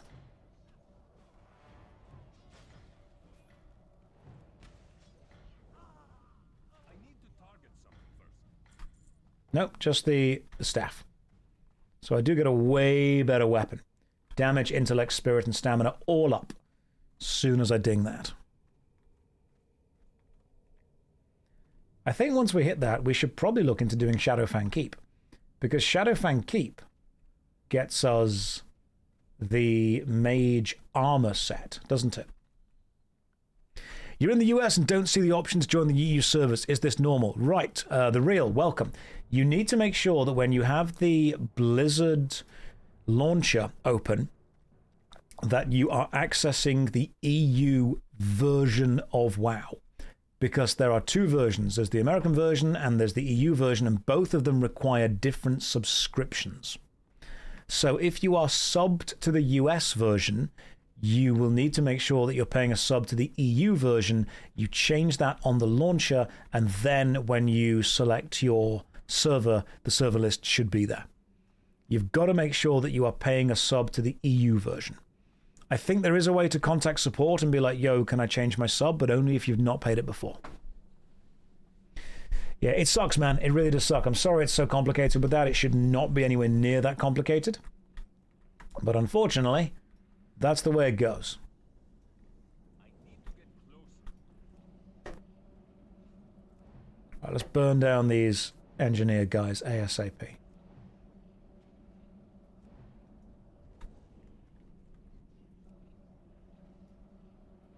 We need to walk backwards, guys. Okay. Now we kill this thing. That was good focus. That was really good focus right there, guys. Good choice.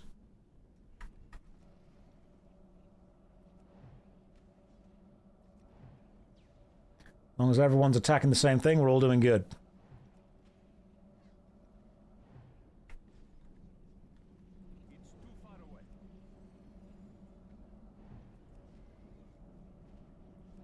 Got the engineer.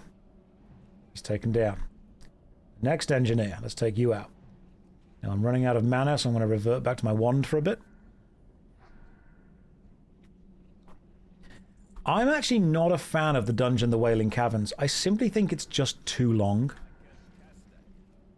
We did the Wailing Caverns once, and I just think it's far too long for a dungeon. I like Shadowfang Keep. Shadowfang Keep, I think, is a great dungeon. I like that. I think it's focused, it's relatively linear, it's short, it's got interesting bosses. I like the design of it. I have heard that Blackrock Depths is good as well. Shadowfang Keep, I want because, and again, correct me if I'm wrong on this, the final boss of Shadowfang Keep drops a really good mage armor or mage belt. I've got the belt like twice, but I seem to remember they've got a pretty good mage body armor that they can drop as well. I don't mind Blackrock Depths if I've got the team that know, hey, we're going to be here for the next like 5 to 6 hours. I'm totally okay with long dungeons, provided that I've set my time aside for it, you've set your time aside for it, the group knows what's going on for it. I think the issues with the Wailing Caverns was no one was really expecting like a 2.5 hour dungeon. And we did clear it. We cleared every boss there. So it was very intense.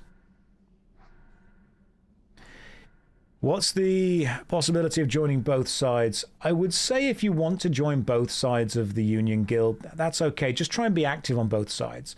The main question is just be active. Hey, lavishly jeweled ring, +6 intellect, spell hit rating by 2. That's good. I'm gonna need it. Hey, there we go. We got a ring. We got an actual good ring. That is a decent... The Seer's belt. +2 armor, +2 intellect. That's also a really good belt. I will wear that. Hey, okay. Thank you. There we go. We've got the lavishly jeweled ring, and we've got a better belt. That is good.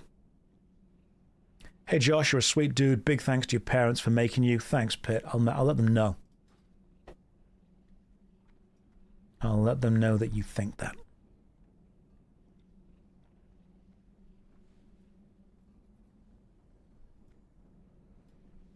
Oh, goodness me. What are we waiting for? The pat? Oh, the patrol. Gotcha. Pat equals patrol.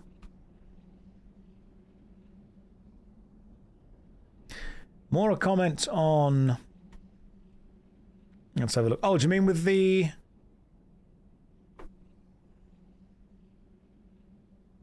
Give me a sec, Knight. Comment on Josh and the Paladin. The Paladin's great to tank. Tanking is much more responsibility than doing damage. And I like doing damage. I've always been like a damage dealer. I always like being a DPS.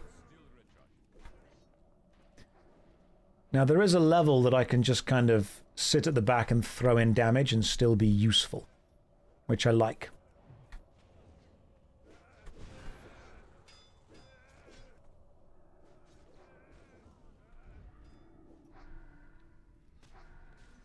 Why did they not wear the bee costume in the press conference? They didn't deserve that. You know, the bee costume is a big, important thing that they occasionally need to have and deserve, but they didn't deserve that this time. Now I'm just going to AoE everything down.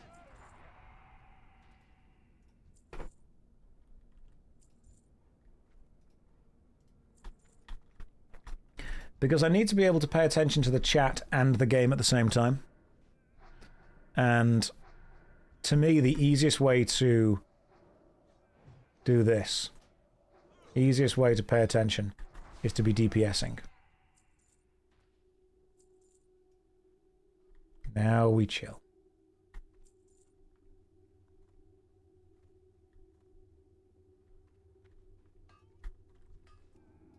Red is tanking everything. You can shift right-click on a body to loot everything instantly. Yeah, but what if I want to take my time and slowly go through picking what's on the body? You know, to me, that's part of the joy. Part of the love of doing it. Is to slowly go through. See what they've got. Any add-ons? I've downloaded Rested XP, but don't use it anymore because people made me feel sad for doing it. And you caught me live. Welcome, Stobes. Or Stobiz. Or the Stoebs. Hopefully I'm pronouncing that correctly. How are you doing? You having a good day?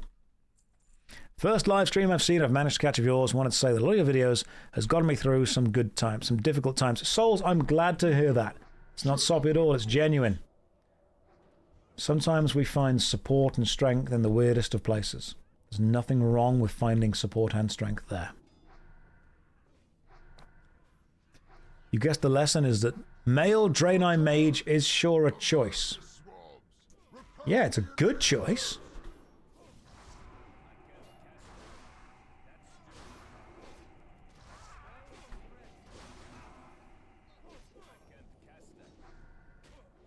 I'd say it's a great choice.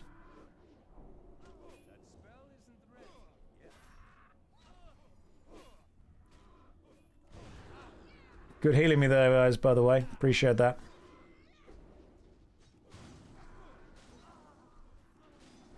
I wanted to just scare Inju a little bit. Just a little bit, you know. What is wrong with a Draenei Mage? There is nothing wrong with a Draenei Mage. Because I can self-tank with the gift of the Naru. Inju's not even a healer. Blessed Girth, well done. Well done for keeping me alive. Using those special gold fleck gloves you got earlier. That's how you kept us alive. And yet I've been healing and lay on handsing. Thank you, you've been doing good. I'd say we've been doing remarkably well. And I've been occasionally throwing in some fireballs. Got no talent points yet, but I'm going to level up in a minute, which means I get my staff out soon. Why is Girth not in the Union? He's too powerful. We didn't want to make other Union people feel bad.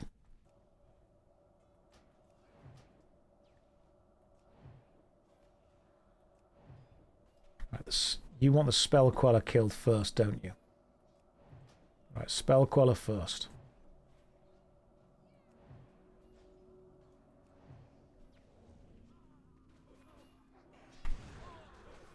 Let's keep everyone there. Now let's kill the pirate. Bandit Boots of the Eagle. Intellect and stamina, but they're leather, so I can't do anything with it. I'm sticking the skull emoticon on whichever we are focusing. That's how you know I'm old, because I call them emoticons. You've never seen a Draenei Mage? Well, now you have. He is buff and he is powerful. He can punch things just as much as he can do anything else. I may be out of spells, but I'm not out of options. You should have an extra bag slot to carry me. How dare you? I'm doing something. I can now equip my Emberstone staff.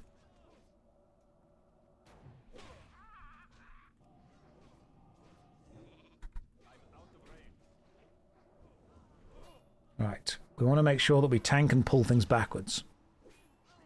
You have gifted some tier 1 subs. Thank you very much. That is very kind of you. Congrats on the ding.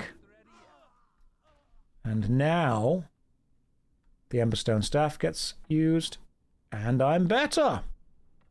Fantastic. Still need one more level on this.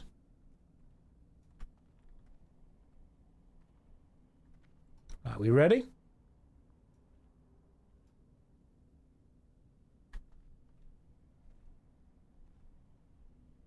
Right, so red is the tank.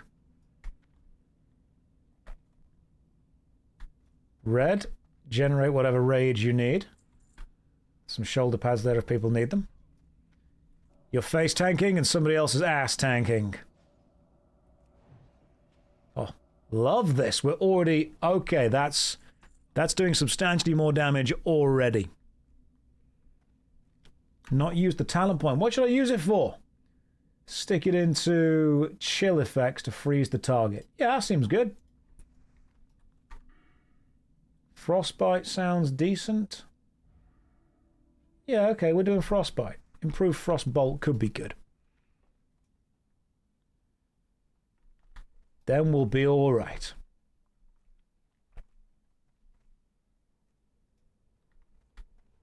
We've got this.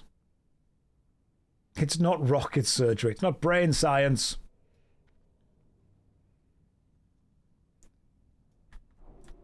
So, red tanks. We kill the mobs first. Okay. So you are sheeped. You are dying.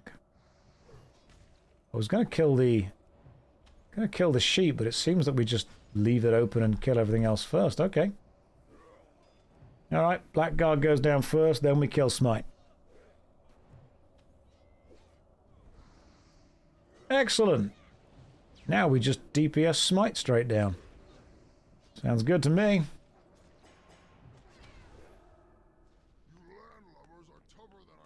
This works. The guild chat convo is interesting. That's interesting. The guild chat is definitely a guild chat. Right, you are resisting all of this. God damn, that was a really fast change. That is. Come on, let's fight this guy.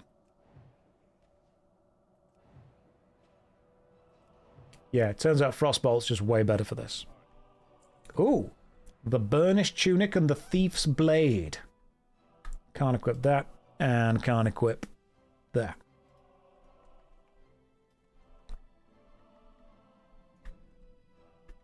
You know the vine where the girl is crying and dancing. Inju, is that the one where it's like the young... Is it like a Chinese girl? And she's like a young child and she's doing the dance and she's just tearing, but she's going through it and just doing the motions and doing the movements. Is that who you are right now? Excellent. I feel it. I feel the vibes. No, I'll see if I can get you the vibes. I'll get you the exact thing. But also, yes. You guys know. Rev, welcome to the stream. Hopefully you are having a lovely day. You didn't expect to be greeted. Well, you should always expect to be greeted. You have the clothes you need. Yes, we're all good, blessed girth. I'm going to inspect you and see what's going on with this. Hang on.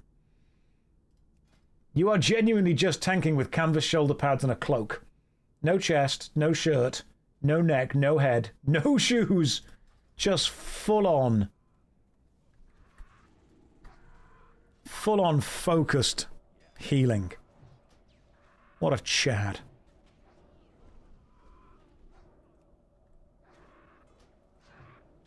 Alright, we're focusing on the skull thingy. They are Expedition 69.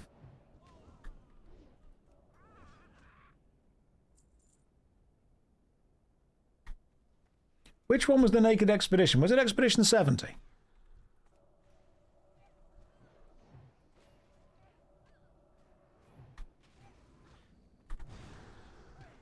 $60. That was it. Expedition 60. I'm really glad that I've bound Skull the target to E on the keyboard, because it makes it really easy to direct everyone's focus. Corpus, welcome back to the stream, man. I miss being here. But I've enjoyed what we've done. What we've done's been pretty good. Congrats, by the way. Some people have leveled up. That's what we want to see. 4 hours in. You did miss a chunk. So I'm going to continue playing WoW. We'll probably do a Shadowfang Keep thing later on. And at 9 o'clock tonight, I've got my live D&D session with Daniel Rustage and the other Nerdcore crew, Connor, Schwabady, and Tekking. We've got all those guys.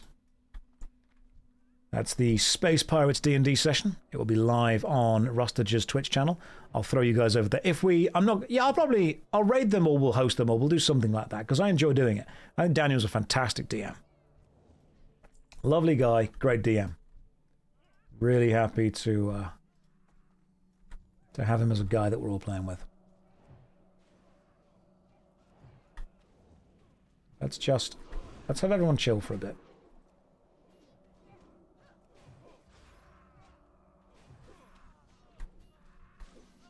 Let's all attack the shipbuilder if we can.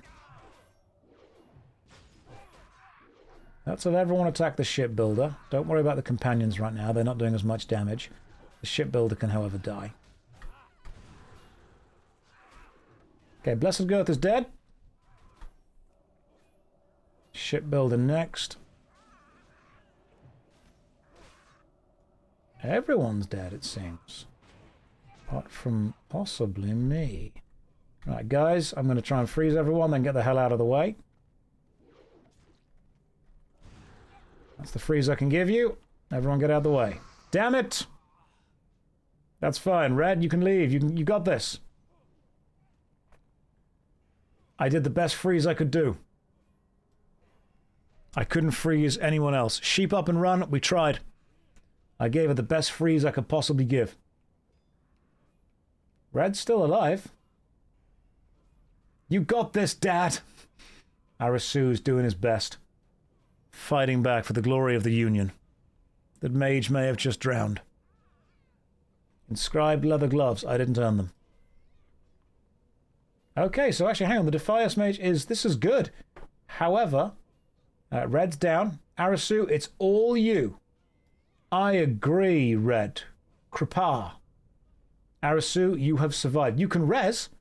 Arasu is a shaman. You did it! You actually did it. Res the tank first.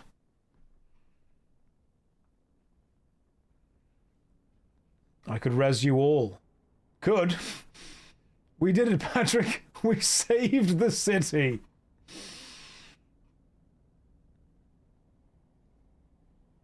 I'm not out of line of sight. I'm perfectly in line of sight. Provided you stand somewhere you can see me. There are still a lot of other people alive, so don't attack those guys. Get Blessed Girth and Inju back up first, obviously. This was all me, in a way.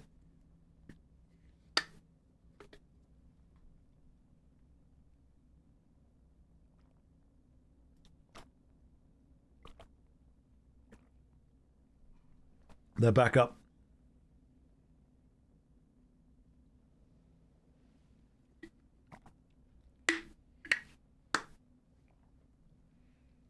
And, all right, the team are good. The team are doing great. Excellent. I have been rezzed. I am here. I'm alive. I'm going to sit down, have a little snack. Just let me have my snack first. First time here, and I see the streamer saves the dungeon with an excellently timed freeze. That's just what mages do, Rat. That's what we do. I mean, you saw my mana. You saw what I was able to do with it. That's just how it works. Occasionally, you got to run in there and freeze the enemies and then run the hell away. That's just how it works. Now we get everyone powered up. Everyone be intelligent. Inju, be smart. Arasu, have a smartness buff. You know what? I'm going to make me smart now. Now I'm smart.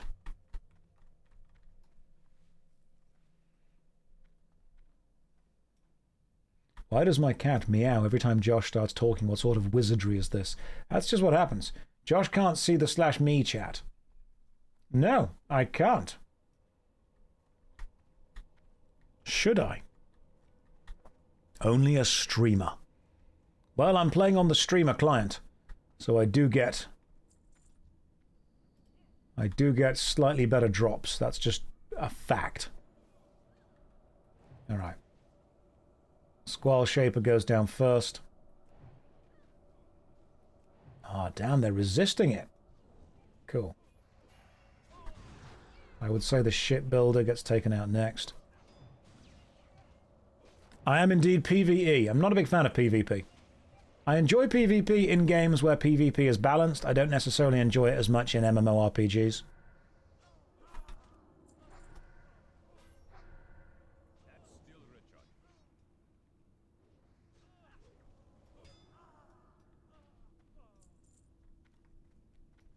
Like, I love PvP, just not in MMORPGs.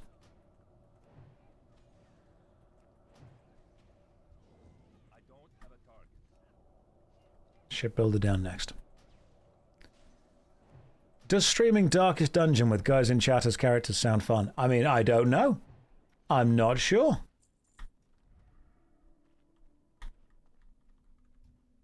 Could do. The battlegrounds could be fun because they balance it. Balancing it's fine.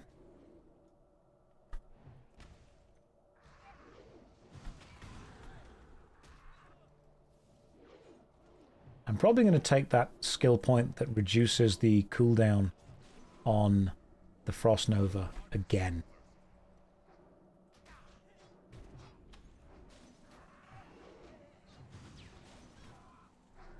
While hardcore can be fun and chillish if you have years of experience. Yeah, like if you know exactly what you're doing, it's fine. Thing is, I don't. Yet. When I do, sure, hardcore all the way, but until then...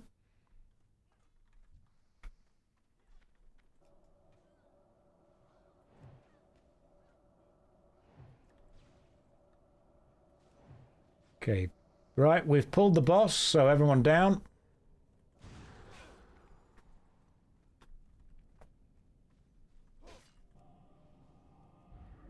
Nope, you're immune to being sheeped. Okay. You aren't.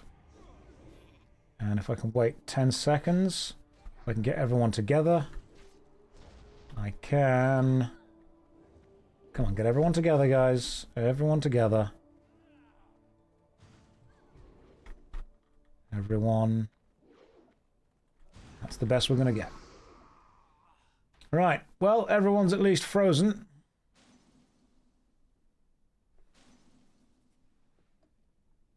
Nobody important died, so it's fine. Why did you sheep and then wand it? Varan, I'm not saying I'm a good mage. I'm saying I'm learning. I'm becoming better. It was very important that I freeze everyone the exact moment that the rest of my team had escaped. There we go. Now. Girth has lost more and more clothes as this goes on. That's just how this goes.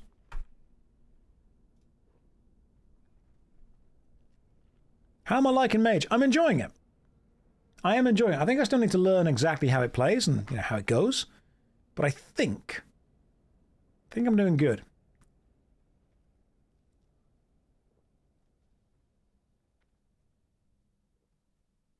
I need to learn more about improved Frost Nova. That's maxed. Increases the critical strike against frozen targets. Gives your chill effects a chance to freeze the target. That could be good. Has anyone thought to make a custom quest for me? Maybe one day. I think what I like about the mage is the fact that I can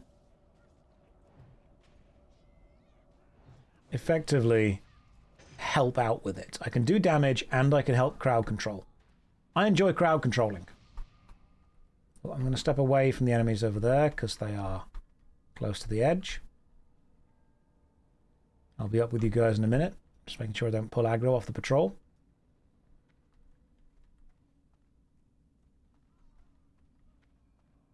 Now I'm away from the patrol. We have not pulled aggro.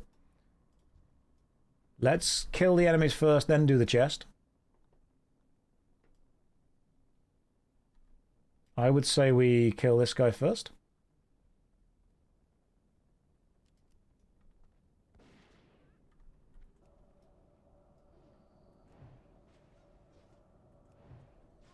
And after we've killed this guy, I should be able to sheep at least one of the guys of the boss.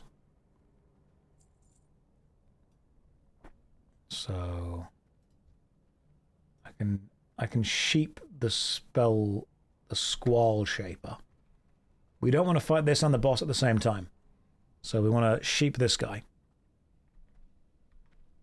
Yeah, I like the utility that it brings. I'm a big fan of utility. Do I plan to play Legacy of Kain Defiance 3 when it releases 3rd of March? My lawyers have told me to say maybe. Yeah, I mean, probably. Eventually. Alright, so we sheep the Squall Shaper, kill everything else. How many lawyers do I have? My lawyers have advised me not to answer that question.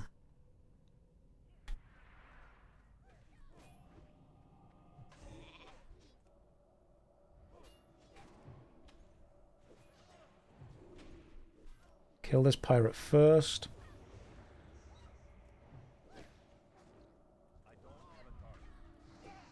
The Squall Shaper can be sheeped again. Remain sheeped. Stop attacking the Squall Shaper. There we go. Now we kill the greenskin. Then we kill the other thing. What's like the best drop this guy could give us? It's another staff. I actually don't need it this time, so I'll greed but not need. The staff, my lord. It's your staff now, my friend. If you need it, then need it. I've already got one. Hence the greed. Blessed Girth, you need it. I've got one already.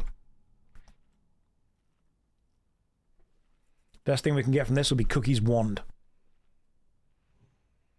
Josh, I hope this doesn't come as a shock to you, but your lawyers are only helping you because you pay them money. No, that's not true. They do actually love me. Alright? The stripper loves me too. And the bartender girl really does like me because she laughs at my jokes. She stops laughing when I stop buying drinks, but I think that she really does like me. And I think that my lawyers are actually my friends. Like, if I stop paying them money, they do stop hanging out with me. But that's just a little joke that we have. It's a little funny joke that we do.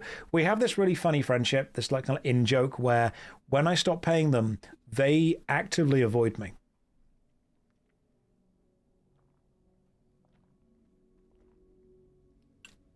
And I said to them, you know, hey, guys, would you still love me if I was a worm? And they responded, Josh, we don't love you now. And that's a silly joke that we play on each other. That's just a funny joke, you know? That's what we say to each other. That's just how it goes.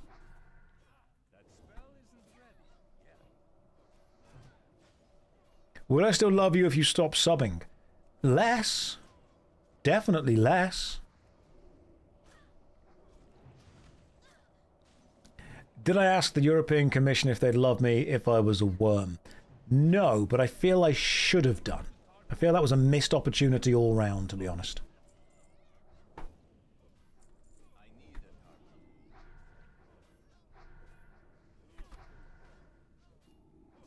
Let's attack this blackguard instead. Get rid of the ads. To be fair, just kill Cleef at this point. At this point, just blitz Cleef down.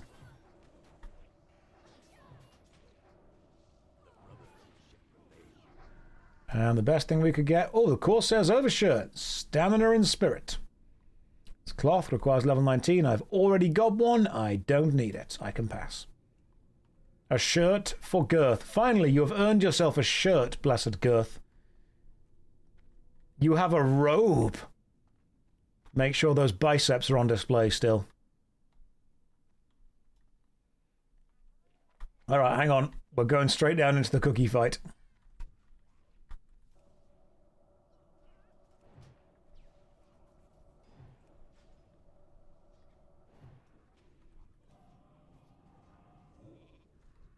Maybe the pirates should be sheeped instead.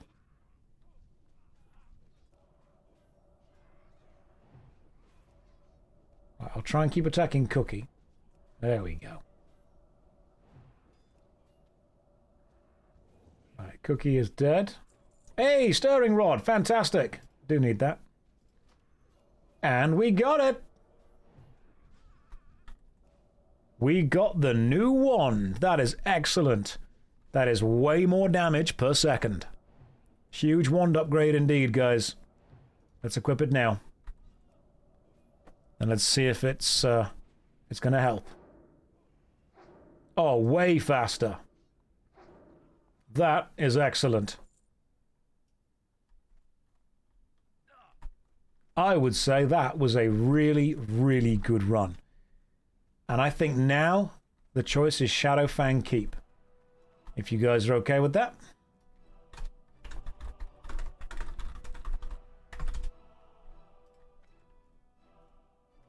Inju, good job at off-tanking and off-healing with everything. That was fantastic. Inju put up with a lot of shit there. And they were able to make sure that we did not die. Much. Red, good tanking. Girth, good healing.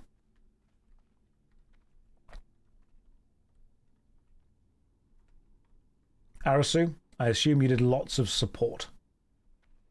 Like, I don't exactly know how shamans always play. But we did fine, so I assume well done. Inju is tired. Inju, if you want to chill for a bit, you can chill for a bit.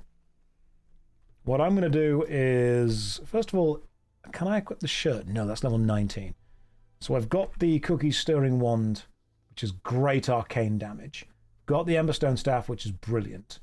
I need to... What I should probably do is go to Stormwind and do some purchasing of stuff. Is Inju getting bonuses for unsafe working conditions?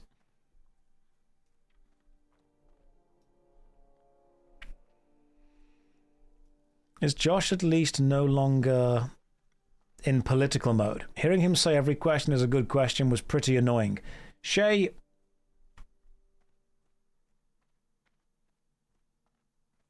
That's a great question.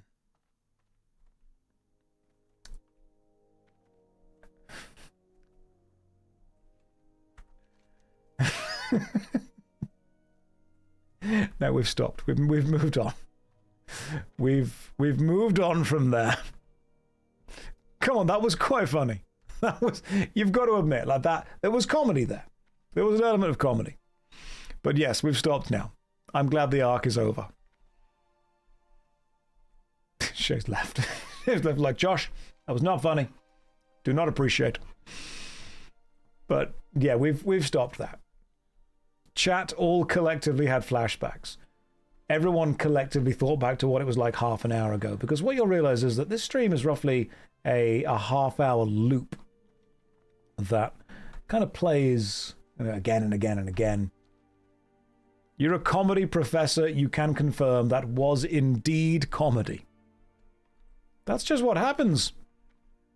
That was, to me, that was a good, solid joke.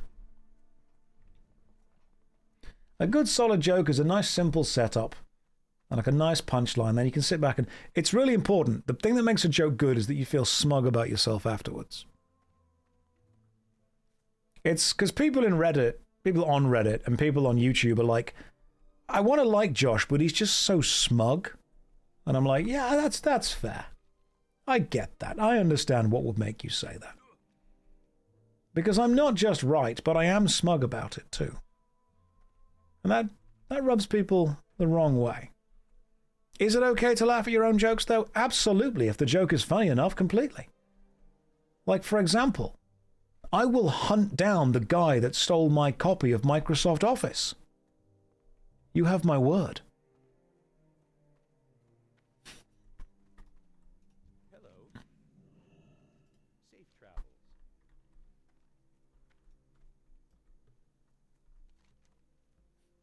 That's quite cool. Come on, that's quite funny.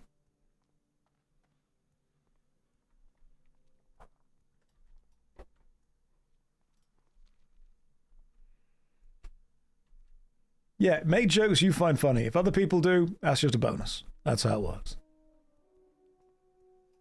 There was actually a guy in my local town. The police are looking for him because he stole a bunch of calendars. His days are numbered. Wait, Josh doesn't have FP to flight path to Stormwind. Nope, never been to Stormwind. So I'm going to Stormwind now. I'm going to run there manually. Like we used to. Not the bloody sunglasses again. Illyrian the Red. Yeah, I'm sorry that I keep getting migraines. I'm sorry that's really inconvenient to you. I know that the only reason I wear them is to annoy you. But it kind of helps me, you know, not be in pain and continue to play the game. Manually. You mean you're not auto... Oh, I'm auto running, yeah. But I'm pressing spacebar to jump every now and again because it's important that I do that. But do the calendars have sexy firefighters modeling? Well, what else would calendars have? Are the migraines light-induced or chat-induced? I think they're light-induced, but chat isn't helping.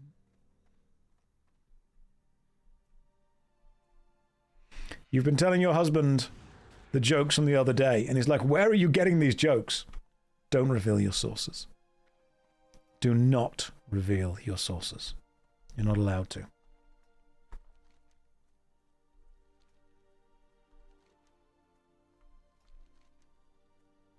We are going to Stormwind. We are going to get the Stormwind path. Can I steal your jokes? Please do. Please do. They're jokes. They belong to everyone.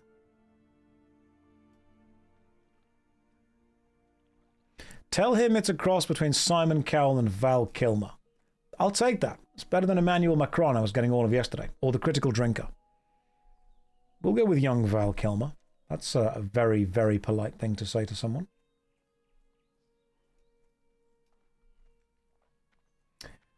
Now, I don't think there is... No, there isn't. There's no flight path in Goldshire. The nearest flight path is... Where am I currently? Stormwind, from where I am. So we'll run to Stormwind. And then I can also speak to my class trainer and stuff. There will be in 2 expansions time. This is the cow. This is the new thing that Jagex have just added. That was far easier than I thought it would be. Don't know what people are complaining about.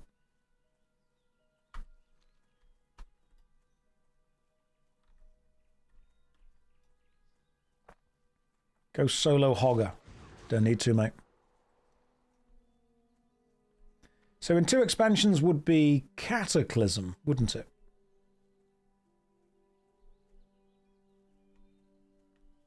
Which I think was, correct me if I'm wrong, everyone's favourite expansion. Because it goes Burning Crusade, Wrath of the Lich King, Cataclysm, And then I think I lose it from there. So let me double check. Cataclysm. Is it then Mists of Pandaria? Is it then Legion? Is it then Warlords of Draenor? No, it's Draenor. It's Mists of Pandaria. Honestly, after Mists of Pandaria, I kind of give up focusing. Mists of Pandaria, Warlords of Draenor, then Legion, then Battle for Azeroth, which is where I first started playing retail years ago, but didn't get very far into it. Then Shadowlands? I'm going to be honest, after Legion, I kind of stopped paying attention. Then Shadowlands, then Dragonflight, then the next one will be Midnight.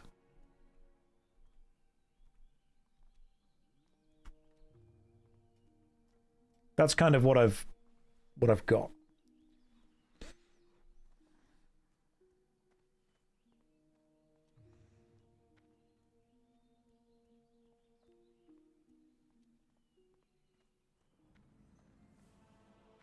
We've made it to Stormwind. Let me get the flight path here. Let me jump on the old auction house. Let me throw in everything that someone has sent me through the mail into the guild bank. That's what I'm going to do. I've worked that out. If you send me stuff in the mail, it's going in the guild bank. That's how I'm going to just make this fair. You send me stuff, it's going to benefit the guild. Guild needs it more than I do. But you said guild bank is not a trash can. Only if it's like good stuff. If it's good stuff, then it's going in the guild bank.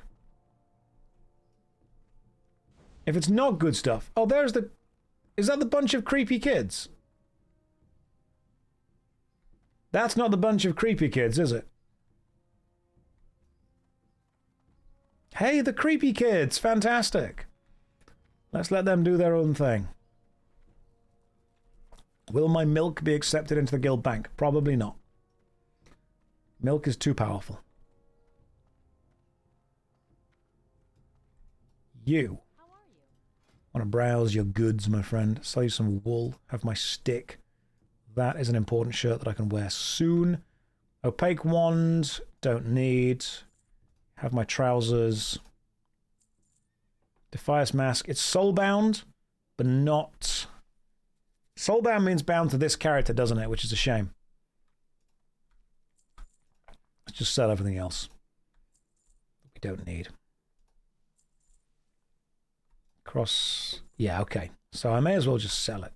Even though it's rare, it's a thing to just sell, isn't it now?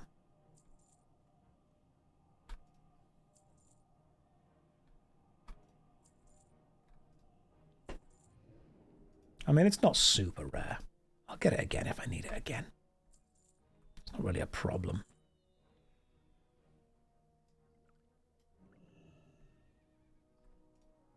Nope. You must repair the item's durability to sell it. Well, in that case, I'll just throw it away. That works. Let's just move some stuff down here. There we go. Okay. Things are now out the way.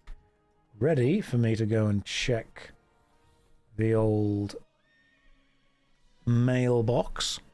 The guild bank needs some load-bearing cheese to take up some slots. Right. Marl Priest. Hey bro, have some ribs for gains. Restores health over 21 seconds. I'll take them, thanks. You can't be stopped. It's not enough to have the most populated guild on the server. You also want to have every class of every race in your account to brag about it in European Parliament. Yes. The guy who asked is asleep at the moment, but I will say his name rhymes with union. Gotcha. Some gold, some soft-soled linen boots, which I can wear, and some heavy woolen gloves, which are also better for me. So if I take those things, along with some money, they would actually be a good thing for me to equip. But you know what? They might here's a fish. I hear you can impress Josh by giving him a fish. Here's a fish. Brilliant small fish. Very impressed. Very impressed.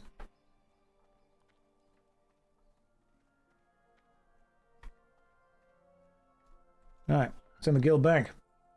Armor and equipment. Let's have a quick check. Soft-soled linen boots. Where's cloth? Are you dividing them by level? We'll stick the boots in there. That's cloth. I see, so cloth armor's all here. And then we've also got gloves, which are cloth armor, I think. Yep, cool, they can go there. Somebody else can have them. And I'll also deposit the 2... Let's make it 3 silver. Beautiful.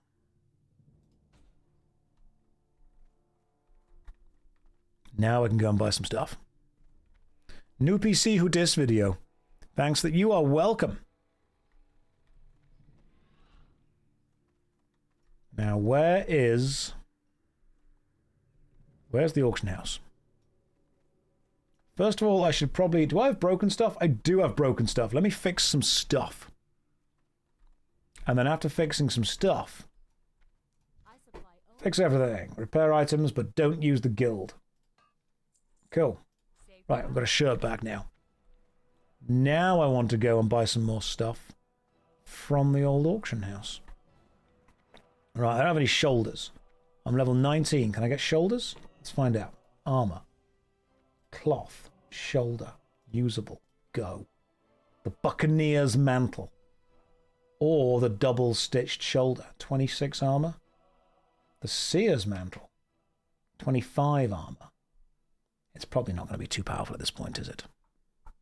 So we may as well just go with like some cheap buyout stuff. Like, it's not going to be good. It's just going to be slightly better than currently. Let's buy you out. What about headgear? Usable headgear? Nope. Nothing yet. And right, I'd say that's enough. I'd say we're good. We're good to go. It's just armor. It's not huge. That's fine. It's only got to keep me alive for a little bit. It's just got to keep me slightly more alive. So I'm just going to grab my own 1 shoulder pads, equip them, and now I look a tad more like a tanky mage. Did I have any professions? Not yet. Not yet. Oh, question. Probably a very important question. What level do you need to be summoned by the Shadowfang Keep summoning stone?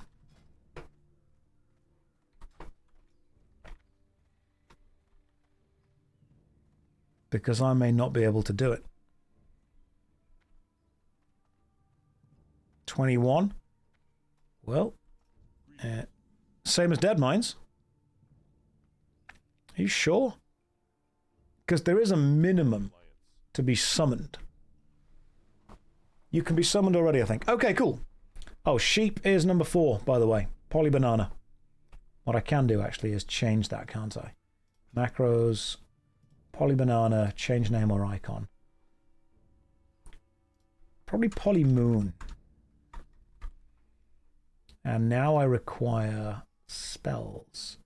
Where is the... there it is. Perfect. Cool. The stone says 17. Cool. I can therefore be summoned, as I am a level 18 Draenei Mage. Quick Google search says 1725. Perfect. That's what we needed. Oh.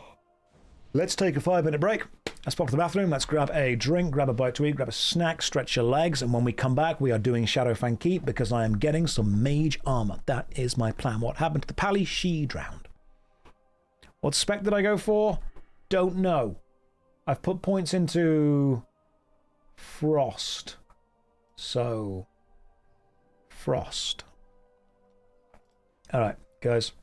5-minute break, and then we continue on this beautiful adventure. Look at all these griffins flying away. But while I'm on the break, you know what? Have yourself a beautiful little timer. I'll run an ad break to make sure that people that are joining don't need to go through pre-roll ads. But apart from that, I'll see you all in 5 minutes' time. Why is Archer Memes of the College of Winterhold dancing? I mean, I'm not mad. I'm just curious.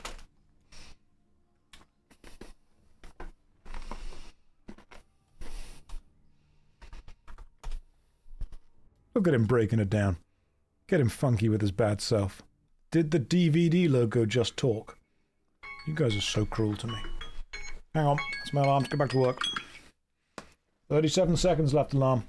And I'm eating my cheese squares. Leftover Christmas chocolates. Not chocolates, sorry. Leftover Christmas savoury bites. Archimedes just said, good luck in Shadowfang, my liege. Everyone's watching! You can't escape. That was a corner hit. You guys just see it? That was a corner hit right there. Some of you saying it was a few pixels off. Oh, no. I'll leave it on while I eat the last of my 2 cheese squares, because most people don't like eating noises on stream, and I want to respect that. Rage, you can't just say that and then not share. That's, I think, illegal. Rage, if you don't share your cake with me, I will tell Parliament on you. And don't test me, because that's the thing apparently I can just do now. I will. And they will form some kind of mandate, and we will plan a meeting for the meeting that's going to be discussed, and then in a couple of months' time, it will, and I guarantee this, be forgotten about. I will start a citizens' initiative against you not sharing your cake with me. That's fine, Rage. I'm on my way right now. Right, so this is the Magic Tower, I believe. This is like where the mages work. And I think we have to go through here, don't we? Cool. Alright, sweet. I'm going to learn some spells. Right, how long has it been since I last trained? Oh, apparently a while. So, Arcane Missiles, better version. Amplify Magic. Increasing damage taken by spells and healing spells by up to 30. Oh, okay, cool. So you want to amplify magic on the tank, so the healing spell does more, but you also don't want to ever use amplify magic because it means that you'll be taking more damage. That sounds silly. Remove lesser curse. That sounds good, I'll take that. Do you ever want to take amplify magic? Seems weird. Okay, you can cast it just to kill them. Gotcha. Flame Strike. That's the instant one. Fireball I can make a better one of. Right, what have we got? Oh, nothing new in the old Frost. That's a shame. Right, let's see what we've got. Arcane. Remove lesser curse. People don't get cursed often, do they? Yeah, people can live without curses. That's fine. Slow fall is pointless. Nobody ever falls down anywhere. Fireball. I've currently got rank 3. Go away. Fireball, rank 4. Do you need Flame Strike? Burning all enemies within the area for 75 damage over... Oh, okay. Hang on. That's an AoE. That could be important. I may need that. Flame Strike is part of your Shatter combo. Well, obviously I know what that is. But why don't you tell me what you think that is? Frost Nova, Flame Strike, Cone of Cold. Okay, so I Frost Nova in order to keep people there. Then I Flame Strike to do damage while they are all there. And then Cone of Cold. Have I got Cone of Cold? No, I don't have that yet. But I'm assuming the Shatter combo. There we go. Increase the critical strike chance of all your spells against frozen targets. Right, so I freeze everything. Then I do Flame Strike, which combines with Shatter because everything is frozen. And then I do Cone of Cold, which freezes things again and I can run away quicker. That sounds great. That sounds lovely. Nova, Flame Strike crit, Cone of Cold crit. Gotcha. I'm learning. I am ready to be summoned whenever any of you are at Shadowfang Keep. Big brain mode. It's a combination of spells which, when performed together, end up being more than the sum of their parts.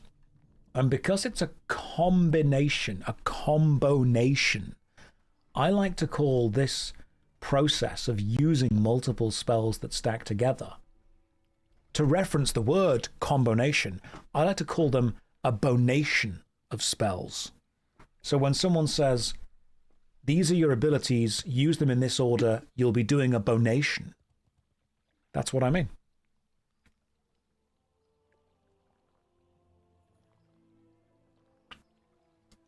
Hello, Mr. Streamer. Why are you using sunglasses?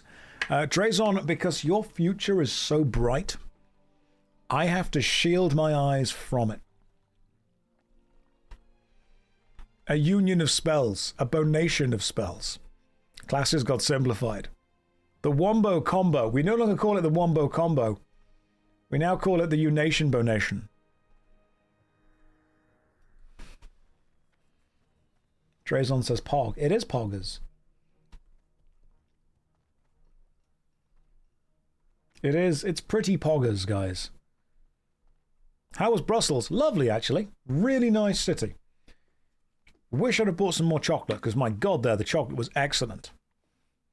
Rotation. Just use Frostbolt until Ice Crown Citadel, lol. I mean, I could do that, but I'm going to show you how complicated I am. Casual Gunpla, welcome. I tune in and hear about sunglasses in a 30-minute loop. Shocked I am. Well, Gunpla, I understand that there will be a 30-minute loop eventually. Don't you worry about that.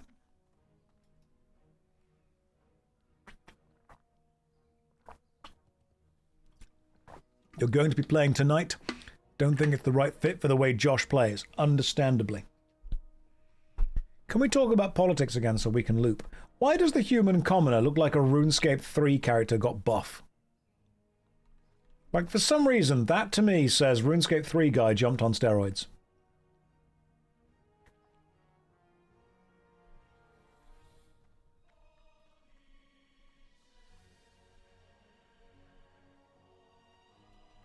I had a Brussels waffle while I was there. Amazing.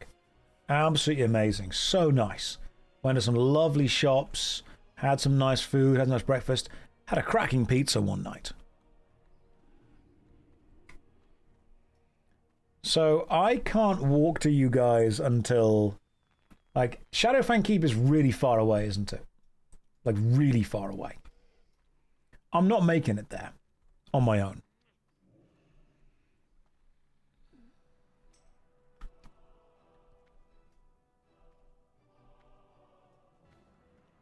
Mandatory 6-hour gym in Azeroth. Can you imagine? Just roll Horde, it's right next door. Yeah, that means I've got to change, like, continent, haven't I?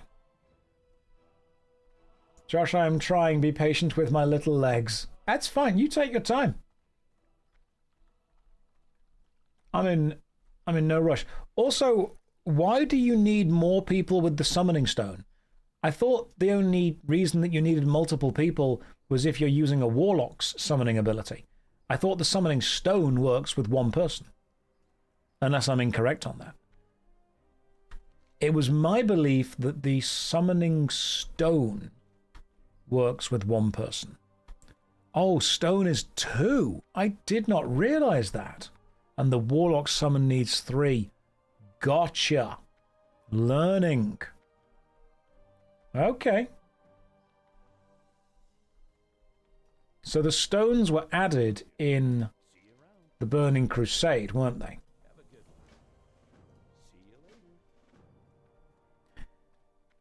So does that mean that with the addition of the stones, the warlock summoning ability got slightly less relevant?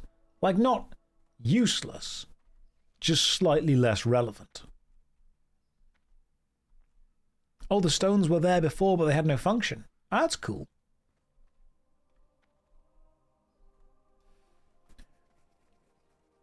Right, Red Sky in the chat is trying to find one more DPS. We'll have to boot Arasu. They have been longer than 15 minutes, unfortunately. We wanted Wanted to give them the benefit of the doubt, but we have got people who want to start playing now.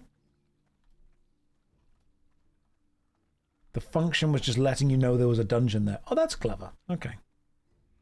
So we're looking for one more DPS to join us. We have Red Lemonade, who will be tanking, Blessed Girth, who will be healing, Inju, who will both be off tanking and off healing, and kind of covering any mistakes I make. I will try my best to DPS, therefore we require one more DPS. And when we get to level 21, I'll be able to do the stockades. Cool! Hang on, there's a quest in here. Let's see what we've got. Lovely stuff. I've completed your quest. How many times will they re-release TBC? They'll just keep going.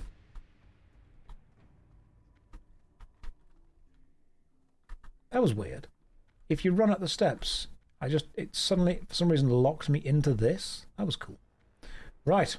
Oh, okay. Game Wiz is joining us as a level 18 human paladin. So we have paladin, paladin, warrior, priest, and mage. Okay. That means there's going to be a little bit of a battle for the mail drops. And by this I mean M-A-I-L, not M-A-L-E. The mail drops. All the loot will be leather and nobody will be happy. I'm going to just mute myself while I eat some crisps, but I'll let you watch me. Also, yes, Red, walk backwards. Make sure you do walk backwards. Because as funny as it is watching Inju have to panic to heal things, do try and make it easy for them. Walk backwards.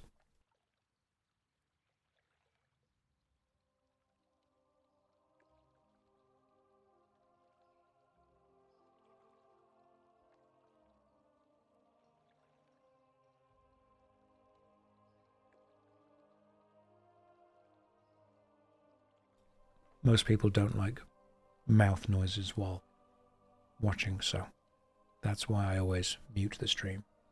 Although these crisps are remarkably crunchy.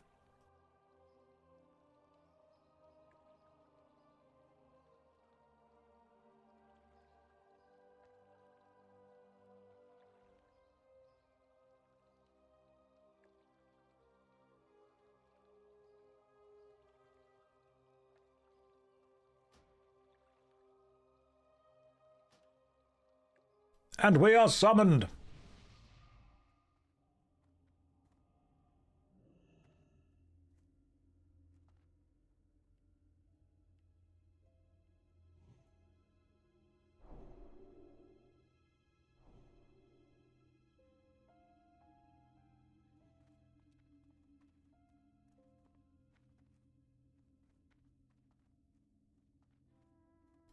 Right, let me just rub my hands together over my keyboard to get the gamer seasoning onto it. For those of you who are unfamiliar with that term, when you hold your keyboard upside down and shake it, that's gamer seasoning. Adds depth to a pizza. Right, let's go.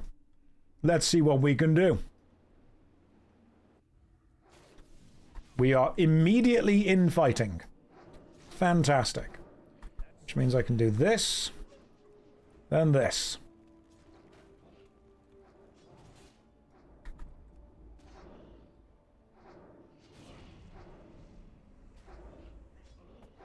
Wonderful. Straight away. Just like absolutely no messing, no waiting. In due, I will be. Make sure to have remove curse ready. Who needs removing curse?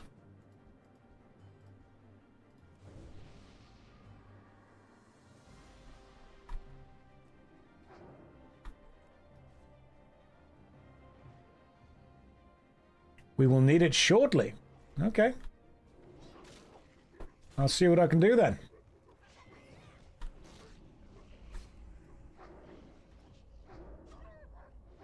Right, let me stick remove curse on here. Which am I? Let's put it on like number 8. That's fine. Hey, a belt that I've already got. Cool. Let me just get the benefits up onto you guys.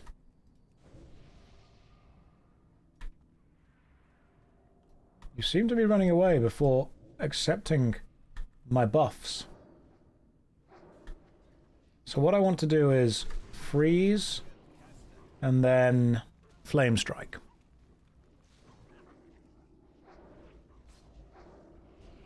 All right, I see what's going on here.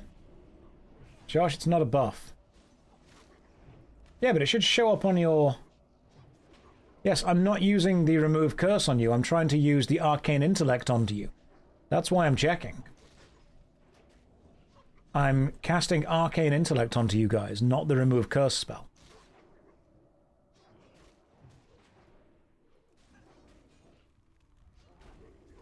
That's why I'm trying to get Blessed Girth. For some reason, why am I unable to cast that onto you?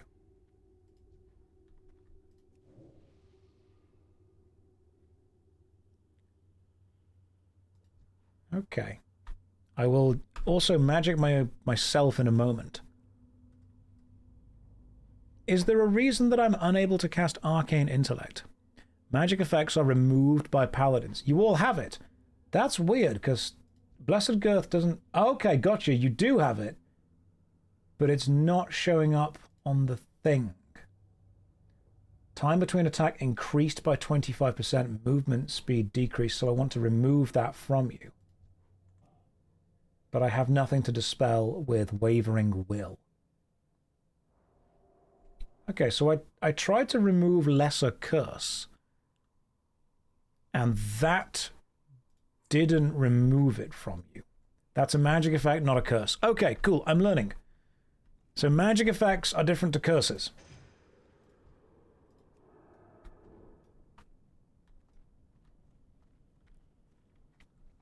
Right. And what you guys said that my AoE attack pretty much needs to be run in, freeze everything, and then use Flame Strike. So run in, freeze, Flame Strike this, and that should hopefully hit more damage on everything that's in that area. Gotcha! Only once you've got Shatter. Until then, it's not good. Mage, I thought you were a warlock. I changed. Okay.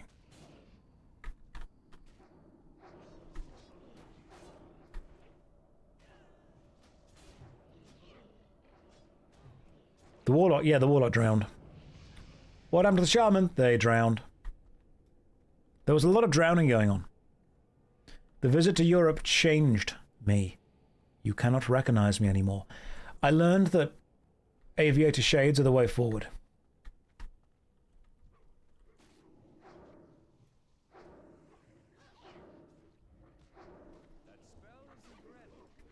Do I still want to be using Flame Strike? And then maybe also freezing things. I feel that I do still want to be using Flame Strike.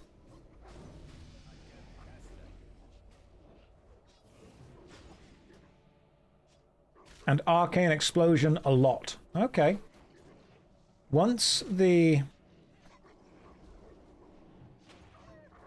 tank has definitely got the aggro, then me using Arcane Explosion. I don't have Blizzard yet, not level 20. I'll be level 20 soon. Bard's Trousers of the Monkey, agility and stamina. Not for me. Rugged Spaulders. They're leather. Oh my goodness. We literally said we would get the leather drops. Spirit and stamina, no and no. That went well though. Inju, how you doing? You good? Just checking.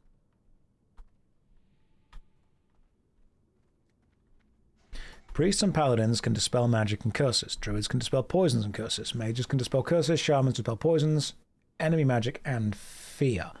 Right. Slightly outside of melee range, takes 130% aggro at range. Oh, interesting. Okay, cool. Game Wiz, if you need some shoulders, man, you go for it. You guys can wear leather, can't you?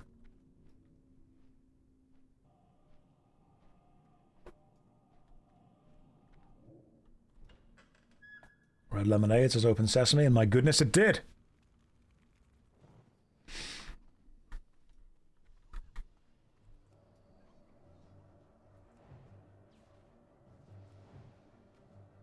We are just throwing in damage. That is my plan.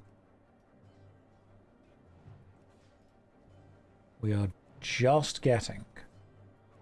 Yes, Red, run back if you can. Backwards.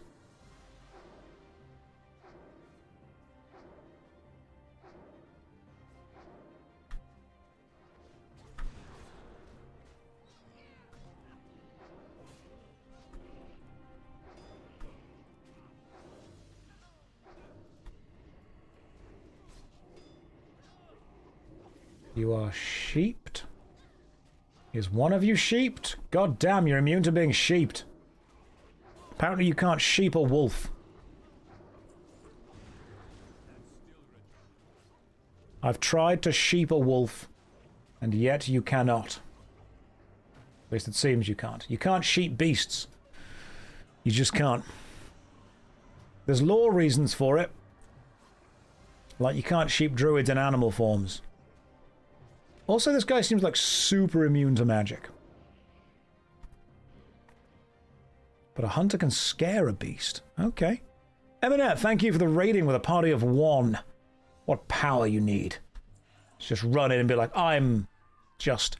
I think the raiding with a party of one is just like one person swarming the stage. It takes a lot of balls to do, and I respect it.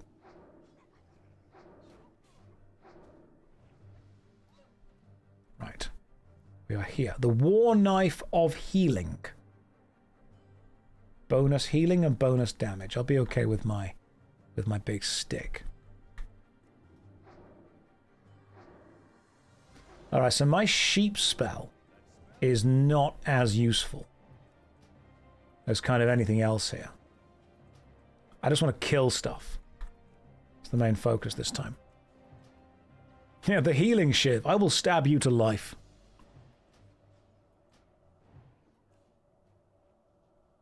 Good lord, this guy is super resistant to magic. Okay, let me just throw some damage at you this way. God damn!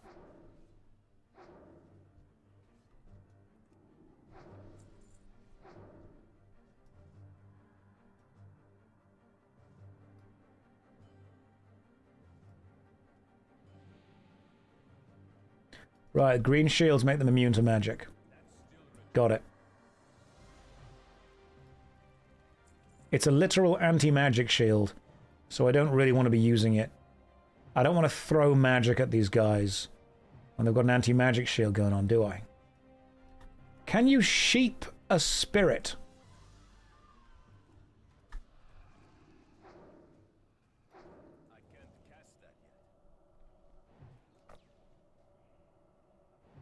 You can't sheep any of them. Well, that's like most of my utility just gone. Shimmering globs of spirit. +5 spirit. I don't need those. A spirit is a ghost. You've got the ghost spawning debuff. Well, I can uncurse you. I have uncursed you, my friend. Can't use those. Can't use that. Game Wiz, I just dispelled that.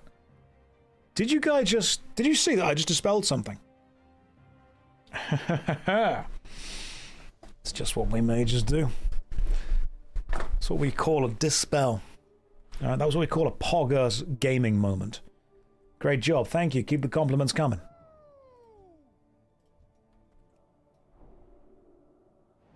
Okay, so I straight up can't do anything now.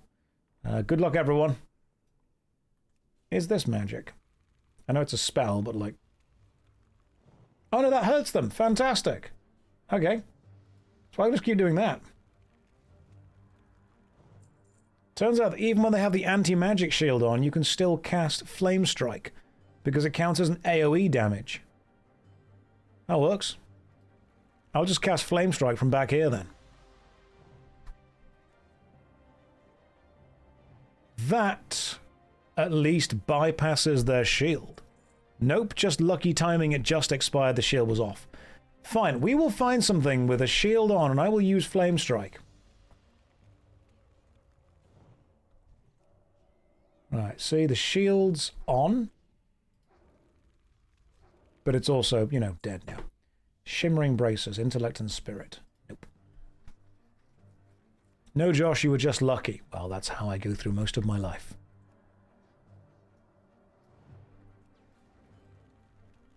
Let's just try and Flame Strike all these guys repeatedly. Oh, I see. Now it's immune. Right. All right. I'm picking up what you're putting down. I'm seeing what's going on. Try an Arcane Explosion. Resisted it.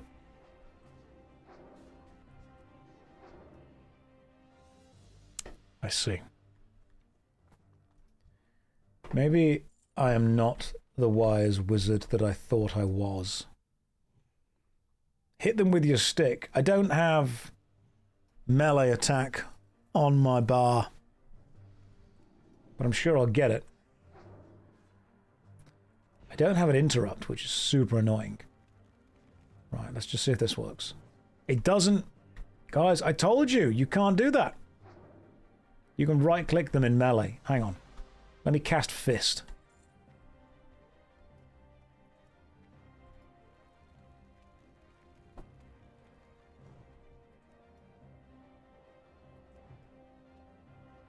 Are we going to fight the horses?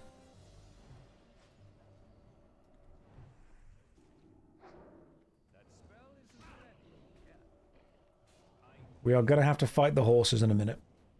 Oh, hang on. Conan the Librarian. He's out of spells, but he's not out of options. Yeah, the horses drop a 10-slot bag, don't they? Which is, from what I remember, a pretty good bag.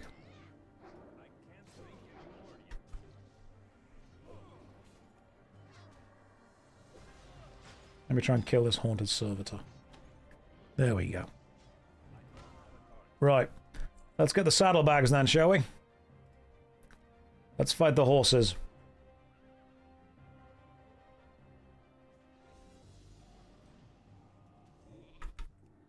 Well, I was going to try and at least... I was going to try...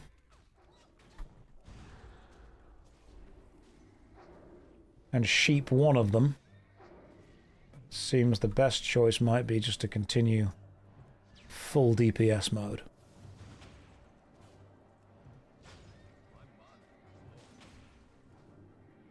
Come on then, Shadow Charger. I'll tank you. Buccaneer's Bracers of Frozen Wrath.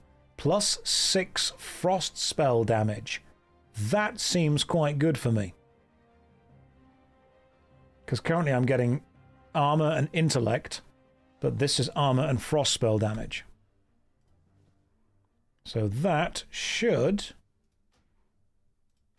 make me do more frost spell damage. That does seem quite good for me. You won't replace that for a long time. Well, let's just see how much it helps. Okay. Well, this is quite a lot of people.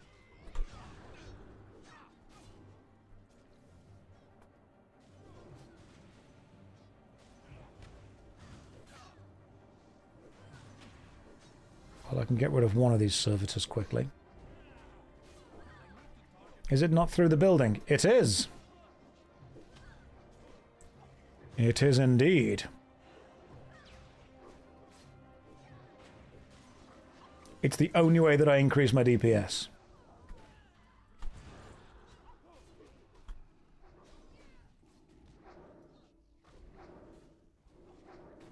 That is not doing that. So intelligence, from what I'm gathering, increases your critical hit chance. Which means that intelligence does have a minor effect. But not like Not loads. But on this level, it's super low, so having 6 more damage is really good. Okay. Anyone need some water? Because I can keep conjuring it for a while.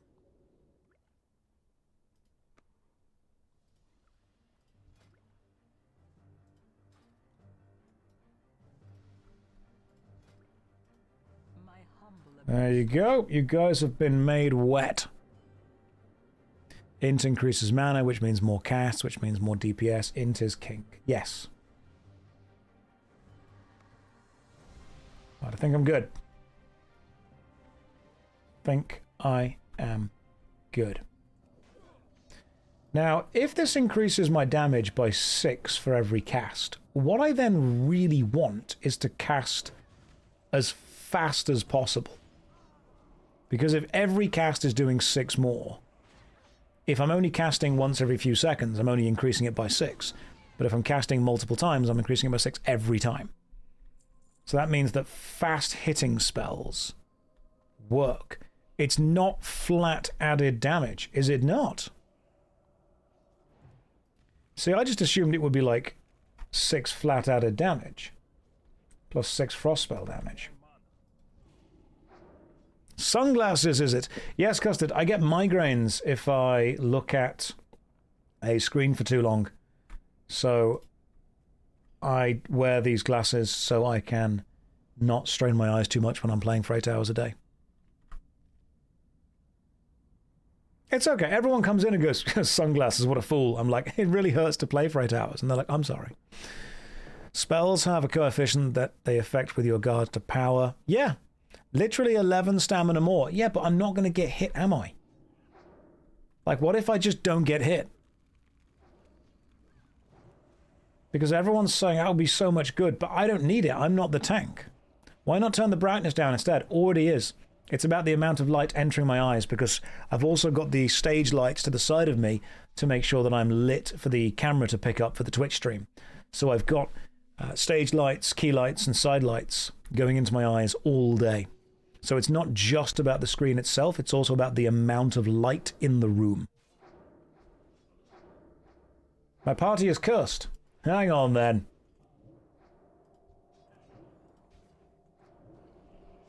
Well, that's what I'm here for.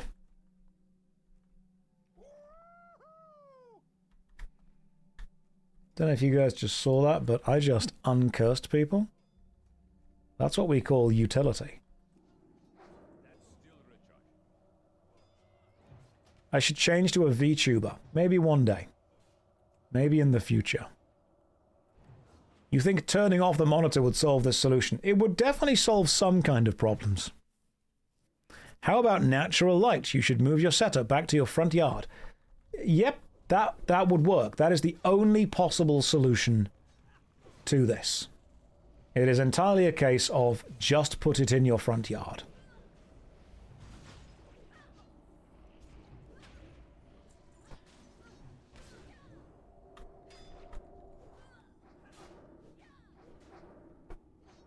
Don't need the dark leather tunic.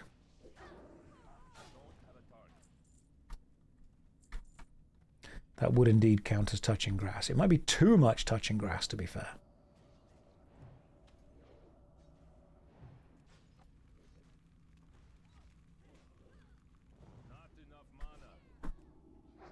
You know what, though? This spell does take up quite a bit of mana, doesn't it? Didn't realize how much mana it does take up. I am trying to decurse. I didn't realize I'd be looking out for curses, but now I am.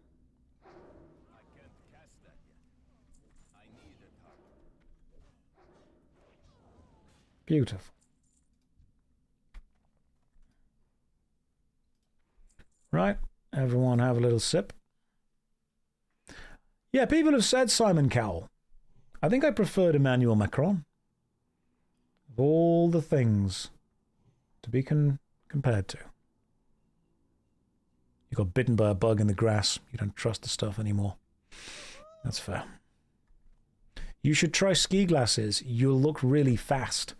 I do like being fast. That's true. I like to drink coffee when I'm tired because then I'm sleepy but fast. All right, Baron, let's see what you've got.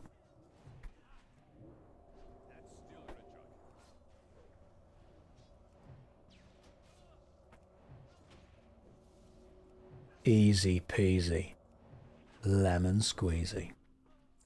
The Baron's Scepter. It's a mace. Plus 8 strength. I do not need that. But one of you guys might need it, so go for it. What's the highest level dungeon I've done thus far? Probably this one? Yeah, I don't think we've gone... I've done Black Fathom Deeps, but that might be like the same as this, I think. It's a shaman weapon, you say? Well, a shaman can have it. If you want it, go for it, guys. You've already got Smite's Reaver, which is the good axe. Oh yeah, Scarlet Monastery. I did Scarlet Monastery. I always forget that's a dungeon.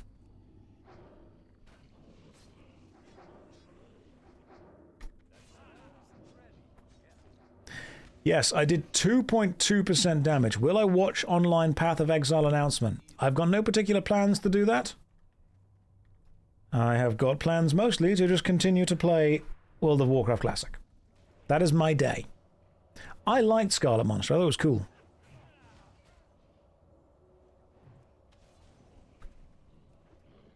I'm hoping that what I'm going to be able to get from doing this place, the Shadowfang, a couple of times, is I'll be able to get the mage robes, and then we'll be able to move on to wherever drops the next best mage items.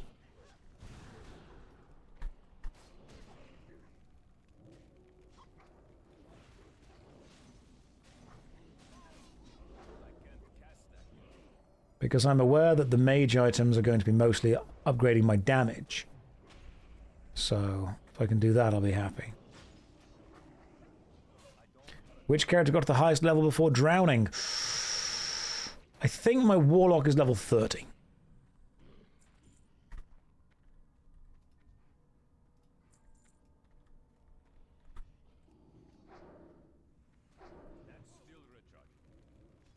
Robe from the last boss is huge. It's a rare drop. What's the chance of that robe dropping? I know it's a good robe. And I've done this 3 or 4 times and never seen that robe.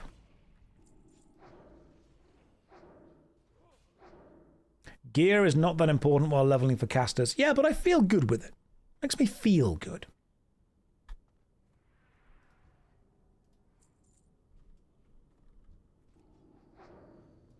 Decent chance, robe and belt, both high chance, with the dagger being a low chance. Okay.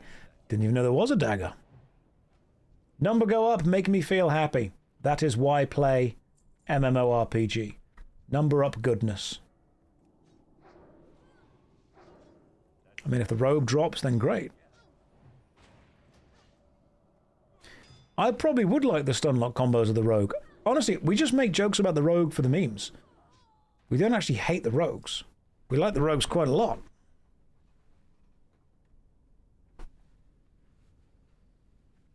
No Midnight, no Kent. I've got no interest in playing retail. I've explained the only reason I would play retail is if they pay me to play retail, and so far they've not offered enough. I wouldn't be playing PvP anyway. Not a big PvP guy.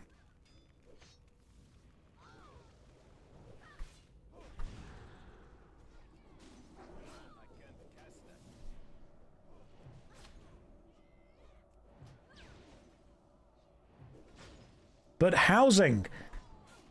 I just don't care about housing in MMORPGs.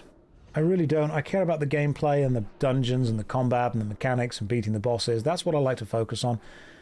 I've played many MMORPGs with housing before, and like I just don't particularly care about housing.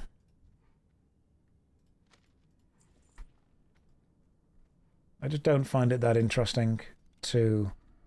I mean, the construction skill is fine because that to me is an actual part of the game. Apart from that, I just don't really care about housing.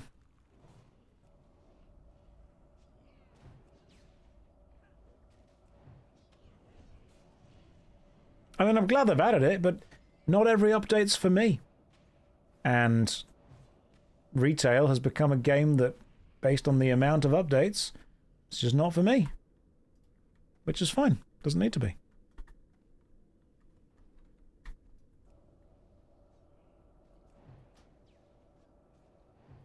As long as the people who are enjoying it are, you know, having fun with it, great.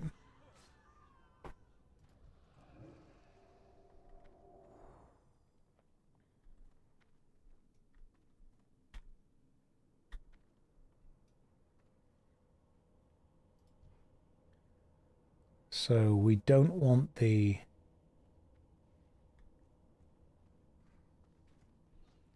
We don't want the warrior to be taking no damage. Because that would mean... There's a tanking discussion going on somewhere, which is too complicated for my tiny brain to understand. This doesn't seem like the right way. Is this the right way? I don't think this is the right way. It isn't. Right. Let's go back this way then. Oh yes, I see what's happened here.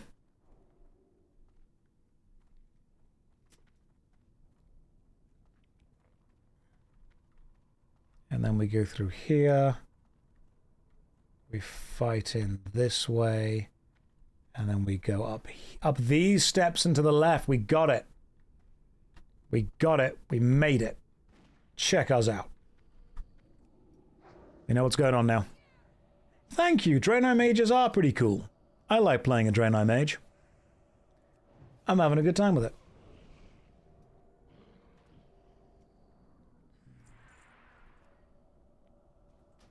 Men, how can people play Alliance? Because we like the look of the Alliance characters and we enjoy the vibe of the Alliance cities.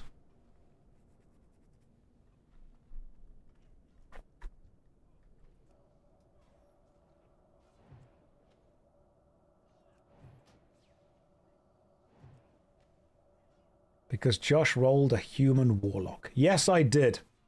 And the guild formed. Yes, it did. It happened. And I am in no way sorry for that. Both factions have appealing aspects to them.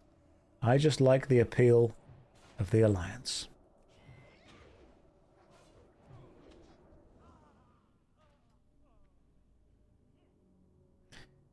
Yeah, people that like housing in Midnight, great. I'm glad they're getting what they want.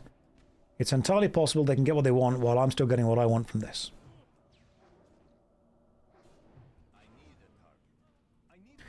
So, someone in chat explained to me, warriors don't want priests to shield them.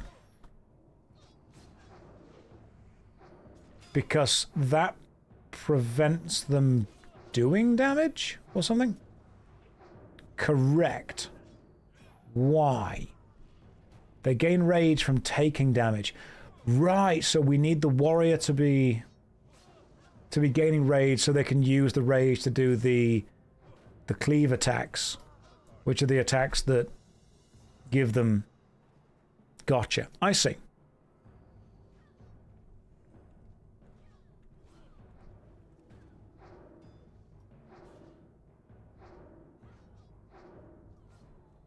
Right. Can't take damage if the shield's there. Got it.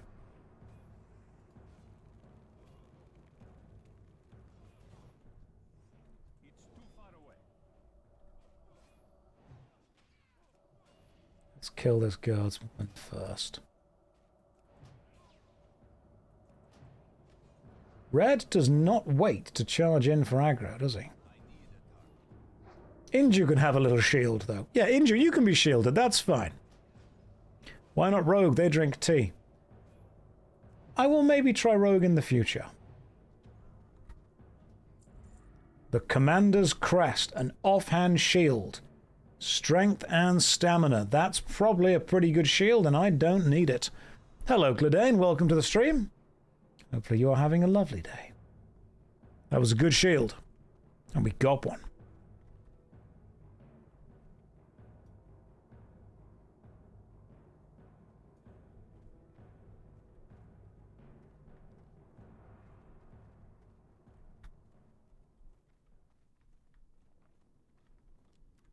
And here we go.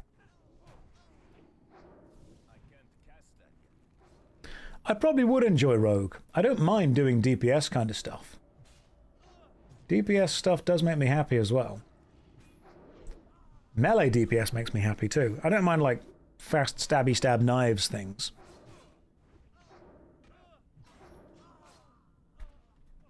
Maybe we'll get fast stabby stab knives one day. Have I changed?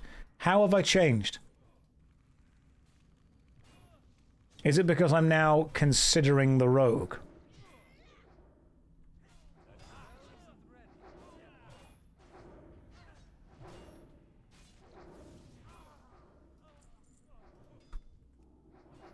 Europe has changed me. Sorry, guys.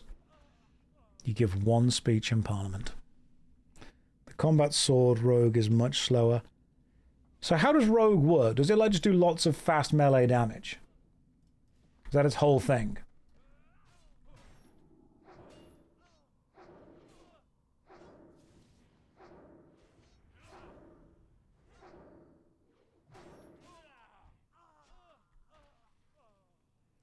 Why does Josh have anime hair? I just have hair.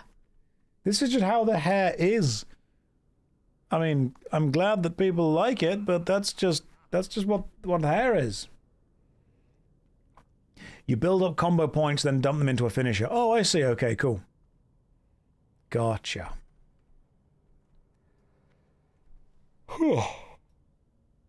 They sneak about and focus on crits and single targets. I don't mind doing like loads of single target damage. I can be a single target kind of guy. Take him over Game Wiz? Yeah, sure, man. Take time.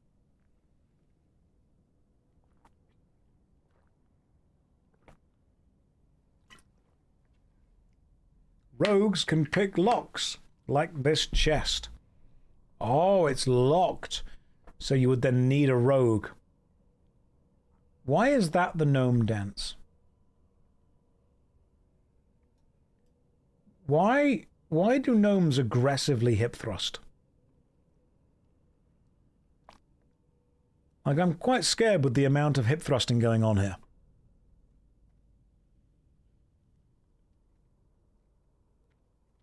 Why are gnomes? Maybe I will in the future decide to rogue. I will play rogue. So if I play a rogue, what's my role in a dungeon? If you play a rogue, like, what do you do?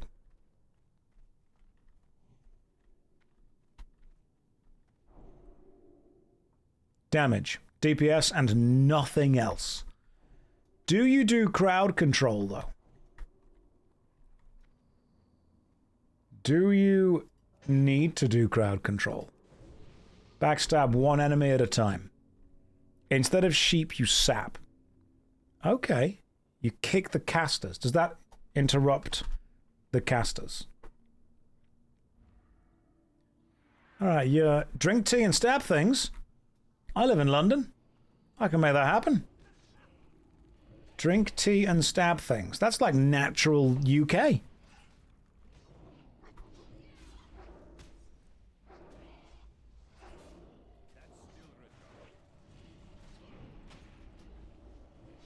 Rogue is a pussy class with bitch tactics. Grim, I've already sold.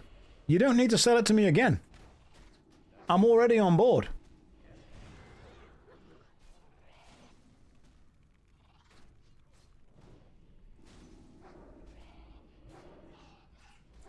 Let's continue to kill this Bloodseeker thing and then the vile bat. Odo lays staff.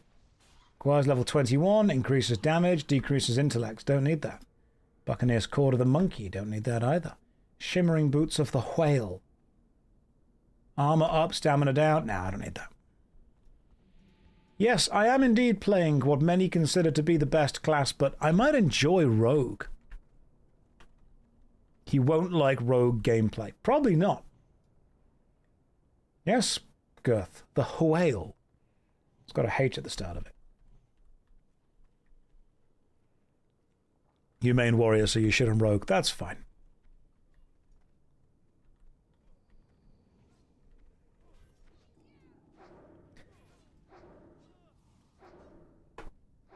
Remember that the tank and the healer form an inseparable bond. They are fire and flame as they blaze through the dungeon together, except in Red Lemonade's case, who blazes forward and the healer runs after them. Mages, warriors, rogues, mages, holy trinity of WoW PvP. I'm never going to do PvP that seriously. So I'm not particularly bothered about their involvement in PvP. I do care about their involvement in dungeons. Although,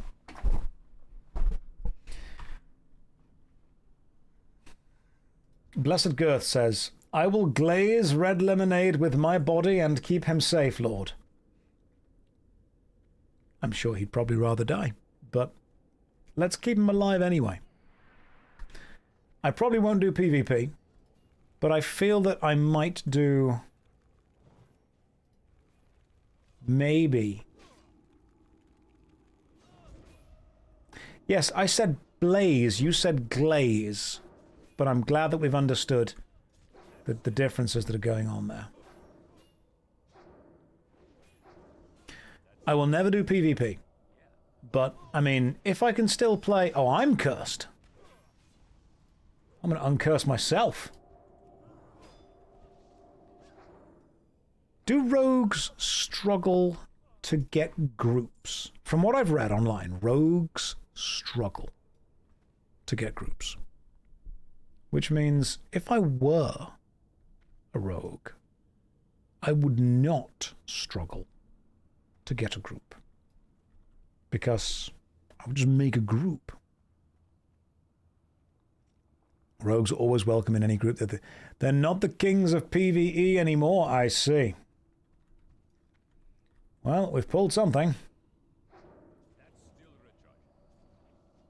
Yeah, streamer buff negates that. Streamer buff allows you to get the best drops and groups really easily. So, yeah, that's a good point. DPS spaces in groups are more competitive, and does a rogue bring any level of utility that, like, a really good mage wouldn't?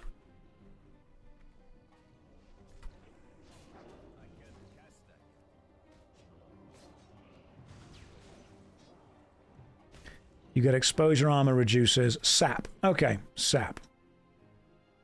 They take all the leather gear.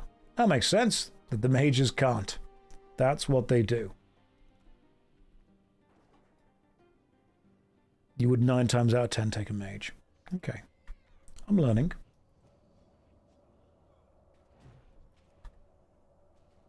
Let's kill this Shadowfang guy first.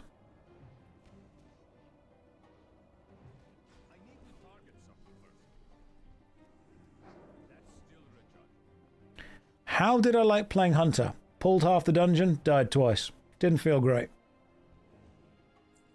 In my defense, if not meant for pulling, why is there an entire dungeon? But I think I definitely prefer the ability to hang back slightly and take on enemies from a distance, supporting my team with some crowd control as and when it's needed. That is definitely my vibe.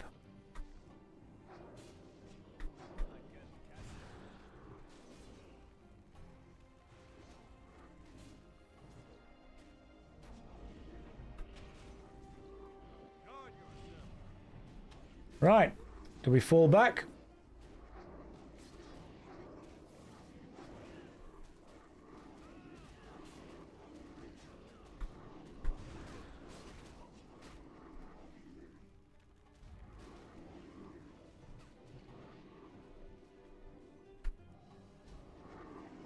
Let's get you sheeped.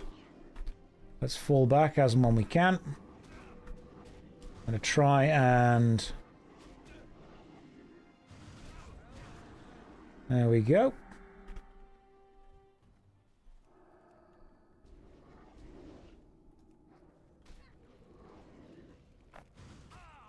think we might be in trouble here, lads. Well, we nearly did it. That's fine. Those guys are good. You can jump out. I didn't know that.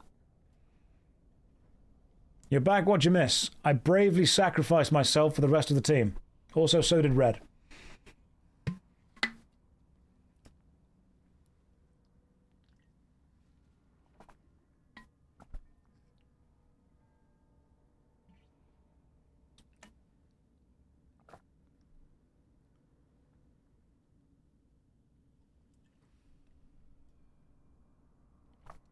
Okay, so what we've learned is we go a lot slower.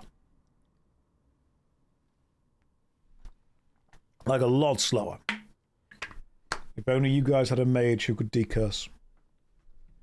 But alas, you do not have this.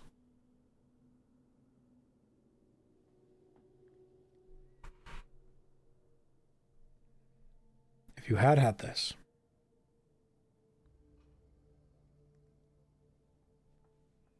you were just covered in furries. That's what happens sometimes. How would I rate Chrono Cross compared to Chrono Trigger? Not played Chrono Cross, so I don't have a valid comparison for them. Most rogues would have survived that. Josh, probably not. Sometimes I think that you guys don't think that I'm very good at what I do. Sometimes I think that you think I should have just stayed to making YouTube videos and not graced you with my incredible gameplay. You are right. Just because it's true doesn't mean that you have to say it. My talents are whelming. Not too much, not too little. It's fine. I'm just hanging out here. Just relaxing, you know? Yet here we are. Here we are indeed. This is what we do together. Should have stuck with teaching martial arts. I was average at that too. No, it's fine. I trust my team. I think the team know. Right now, I'm just inspecting this floor texture. Hang on. Let's full immersion.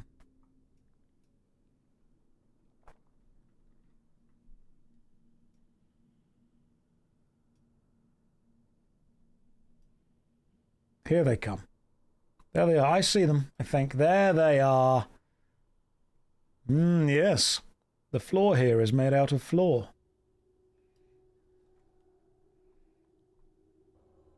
Blessed girth. Fills me with... There's more to that sentence. Don't let me finish it there. Fills me with his magical energy. And then together,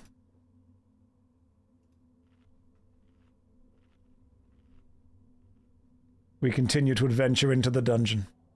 Be pumped full of light.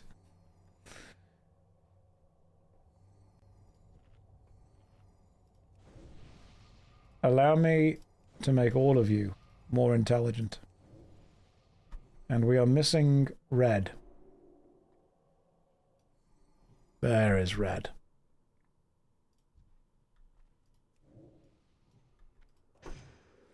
And now, make myself smarter. If you make yourself smarter, surely you could just then cast the Make Yourself Smarter spell again, which would make you even smarter.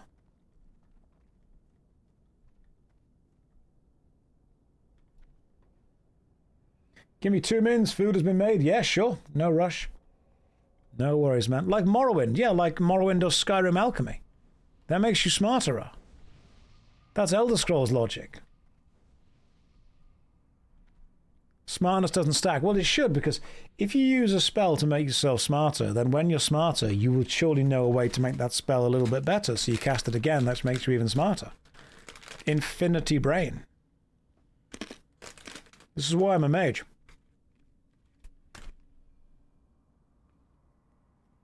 Because I have really strong thinks.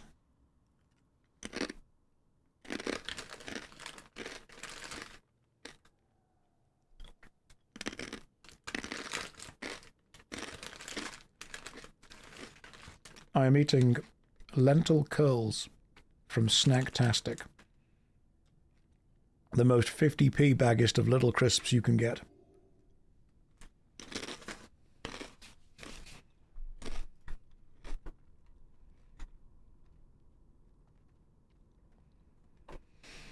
Right, I will debuff whenever you guys need me to. Okay, that's everything again. Why have we just pulled everything again?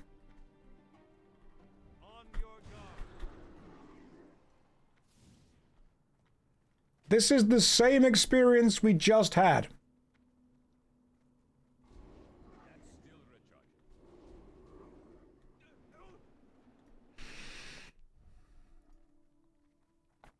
Okay, good job, guys.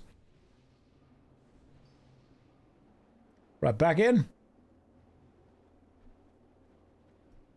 It went better this time. Yes. We all survived this time. Right, how do we pull just like one thing? How do we pull one enemy?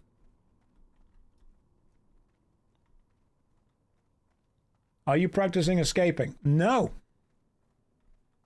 I think Inju is having a great time.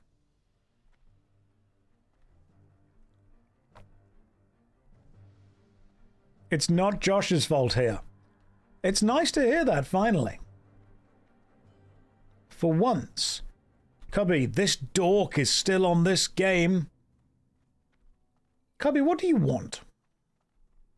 Like, you've jumped into a Twitch stream and you're like, I can't believe this loser's still playing this game. You can see what game I'm playing before you click on the stream. People come in, they're like, can't believe you're doing this. What? The information was given to you. You are doing great. Tiny gnome. We just need to pull one enemy at a time.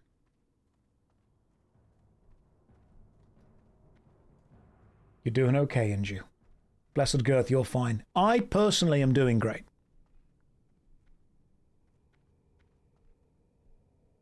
GameWiz, I think, is just also just generally being fine with stuff. It's a long day. I like Shadowfang Keep, though. Just got to VOD number 9. Wanted to say hi. Well, thank you very much, Blizzard. Welcome. We are doing Shadowfang Keep. We are learning.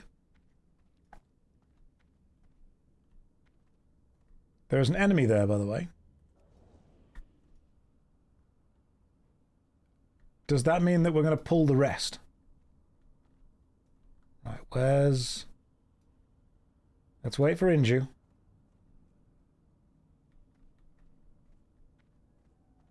Girth, go slow. The tank needs to go down alone and pull some stuff. Yes. One tank, one pull. At a time.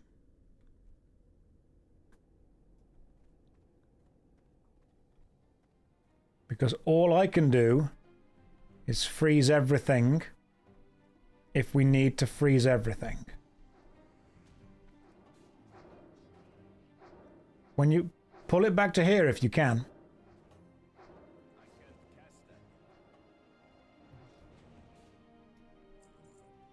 Mage Fist gloves. They're way better for me. Armor, intellect, spirit, stamina. God damn. Burnished girdle. Strength, stamina, not as good. Mage Fist gloves are very good, though. They... binds when equipped. I'm guessing I want to keep. Armor, intellect, spirit, stamina. Hell yes. Cool. That's a big one right there, they say.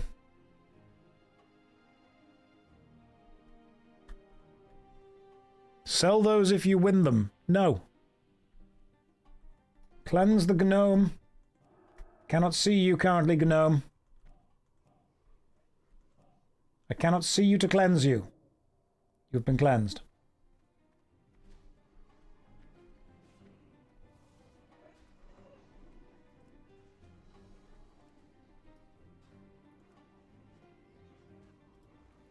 I think this is going to help.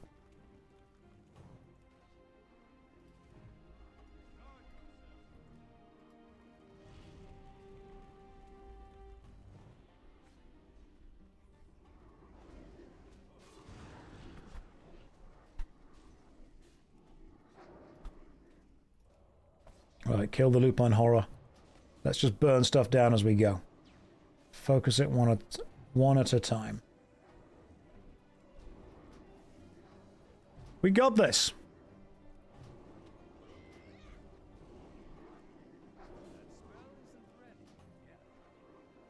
That was way better for everyone. Good job.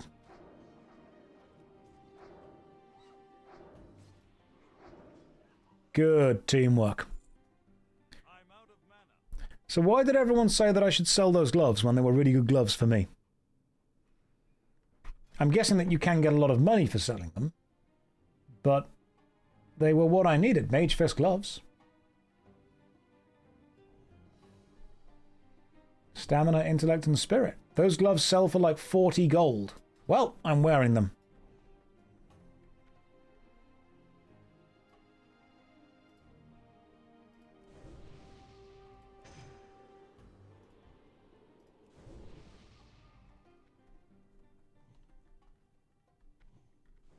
Which will buy you your mount. Ah, it's fine, I'll just keep doing dungeons.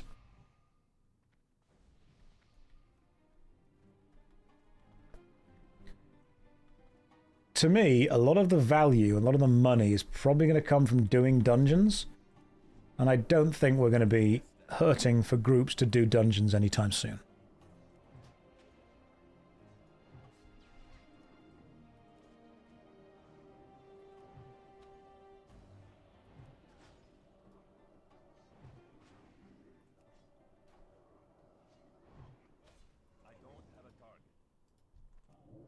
Cool. Oh, 300 damage every minute. God damn, that's a lot of damage. Right, I'll pay attention to the purple curse. That means that I'm wearing these things that give frost damage and these things that give just better mage. Josh, how do you like elephants? I'm glad someone's finally asked that. It's a very important question that not enough people ask me. I don't really think about them all that often, but I'm glad that you've checked in.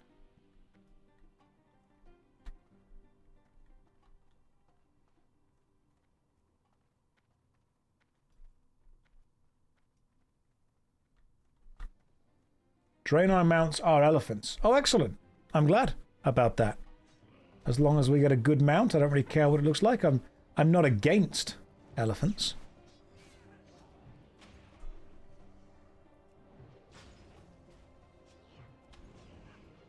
I'm glad we addressed the thing that was in the room just then. That was important. Another dirty blunderbuss. God damn. They really want me to get back into that. Gnomes get robotic chocobos.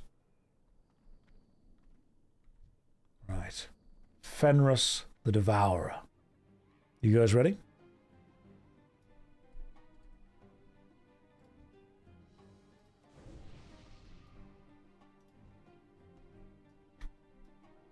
No, hang on. Pressed chat by mistake.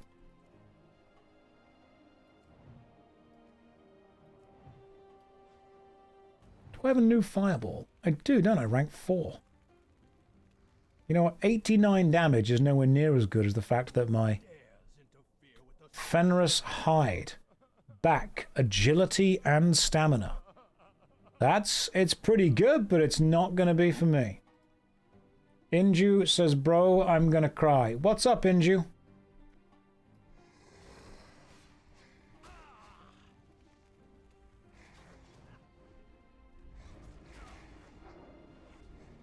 You let us know how we can change things, and we can change things.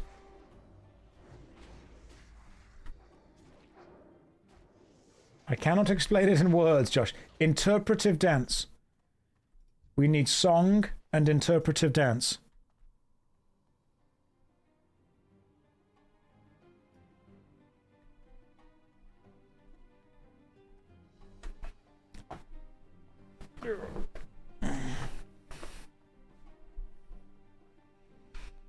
You got the shield, that's fine. Red, you've got the shield.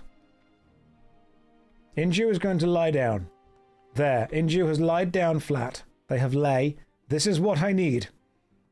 They have lay flat. And yet we have more dungeon to continue. Inju, there is more dungeon to be done. We cannot rest. For the Shadowfang keep has not yet been conquered. You can cry, that's fine, but cry while also progressing. Crying is encouraged in the guild. Just continue to cast spells and do damage while sobbing. I'm going to send you that gif of the...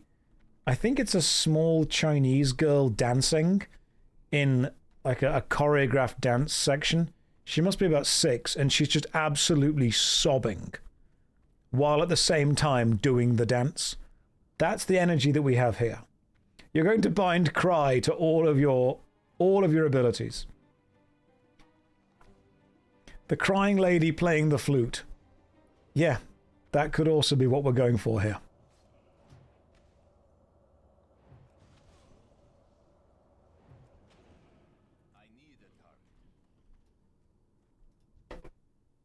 I'll send the GIF. I think this is going great, personally. I mean, I've got a lot of free time, so if you guys are obviously really focused on not failing, I get that, but I am having a great time.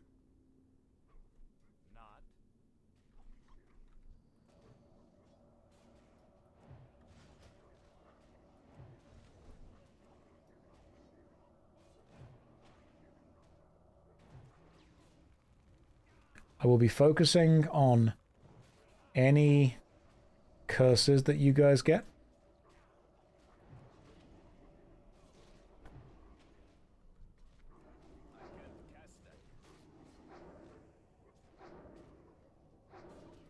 Let's go for the bleak walk.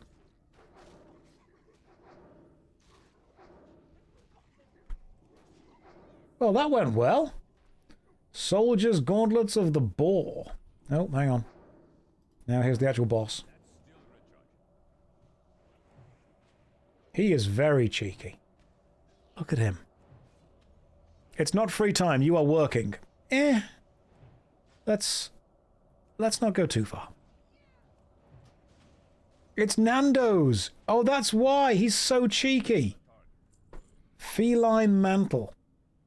Plus 10 intellect, plus 3 spirit. That is the best possible shoulders that I could get right now. Intellect and spirit increases damage by done. I mean, that's great. I'll take that. But I am going to be going up against Blessed Girth with it, which is fine. Oh no, we got it. Excellent. Cool. Feline mantle. Have you got them already? Oh, okay. Check you out. Ooh, can I put on my new shirt? No, it's level 19. Nearly. Wolf Boss, Feline Mantle. I can't equip them yet, but as soon as I can. We've got new things, and I've got a new shirt, which is better for me as well. And I've got those gloves, which are... How many chunks to level up? 3. 3 more chunks until we level up. Very close. Yeah, the best thing for me could probably be the robes that this guy drops. If he drops the robes, then we're quids in.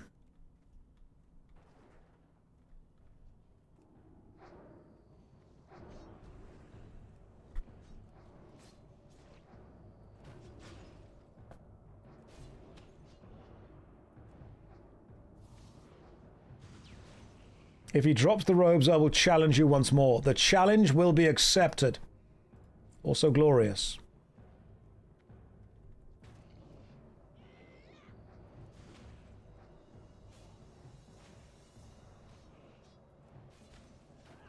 The challenge will be accepted. And if it drops the robes, then we just go through and do it again, you know? And Inju, you're trying not to show your ass to the whole room. Do it. Do it anyway. That's just such a power move. Walk into the room, show off your ass, kill everyone. I'd respect that. Nova, sleep, whoever gets mind controlled. Can do. Can you sheep someone else? Right, whoever gets mind controlled is being sheeped.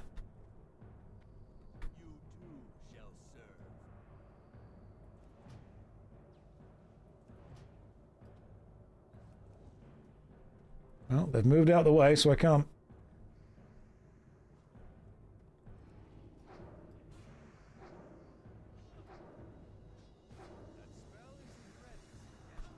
How do I know who has been? Alright, cool.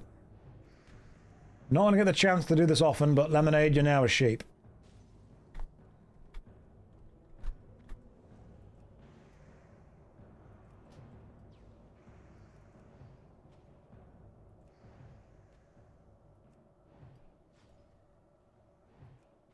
Beep, beep. He's a sheep.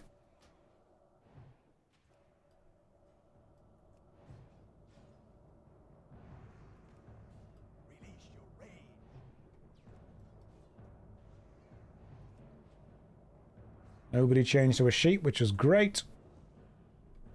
Oh, meteor shard.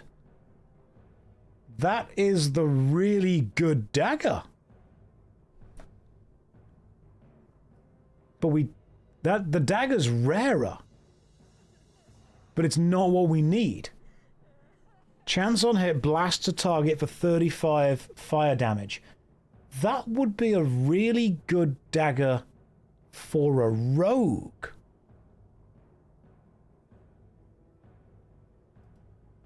So I don't need that, but I will greed it. This is a sign.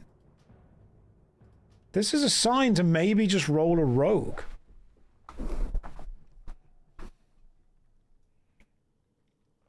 No, I'm not going to do that, don't worry. We're not going to do that. Thank you for the lesser mana potions, that's very kind of you.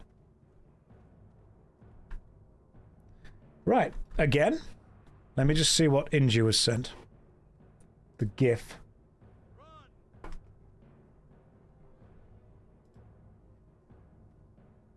I see. That's perfect. Inju, that's exactly how you feel. Okay. Let me see if I can find the one that I was thinking of. Yep, Inju, this is you while doing the thing. Right, I'm happy to go again if you guys want to go again. Maybe that dagger doesn't drop if there's a rogue in the group. Maybe that's how it works. If it detects there is a rogue, they're like, no. What's my favorite class so far? So far, mage. Do I have a tiny bit of commitment issues? No, I'm committed to playing the game. Just trying to work out which class to play the game with. What happened to the paladin? They drowned. I'm going to play the game, don't worry.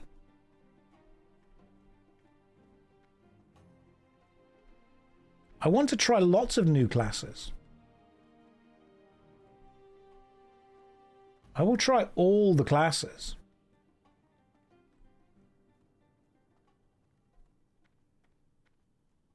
I assume we get out by going this way. Clever. Love the fact you can do this. That's very cool. Right. Let me post the GIF in the...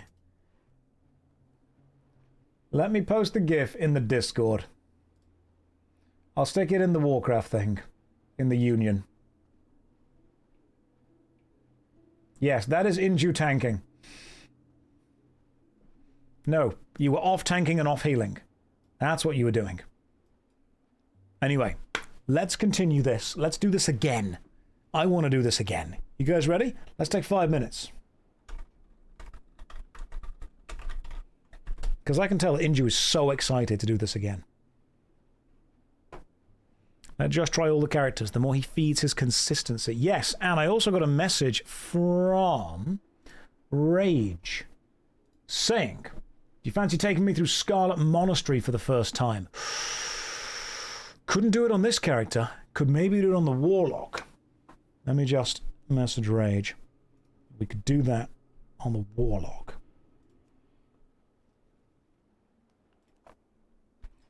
Let me... My only friend currently is Anjin. Let me find... What is... Is Jess currently online? Is Jessadin possibly? 2 offline members. think she is online. Jess did. There we go. Right. Whisper.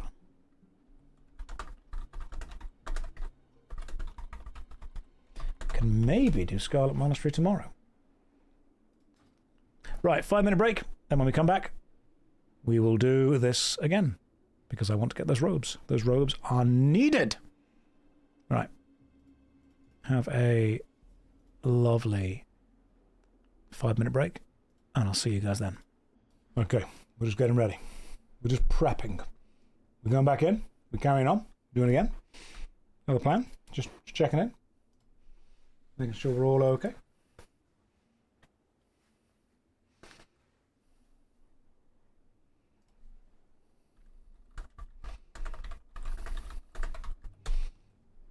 I think we're doing good. Let me just roll up my sleeves because, oh, it's getting serious now. It's getting real serious. I leave when he's AFK. I come back, he's AFK. Timing. Ninja, I've been playing for like...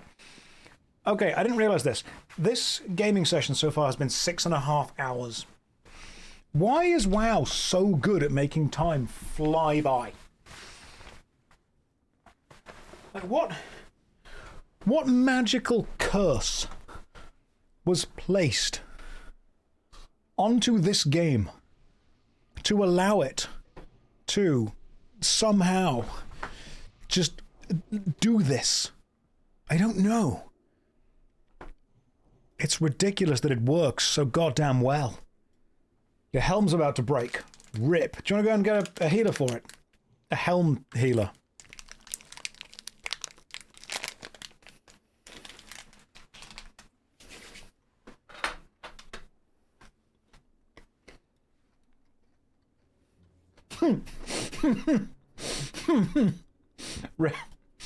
Red said, do you want to go and fix your helm with the tank? Red's like, it's fine. Indy's like, no. No, it's not fine.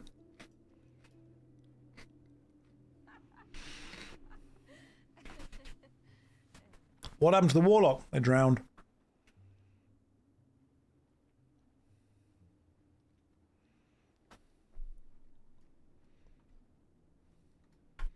None of my stuff is broken.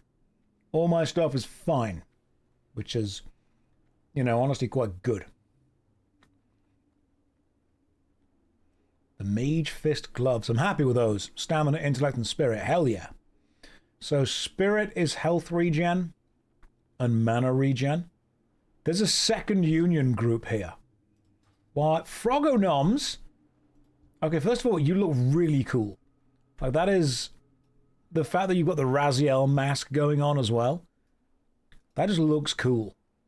Let's just inspect. Hang on. Oh, they're the robes. The robes of Arugal. Increased damage and healing done by up to 12. Oh my, that's what I want. That's what I need.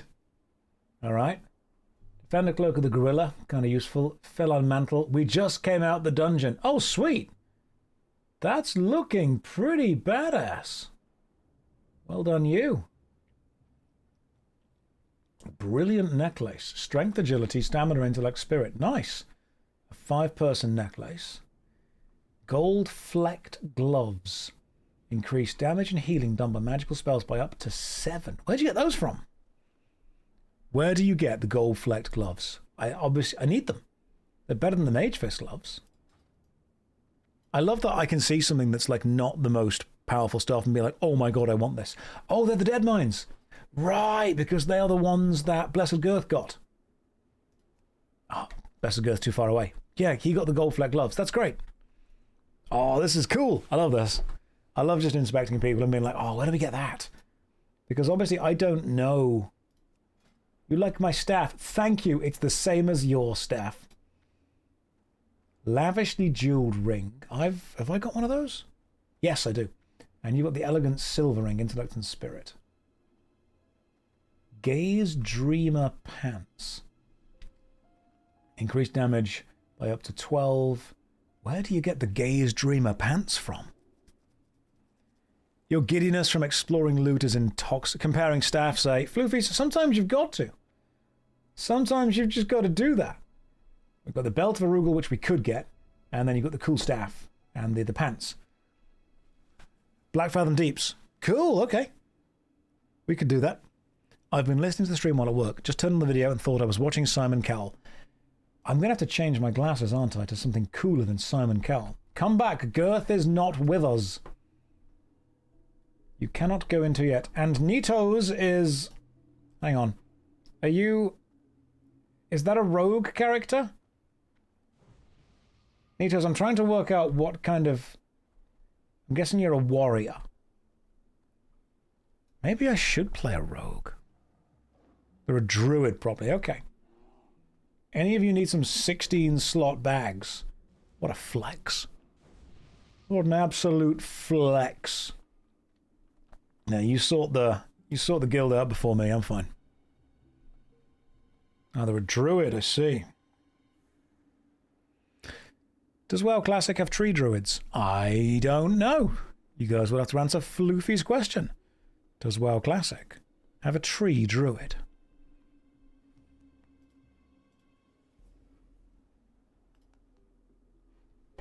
Okay, so I think we are potentially... Hey Josh, Horde group over here.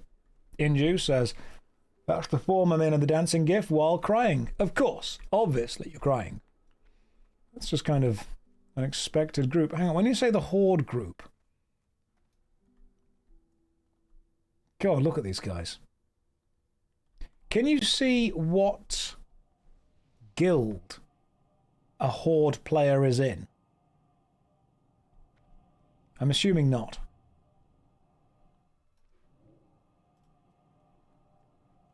Control V.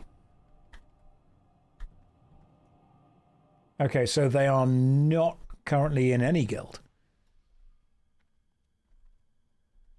Right, nameplates are on, but they're not in a guild. Gotcha. Just V. I'm pressing just V. Enemy nameplates turned on, turned off.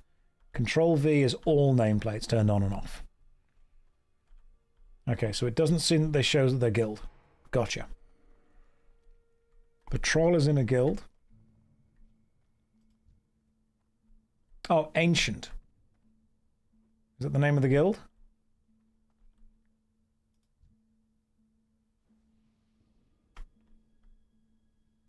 Oh, I see. Gotcha. Right, so they aren't in... I see. They're in the Ancient Guild. We've learned. We've learned together. Turn off nameplates. V for enemy nameplates, Shift V for allies, Control V for all. Gotcha. Hope you had an uneventful travel from Brussels. We did. It was lovely. May I ask you a question if the guild invites are still open? You can probably PM me in the game. I'll see what I'm able to do. There are a list of officers who should be able to invite people easier than I can. But I'll see if I can throw some stuff. Just want to plan retail stuff. Like 2 p.m.? Oh yeah, it's midnight tomorrow, isn't it? So you guys might be watching that instead. I get it. You know, I understand. That maybe you don't always want to be here. Maybe midnight is better for you. Maybe you guys like that. As long as it treats you well. As long as it doesn't forget your birthday. It's all fine. Other people are like, nope, I'm not. Imagine watching retail. Did you kick all the rogues in the guild and leave Rogue 1? No, I did not, but I could have done that. Buff Me Daddy wishes to be invited to the guild. Well, I can see the energy you're bringing. I'll be at work, so I can't watch tomorrow. What? Am I going to play retail? No, probably not. I've explained to all of you I will not watch retail unless they pay me enough. If they pay me to do it, of course I'll play it. I'll tell you it's great. They haven't done that, so no.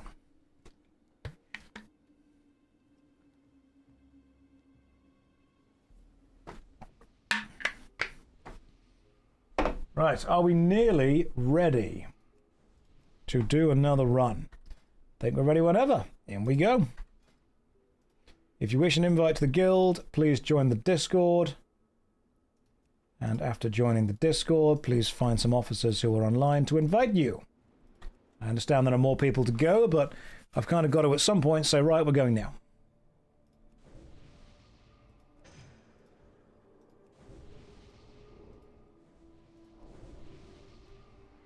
Game Wiz.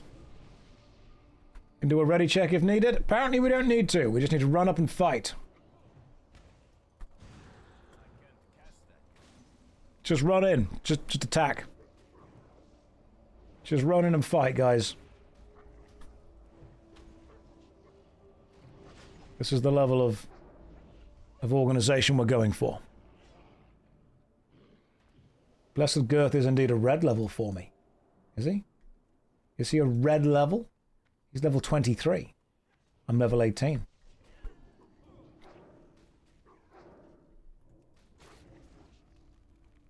And I thought somebody had been cursed just then, but they haven't. Oh, that was my fault. My bad. I just drew everyone over here. Entirely my fault.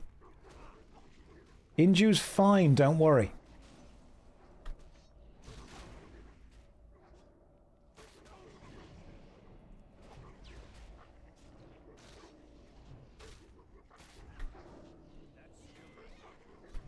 I might need some healing.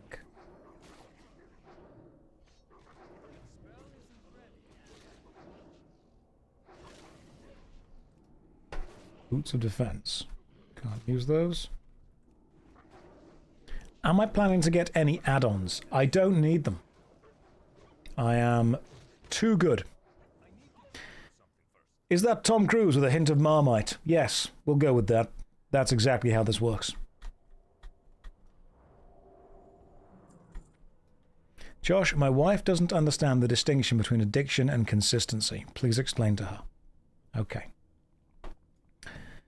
An addiction is when you feel compelled in an unhealthy way to continue engaging in behavior that you know might be unhealthy, detrimental, or damaging to you. Whereas consistency is when you do that but you get paid. It really is very important that you remember that aspect of it. Because without that aspect of it, it really does fall down quite strongly, to be honest.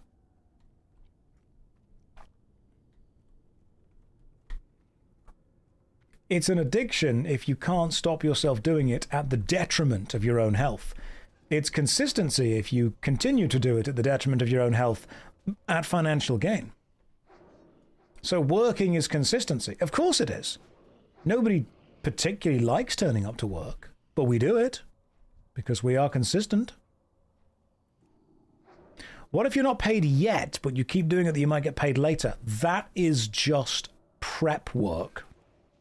That is investing in your future. Now, some people might say, Josh, are you saying that playing MMORPGs is investing in your future? Yes, that's what I'm saying.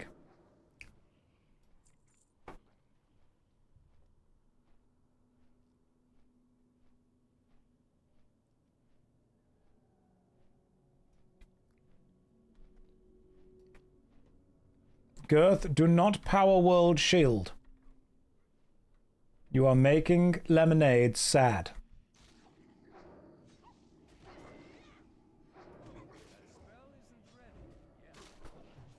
I will be able to put onto my CV, led an organization with 1,000 members to success before it eventually devolved into infighting and gambling ads. Until that happened, it was very good. Unfortunately, Big Daddy Rady Shady really got their claws into everyone. Cult leader. It's not a cult. It's a collective of people who share values to almost religious levels of fanaticism.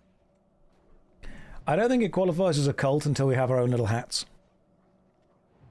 I think we need little hats. Now, I'm not saying I'm against little hats. I'm just saying that when we do that, we have to be aware that we are then crossing the line to becoming a cult. Sure hope you're playing the game right today. Lamatod, I'm playing it even worse. I'm playing it wronger than ever.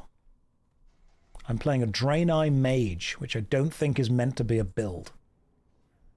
A Draenei Male Mage, specifically. Lots says I can make hats. Excellent, we've got a cult going on, guys. I joined the union, and all I got were these lousy comrades in this quite nice hat.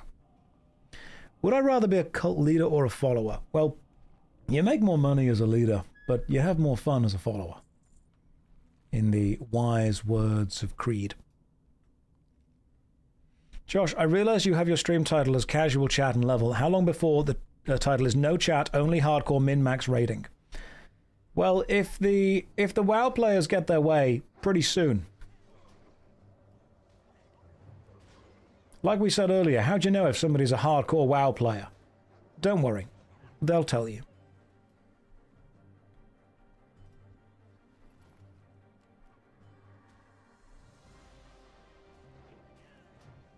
Right, let's kill these slavering wargs and the Shadowfang Moonwalker thingy.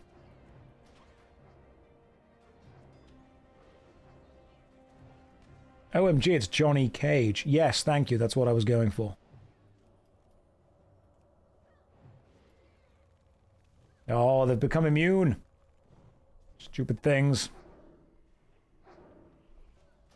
Oh, they'll tell you definitely applies to many things.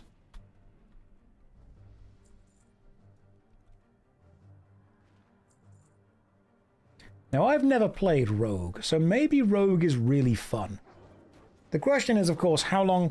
Because you know what I know that you guys want? You want me to level another character to level 15 and do even more Deadmines runs, don't you? You cannot get enough of my Deadmines runs. You love them. You're like, Josh, this is your 5th Deadmines run today. You just absolutely love them. You can never have too many Deadmines runs. So I feel that we may have... There we go. Got a few too many people there.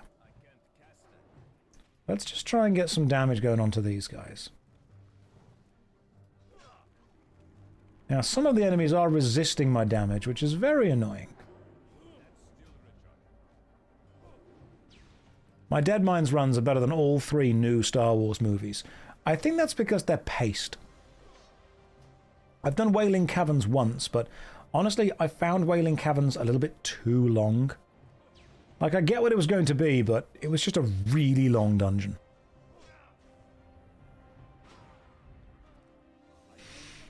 Proximus, the problem is you start too many characters and you get burnt out quick. Proximus, I've been doing 8-hour days for the last 2 weeks.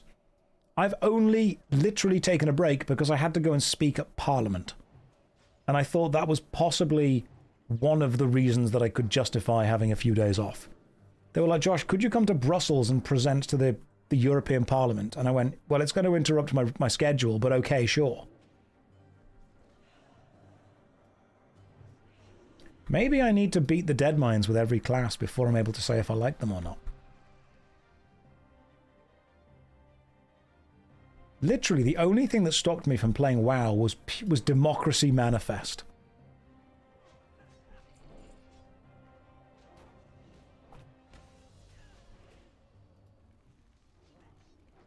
Why did I speak at Parliament? I went there as a representative of the Stop Killing Games Citizens Initiative and spoke to some of the press and some of the MPs of the European Parliament in Brussels.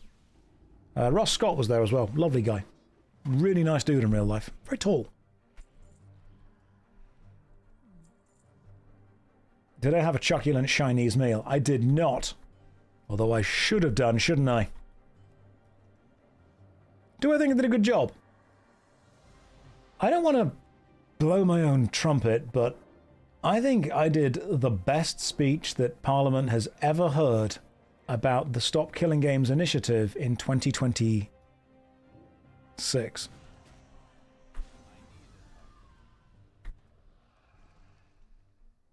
Was I in stank tants the whole time? Well, I feel that if I wasn't, I wouldn't have been giving my all. Did I drop the mic? No, I dragged it across the table a bit too much, which annoyed people.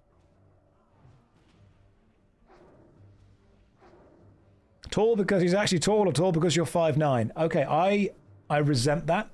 I am 5'10".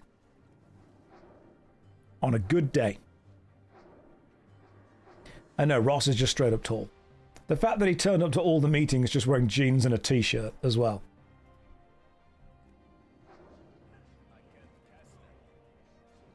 How much did I think about playing WoW during my time in Brussels? I was mentally casting water breathing on every politician I saw.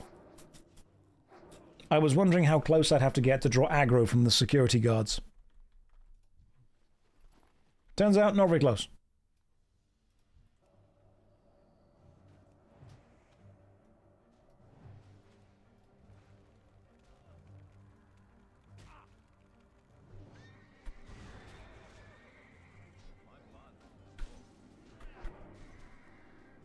Let's kill this one first.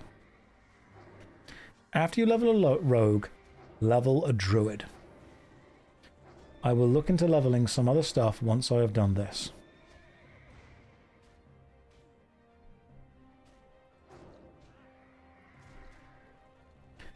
I might like rogue, you don't know. Rogue might be a really fun class for me. I end up having the best time ever.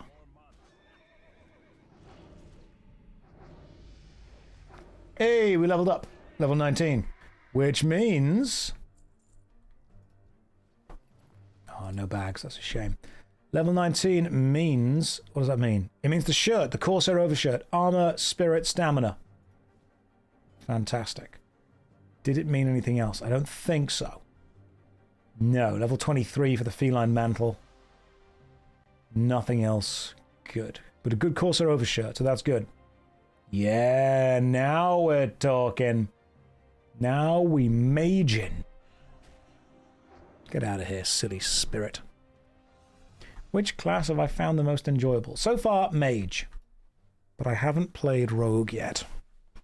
You collect combo points, which you spend into a finisher move.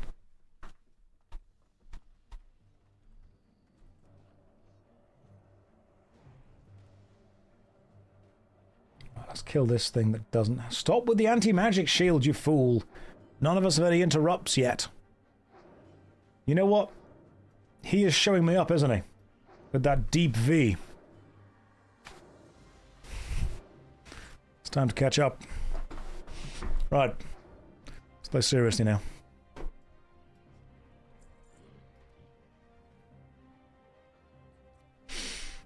Am I a rogue main? Am I? Who am I?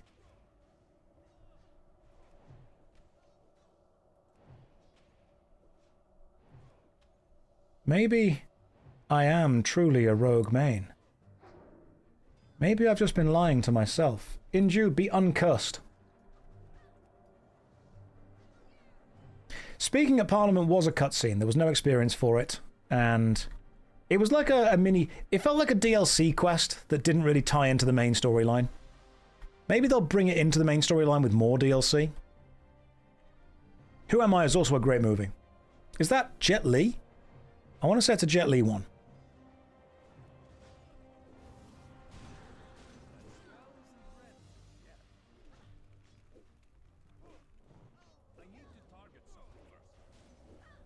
If he ends up liking Rogue, can we riot? It wouldn't be a Horde rogue. It would be... What Alliance rogues are there? You can be a human rogue, can't you?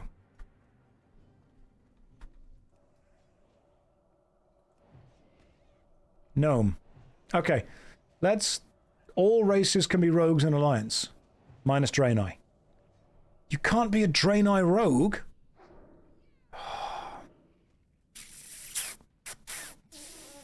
Human, dwarf, night elf, and gnome. I go with the night elf. Bloody apron. Armor, spirit down, stamina up. Is that good for me?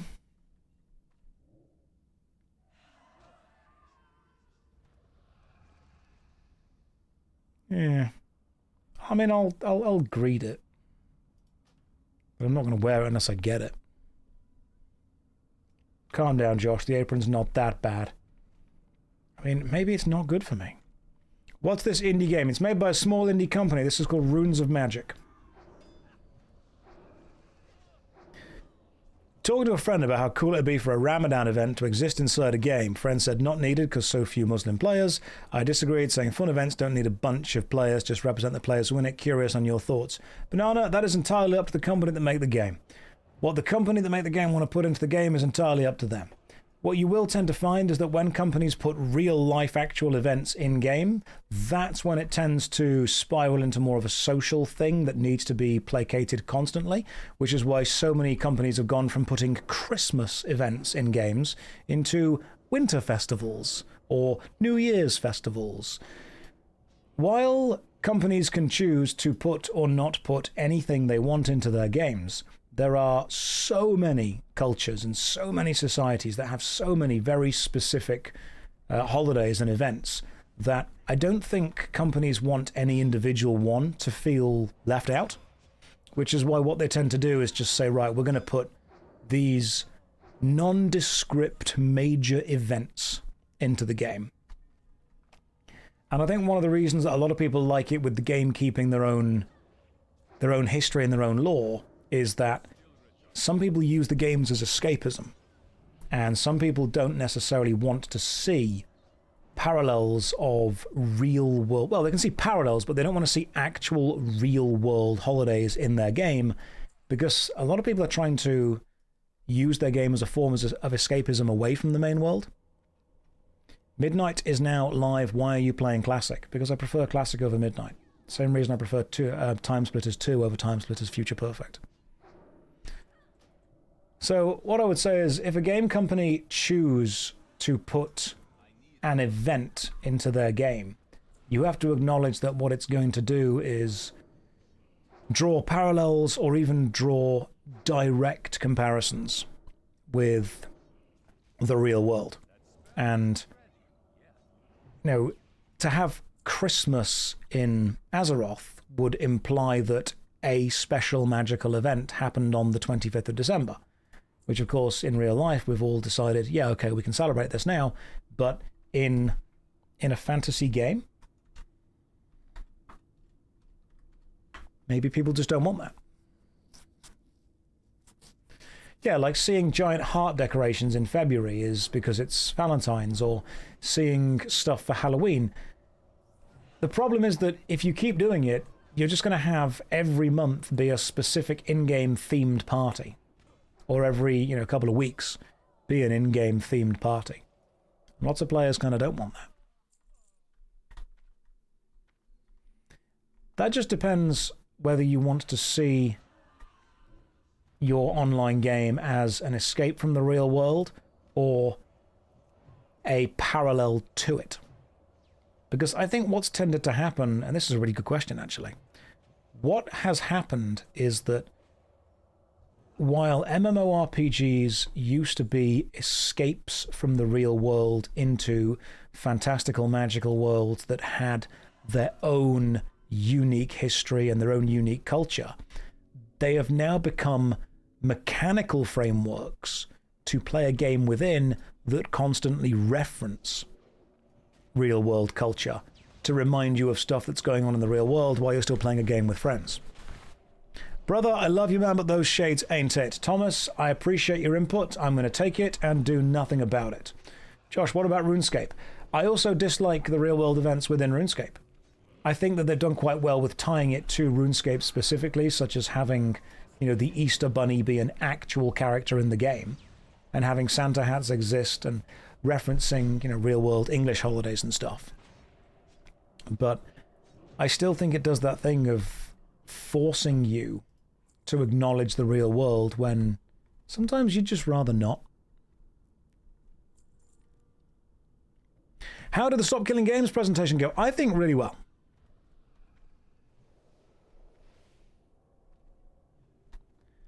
What is my take on Body Type 1 and Body Type 2? You know that I said I wasn't going to really have a stand for a lot of stuff, and stuff doesn't really bother me. I think Body Type 1 and Body Type 2 is pandering. I think it's empty, soulless corporate pandering to the idea that there's a massive bunch of offended people that we absolutely need to placate, when in reality, nobody was upset. And the fact that you're like, hey, can I see body type 1 topless? Yeah, of course you can. Can I see body type 2 topless? No, you can't. Why not? Because body type 2 is female. Okay?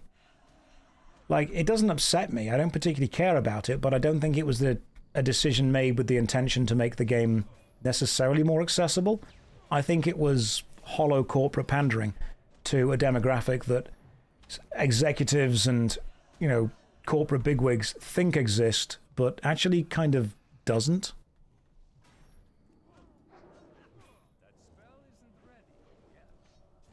That's just my general feeling. But also, I'm not really... This is not really a thing that's aimed at me. I don't think it was done because of any input that I had.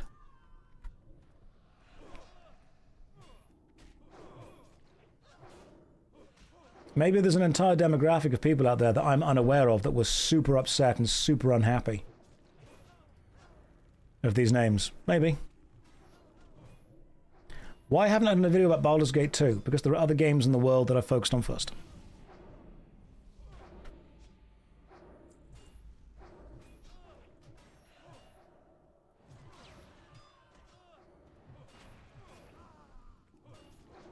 I think sometimes... Cleanse us. Oh yeah, you're all dying, aren't you? Hang on. Let me just sort the team out, make sure no one's cursed too much. Alright, cool, no one's cursed anymore.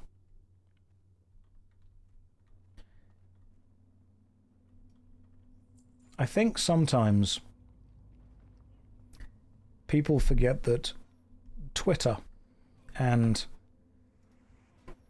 what was for a while called social justice warriors, which I think had their hearts in the right place, to be honest, I very much think is a much, much smaller demographic than a lot of people, especially who were involved within that kind of echo chamber, were really focused on. And this is coming from someone who is absolutely on the left. But I still think there's a level of, this actually isn't helping, this is just a fake platitude. One of the things that irritated me was when people do performative caring. If you do performative caring, you are valuing being seen by others to care more than you actually genuinely do care. And I think it was a bit of a nothing burger, as they say. It's virtue signaling. I don't think I would make a very good social justice warrior, because as we have seen, I am probably more of a social justice mage.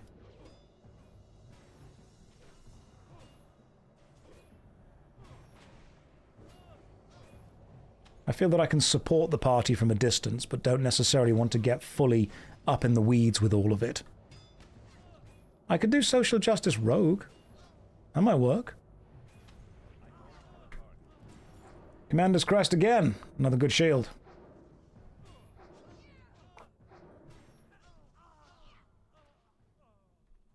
Oh, yeah. Social justice warlock. You just stab yourself for the benefit of others. So I think it was one of those things that was done as a performative gesture, but not actually anything done to genuinely help people.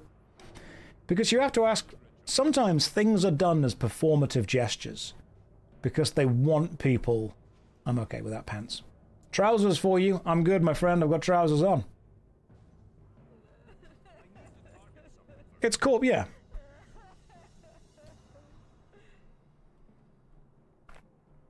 It's like in... When's Pride Month? Is that June? Pride Month is June, isn't it? Yeah. So when it gets to June, you will see every single company change their social media logo to a rainbow, except in countries where that would lower sales. Because it's not about actually supporting the idea of pride. It's about getting what they call the gay dollar. They're like, hey, we support you guys. Give us money. And then you're going to be like, hey, are you going to maybe do that in countries that aren't as favorable to you? They're like, no. We're not going to do that at all. Because this is not about showing some kind of solidarity or support. This is not about us taking any kind of damage. This is about us getting more money off you.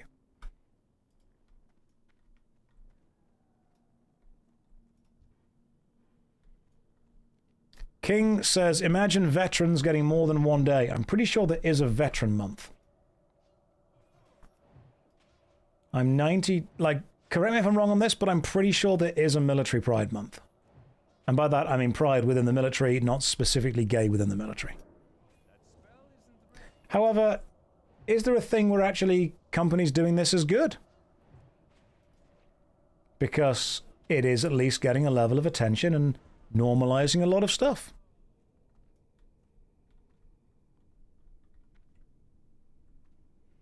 Isn't that like you refusing to discuss certain politics? Maybe it's about just avoiding the insightful discourse.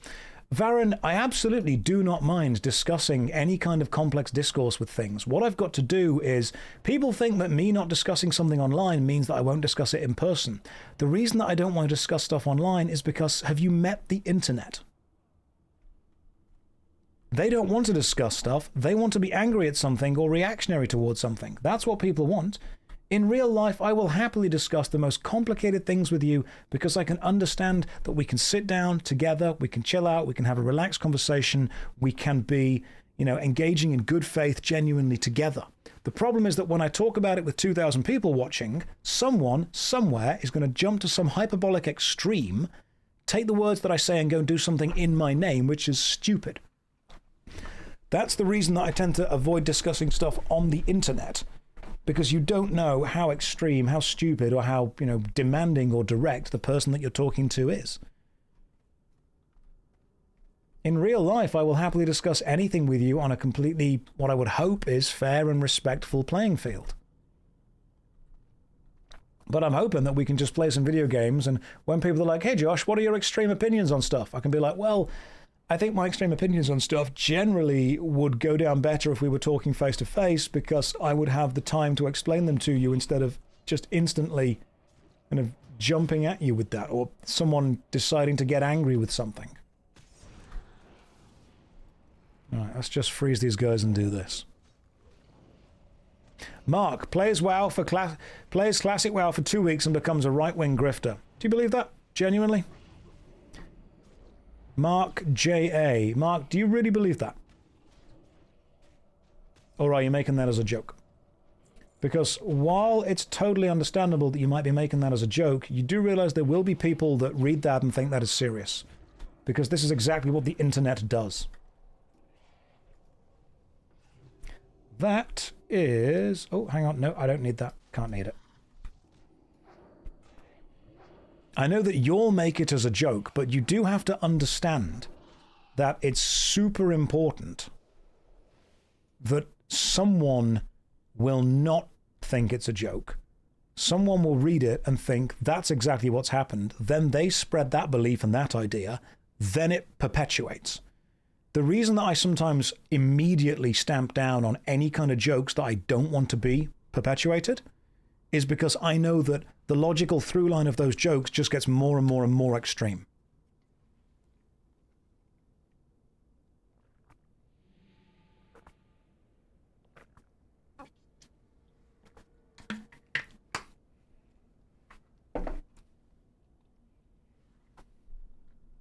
Josh, please refresh intelligence. I'm smart again. Game Wiz, you are smart again. Blessed Girth, get some smart. Exactly, there we go, Reverend Billy, 100%. I've just come over from a heated argument on Twitter. It's genuinely quite a dangerous thing. It's one of the reasons that you, as a streamer, you set the expectations for what's happening in your stream. And as soon as you allow a level of kind of jokey or comedy nature to be derived from taking the piss out of one side or the other, or any kind of specific demographic, suddenly it becomes a stream where that not only is okay, but it often becomes the focus.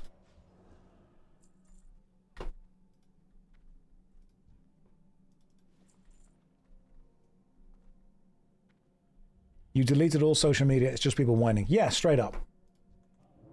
There you go, Red.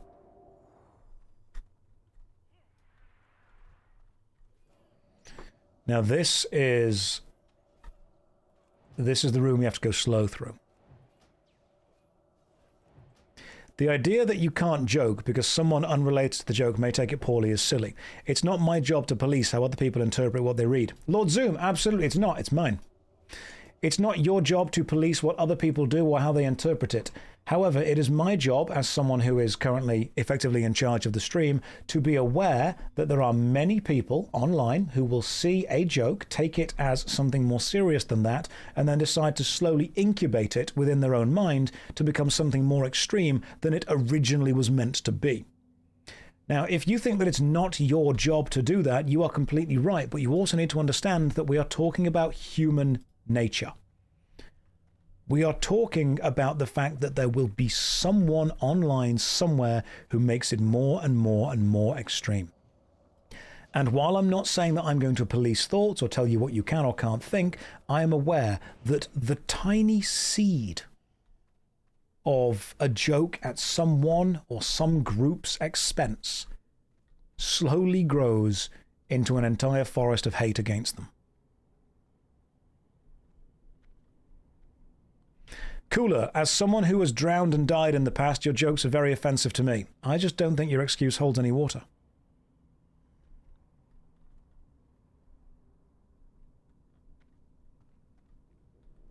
That was quick, you have to admit. That was very quick. That's what I'm here for. Yeah, people don't understand that they're edgy, sarcastic, dark humor. Oh, I just like dark humor. Just like dark humor. Okay. But you have to understand that your dark humor is just going to be generally insulting someone else. And then someone else that's not as intelligent as you is going to take that and think that's totally okay. As someone who identifies as a night elf mohawk, I'm offended. That advert came out 20 years ago. All right, let's get you to bed.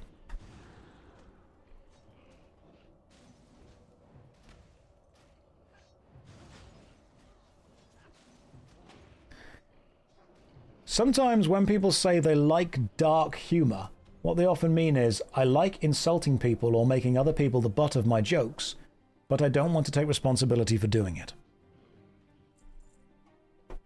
Punching down is not dark humor. Dark humor or gallows humor is often employed by people who have been in rather dark situations who have to try and make light of it.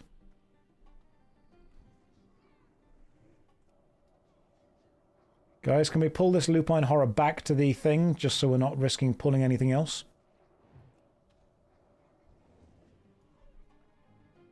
There's a different level of dark humor between a 15-year-old kid in their room who spends all day on 4chan and a soldier who's seen a couple of deployments in some bad places. Yeah, gallows humor can be used to make light of a situation that otherwise would genuinely hurt and destroy you. Whereas dark humor is often used to just make fun of people who aren't there to defend themselves. It lacks creativity. It really does. That's why I tend to crack down on it quite quickly.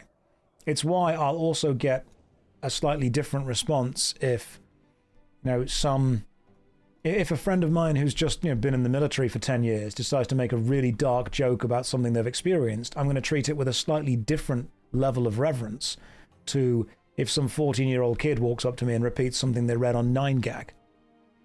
I'm like, there's a line there, guys.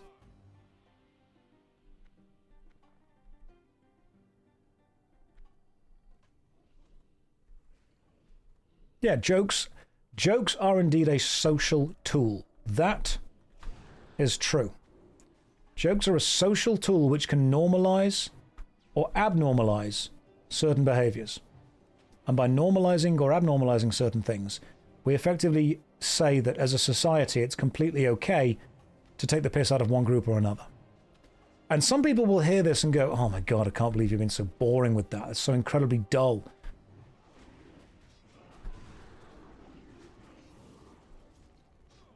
The people that aren't able to stand up and defend themselves from it are the people that are often most affected by it. You can't shame a man, that's true, and then summon 9-gang and such an offhand manner. It's also like if a friend of mine that I know and trust makes a joke at my expense, but I know it's done with love and care, as opposed to someone I've never met and don't know walking up and just straight up insulting me. Humor is how a lot of people cope.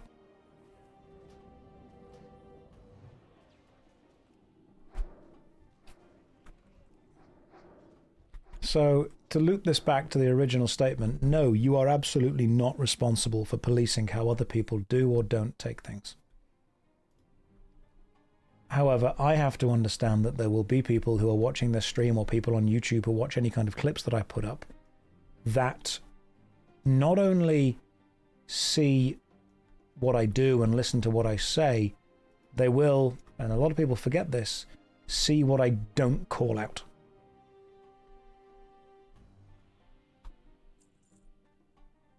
Exactly. Self-depreciation jokes, totally fine. Now let me uncurse you guys. There we go.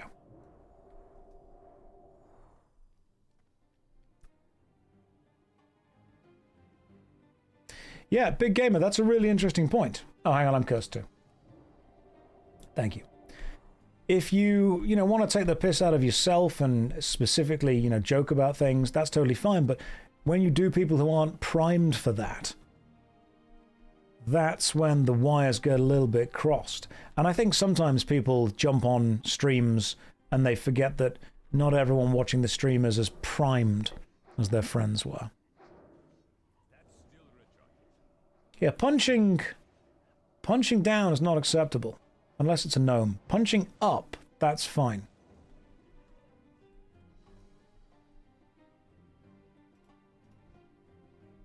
Josh, why is 6 afraid of 7? I don't know, Red Lemonade. Why are they?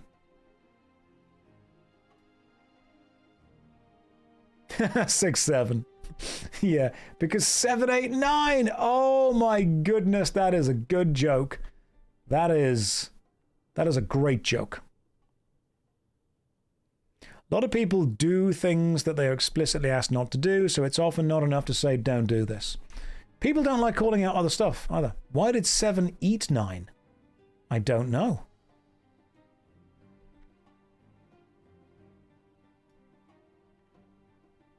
Because you're meant to eat 3 square meals a day, and the square number... Let's just do the dungeon.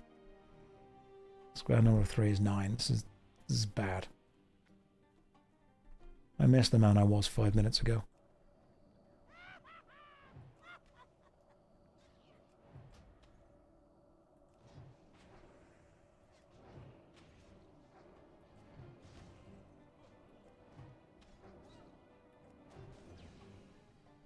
Have I given my opinion on the BAFTAs controversy? What, do you mean the fact that a man with Tourette's syndrome said a relatively inappropriate word at a difficult time for him, when he was effectively there to celebrate a film that's been made about his life, which effectively chronicles all the times in his life that he has said inappropriate words due to Tourette's syndrome and therefore gotten backlash from it? I think it's quite ironic that a film made about a man's life who says inappropriate things due to Tourette's syndrome, therefore no fault of his own but an actual disorder, did the thing that the film is about at an event about the film, and now people are going, I wish we could learn more about this. There's a film literally all about it. Amazingly, it was the event that the film was being promoted at.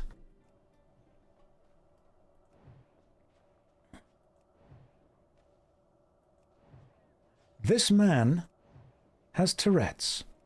Therefore, he has... Oh, another cool hide. Not worth it for me. Therefore, he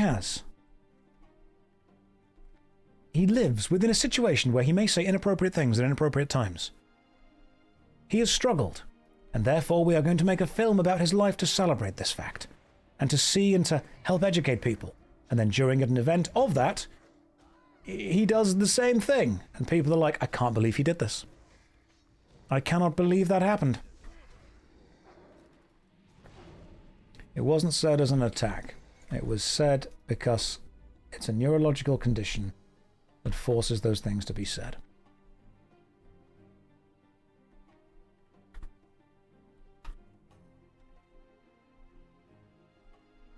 I've got friends that have Tourette's. And one of the things that they have all told me was if they tick, do not be embarrassed and do not hide it. If anything, make a joke about it. It helps normalize it for them. And so I did. I said when I was running a D&D game for Mr. Greggles, my friend, I said, okay, you're playing a rogue, that's fine. But I want you to know that if you tick in real life, your character in game does too. So if you are in the middle of a stealth test and you suddenly shout chicken, your character did that. Therefore, you will have to play with the consequences of that. And the reason that I did that was because he asked me to do that. And I'm like, okay, cool, let's go. It was hilarious. It was fantastic. We had a good time.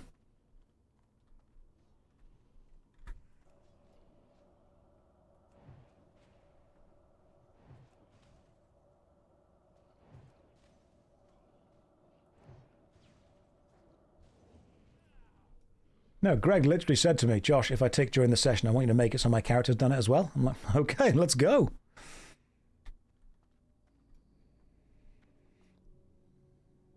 I do unfortunately think that there's going to be a thing where the education about Tourette's is going to fall back to, oh, you mean that thing at the BAFTAs for the next couple of years. Yeah, Reg, you called me mean and got cursed. That's kind of on you, my friend. Have I ever been to a Ren fair? No, but I've seen people who go to them and I kind of want to go at some point. Yeah, Greg was on TV about it. Again, he's hogging the limelight all the time. He can't not be on TV.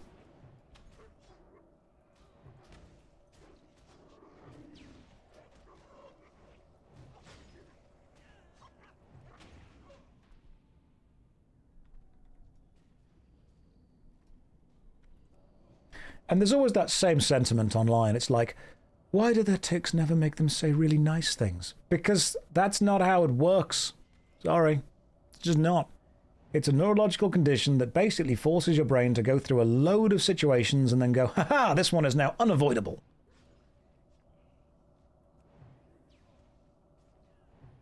You cannot hate someone for that. Hey, we got the feline mantle again as well. I don't need that, I've already got it.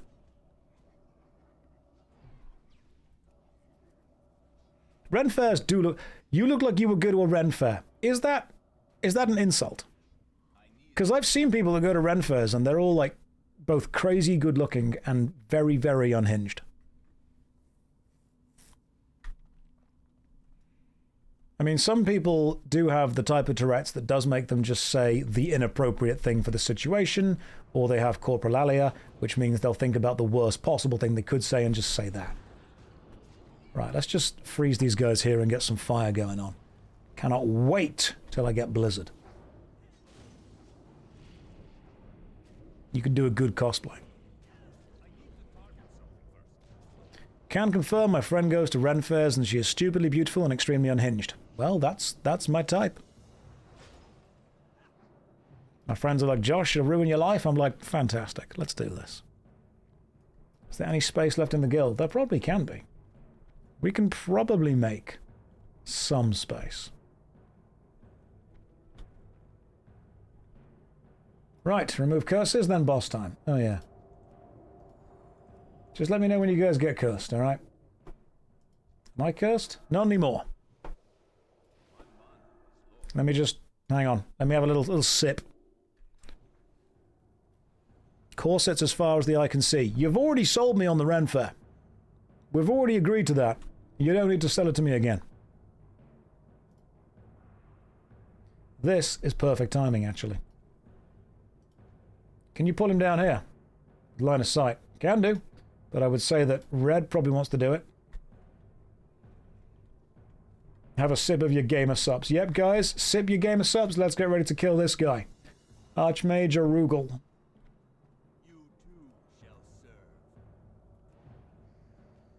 Let me know when he mind controls one of you guys.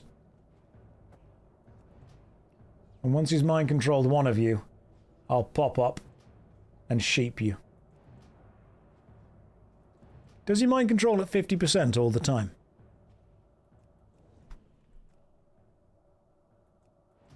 I think it's always a 50% It might be. Hang on. Oh, there we go. Be a sheep.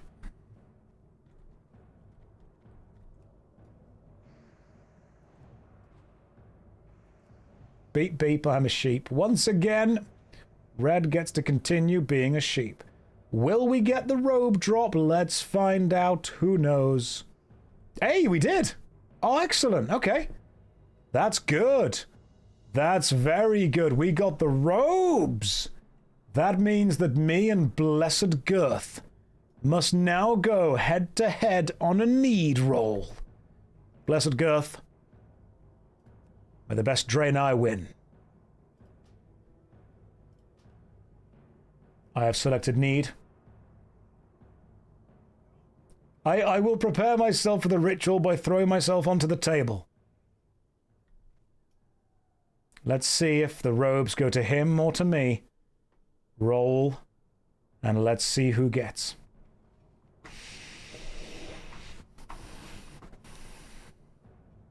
Could be streamer luck. Blessed Girth, the sacrifice was worth it. Blessed Girth has received the robes of Arugal, as is his right as healer. He is blessed indeed. Nope, stick him on. You got some good robes. You can continue to heal. Now, as much as I would love to do another run, it is currently... Oh, goodness me.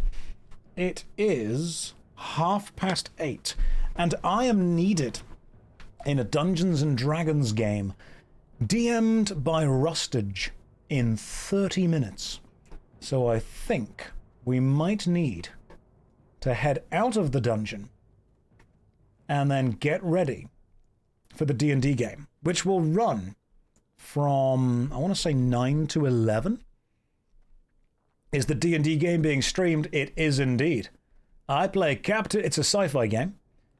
I play Captain Rick Plan, who is a human fighter pilot captain from the Union of Man.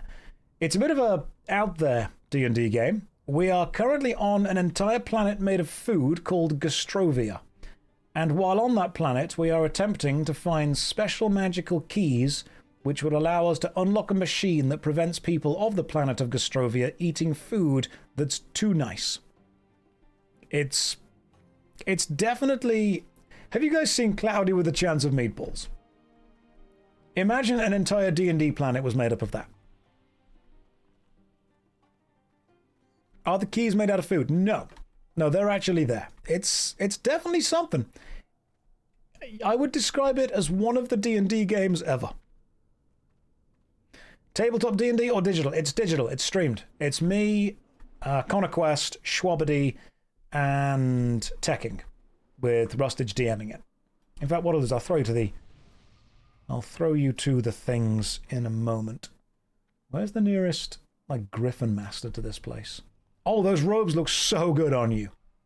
That looks so cool. All right, that is our healer right there. That is our healer. Damn, the rogues look good. But where will it be streamed? That's a good question. Let me get you the exact channel. I'll sort it out for you. Give me a moment. Rustage. It will be streamed on this channel. Everyone knows you. There we go. Let me just grab that. Stick it in here. It'll be streamed there. And it'll be live in like 20 minutes, kind of thing. Teching, Matt, the One Piece guy. Yes, the One Piece guy. It's the Nerdcore crew. Rustage, Teching, and Schwabady, and Conquest. With one of my favorite music artists. Yeah, they're lovely guys. They're like genuinely super nice dudes. They've been really kind. They've been really accepting. Obviously, they had like a close friendship before they invited me to join their group, and they've been really, really nice. Game Wiz, you may tell me a quick joke before you go.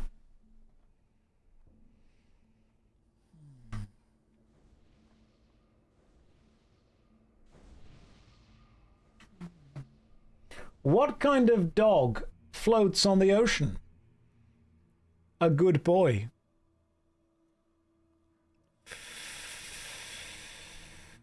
Oh, it's good, but it's bad. but I appreciate it. Now, let me just see. Now, obviously, I'm going to go and play the D&D game in a minute, but let me just see. Yeah, I'm glad that you did jump off that game, Wiz. That was kind of what you deserved at this point. Enjoy being down there. Let me just see something.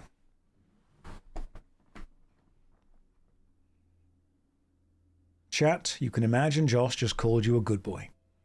I'm sure you're all good boys and girls. Wait, the stream's been going for over 7 hours. 7 hours and 21 minutes, and now I'm going to do a 2-hour D&D stream from 9 till 11 p.m. It's been a long day. Now, I'm not going to do this, but just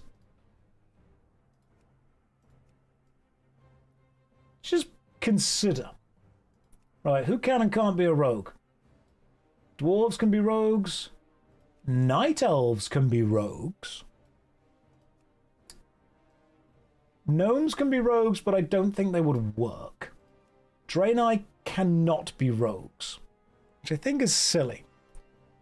I don't want to do a gnome rogue because I'm just really racist against gnomes. I just think they look stupid. I'm sorry. I just think it looks like... Do you remember troll dolls? It looks like someone just gave life to a troll doll.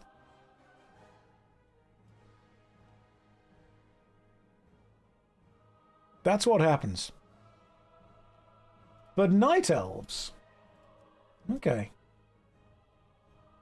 Night elves body type 1 and body type 2, which I'm guessing is male and female. We could go with a female night elf rogue. That could work. Night elves do front flips and that when jumping. That could work. Okay. Rogue. Let's see what we've got. Okay, we've got blue. Blue's cool. Face shape. And then you've got markings. Okay, on the face. Hairstyle. Can you change the eyebrows? Are the eyebrows like always like that? Well, the eyebrows, they ain't changing. Dark blue's quite nice for the hair.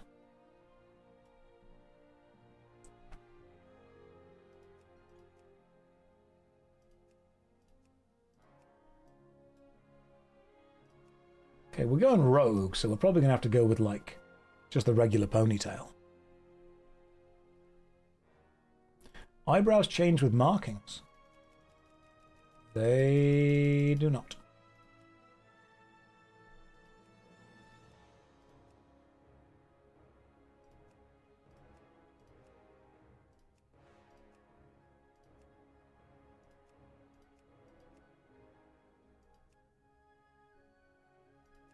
There's quite a few. I wish you'd stop moving your head so I could see your markings specifically. These remind me of the runes in Soul Reaver.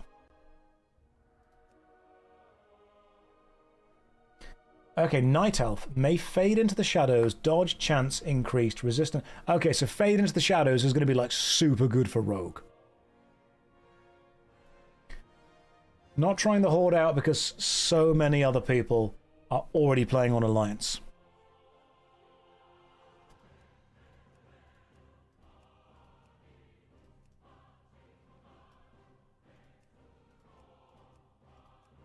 I feel that for a rogue we just want like a ponytail so the hair doesn't get in her eyes. And I tend to go with white hair on any of my characters. Rogue with shadow meld is harder to detect. Okay.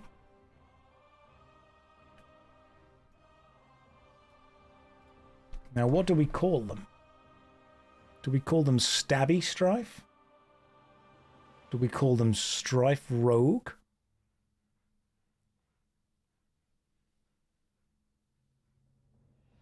Knife Strife. That could work. Knife Strife is a nice name. It's not even taken. We can just go with Knife Strife. That can work. My entire idea is to just stab. Alright. Thank you for bouncing. I appreciate that. The jiggle physics were really showed off just then. Shadow Meld to this day in retail is still an overpowered racial. They ought to make it a dodge increase. Okay. Now we're good. The bouncing was important. The bouncing was necessary. However, the Dungeons & Dragons stream from Rustage's stream does start in like 15 minutes time. So I'm just going to chuck you guys that. I would say we all head over there. I'm going to let the Rustage know that I'm going to raid him in a second. Hang on. Let me just let the guys know that I'll be raiding them.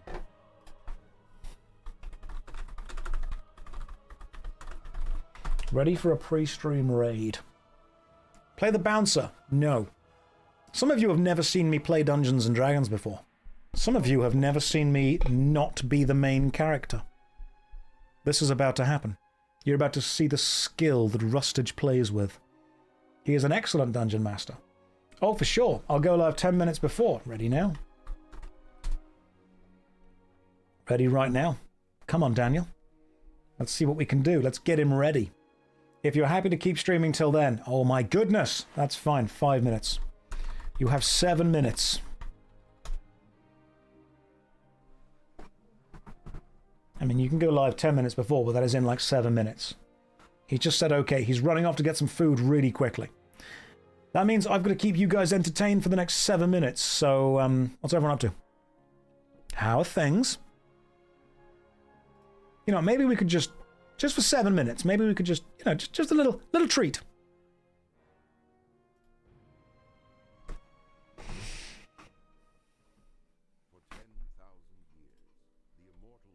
I will watch the cinematic in the future.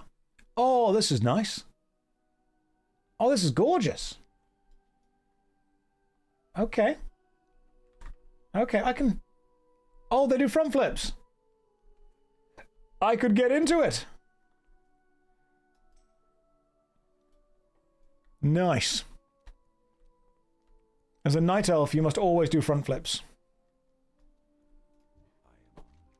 Conservator. Greetings, Knife Strife. The spring rains were heavy. The night saber and thistle boar populations grow too large. Worry not. I will stab them in their face in the name of nature. Right. Attack. Sinister Strike. 3 damage. Awards 1 combo point. Okay, uses energy. Eviscerate.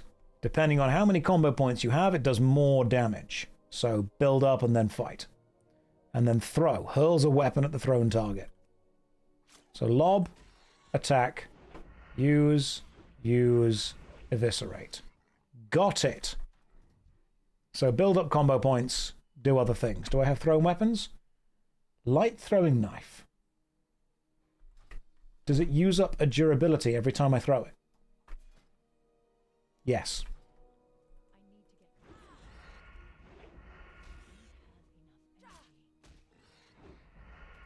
Alright, I see what's going on here. I'm picking up what you're putting down. Jessadin invites you to join the guild, the Union. Thanks, Jessadin. Appreciate it. You have pretty much half your kit right now. What happened to the mage? He didn't stealth, and therefore drowned. Sup. Seek out some business. Gotcha. Let me just get used to killing things first. I'm kind of liking the front flip. The front flip is making me happy. Never played WoW. Does race make a significant difference? Significant? No. Noticeable? Yes. Right, so if I go with 2 Sinister Strikes, an instant strike that causes 3 damage in addition to your normal weapon damage, which means that is doing 1 to 2. So I would do 5 damage, then 5 damage again, then do the eviscerate, which gives me 2 points, which is...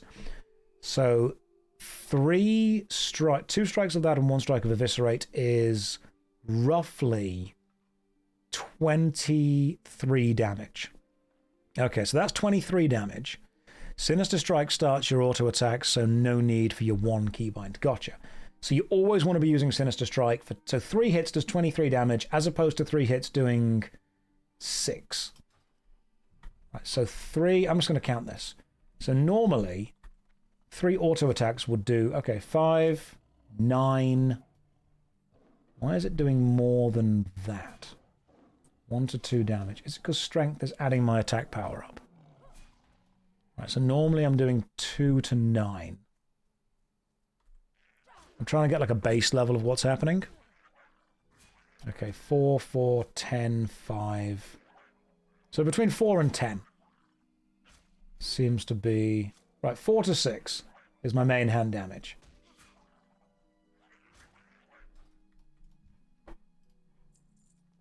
So an average of 4 to 6.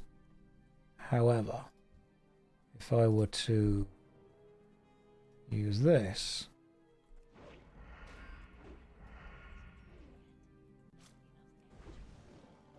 Way more. Okay, so we're doubling or even tripling the average damage. Gotcha. So we need to do...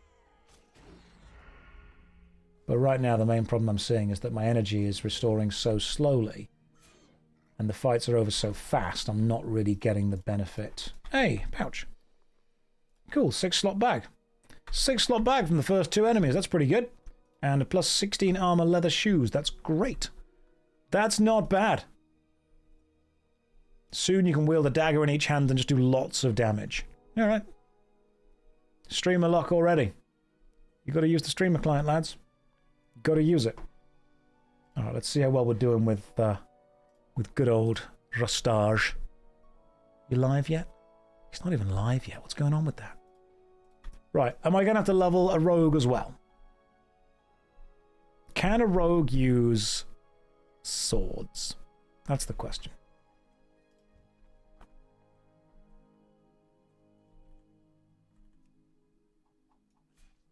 Is this stream going to be running during the midnight release? Probably not. Although I can see if you want it to be. There's a whole sword build. Swords or daggers? Do we want daggers?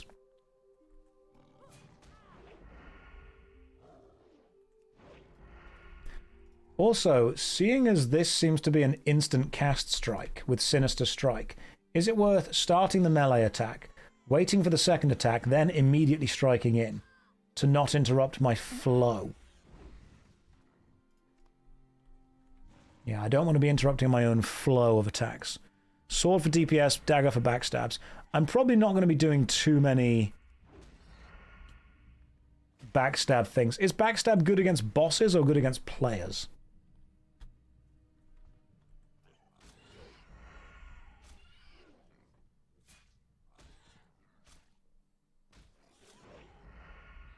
Right, so let's take a random dungeon, for example. Let's just say, I don't know, the Dead Mines. Would having a backstabby rogue be useful? Daggers are cool because you don't need to fight for the loot. Alright, cool. Just do a load of damage. And I suppose one of the important things is, as soon as anything then happens, I'm just like, alright, bye.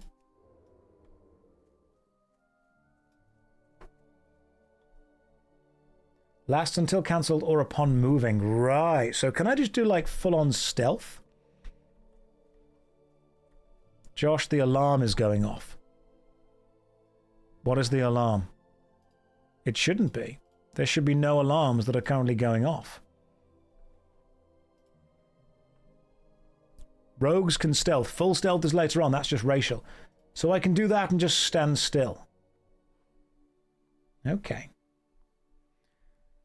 Reducing the chance for enemies to detect you. Nice. Yeah, right. We're playing D&D in a minute.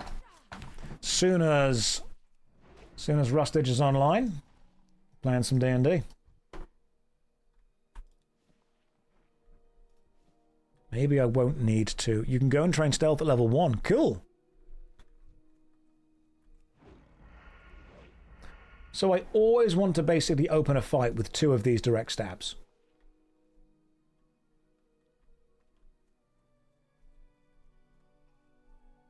I play a bard in the D&D game you're about to witness. There he is. Right. Rustage _. Let's go and say hi